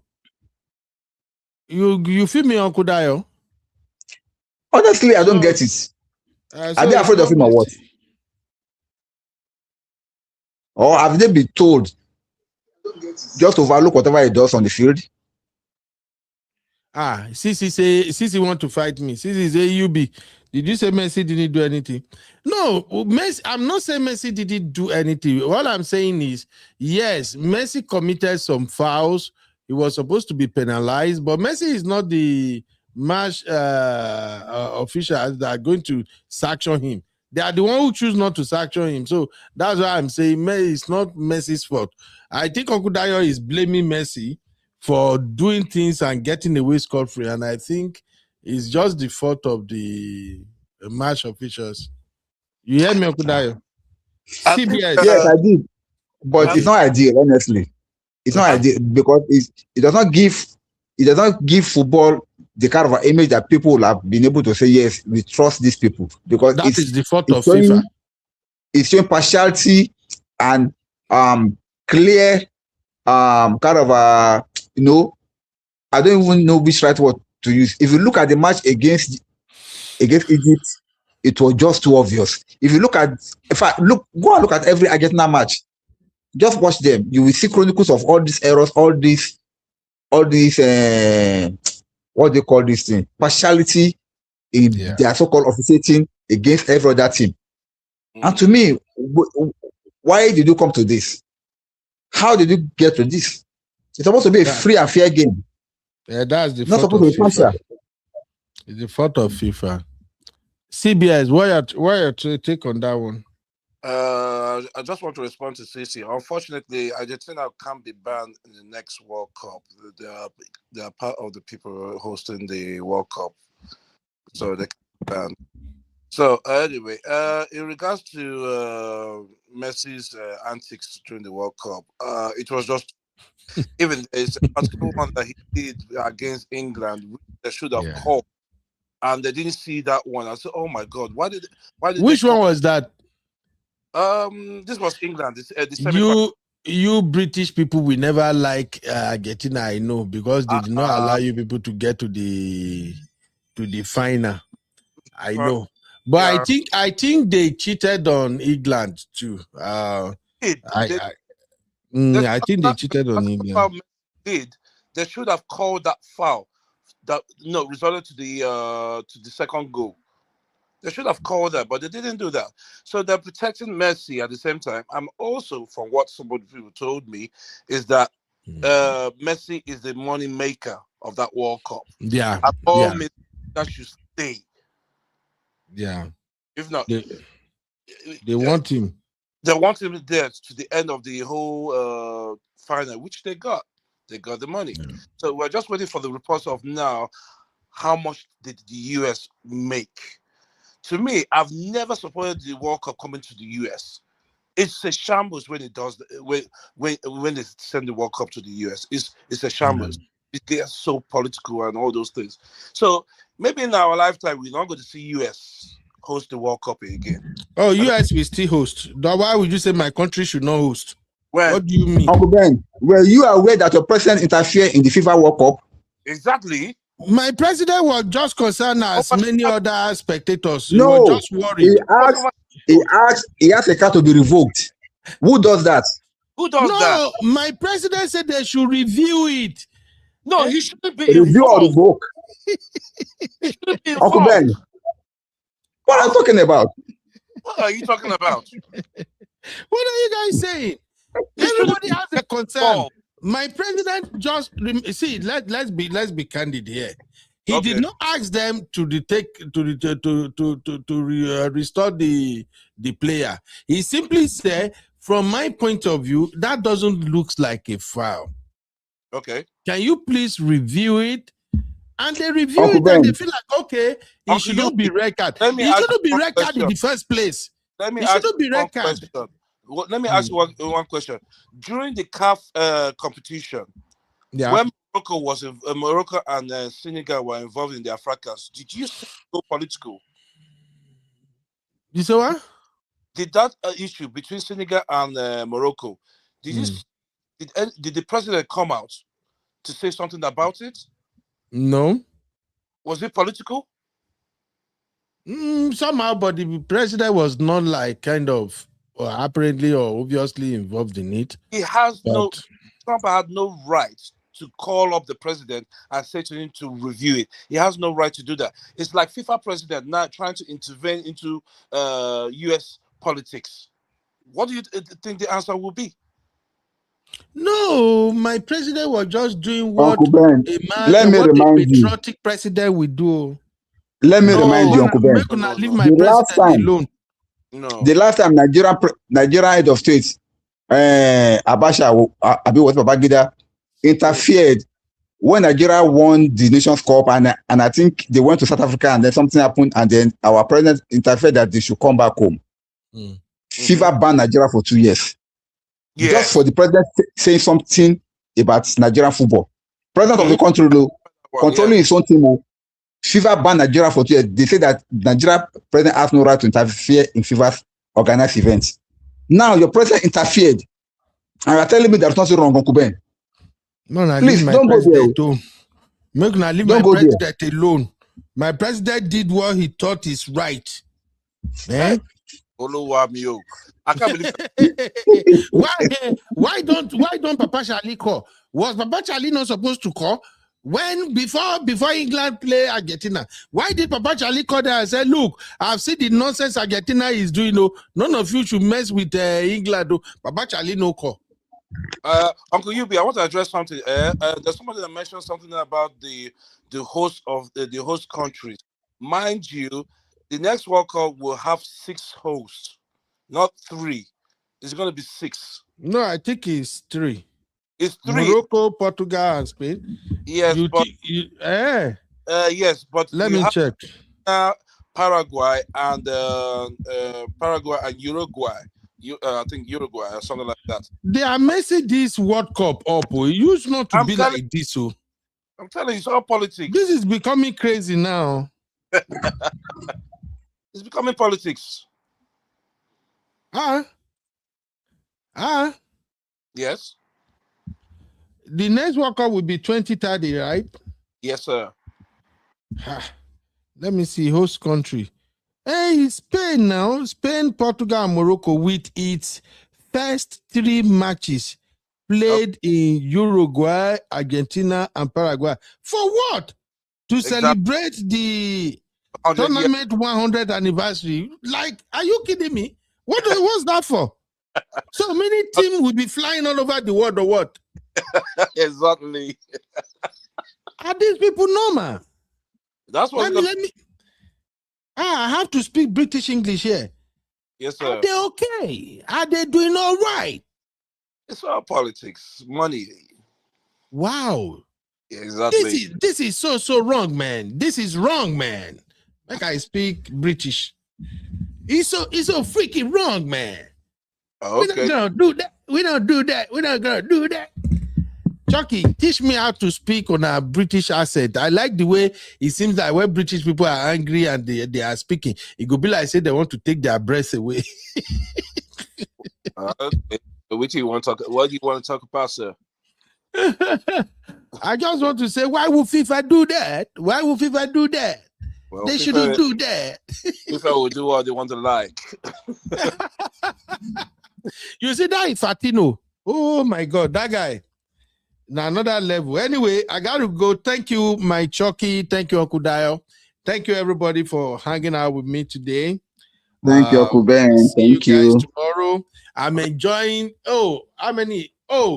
We have this thing tomorrow. Don't forget, we are celebrating Sister Yinka mom's birthday tomorrow. So you people in UK, it will be around 4 p.m. Nigeria around 4 p.m. Over here in US, it's gonna be around 10 a.m. in the morning. So come and celebrate with us tomorrow. Sisi. That's true. It's my birthday eve tomorrow, actually, but I'll be flying. Right? Oh, Sisi said, we don't speak like that. We will say, don't piss me off. I just know the way you guys speak in British accent. It's always like you are fighting. The only thing is that British accent is more sexier than Russia. Really? You know why it sounds like that, Chucky? I've noticed that thing. Russia. If you listen to Americans speak, it will sound somehow in your ear. So that's how British sound. In fact, I appreciate our British people here a lot. They really made me enjoy the British language now. Before, I used to struggle with English accent, with British accent, but now it's so fluent. Maybe because I'm listening to you guys more now. Nah, man. Nah. You can't go that way, bro. Go away, bro. You say because I say your own accent is sweeter than Russia accent. Nah, Russia is more aggressive, like so. So you actually agree, Sister Toby and Tribe? Yes, now. Russia go say this guy woke up now. Russia will say, you know that I just mercy. Who has been stealing? So that FIFA fucking World Cup. Nice. Oh, my Chucky. Thank you, my brother. I'll see you all tomorrow. Thank you. Uncle Dio. Have a blessed Good night, sir. Yeah. And you too, sir. Thank you, sir. Yes, sir. Sister Toby and Tribe, thank you. My Sisi. It's so good to see you, Sisi, with your troublemaking body. Don't worry, I will call mommy to bill you, Sisi. You're gonna pay for dropping Denzel off with mom. Good night, everybody. I'll see you tomorrow. Bye for now. Thank you. Yeah.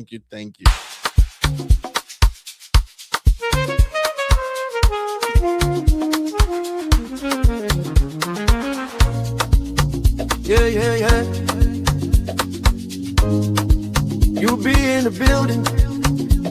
Hey, vibe with Uncle Beno. Let's go. Now happy hour things, you know. Hang out with you, babe. It's our vibe tonight. Hey, laugh and learn. We shining bright. Oh yeah. You be stories, life lessons time. Hey, on the Uncle Beno show, everything feels right. From the streets to the world, we talk real talk. Vibes on the beat, make the whole place rock. Happy hour flow with smiles non-stop. Sip and chill with you be the energy on top. You be stories dropping them every day. Wisdom for life, the African way. From the grind to the glory, hear what we say. Tune in now, don't delay. Hang out with you be, it's a vibe tonight.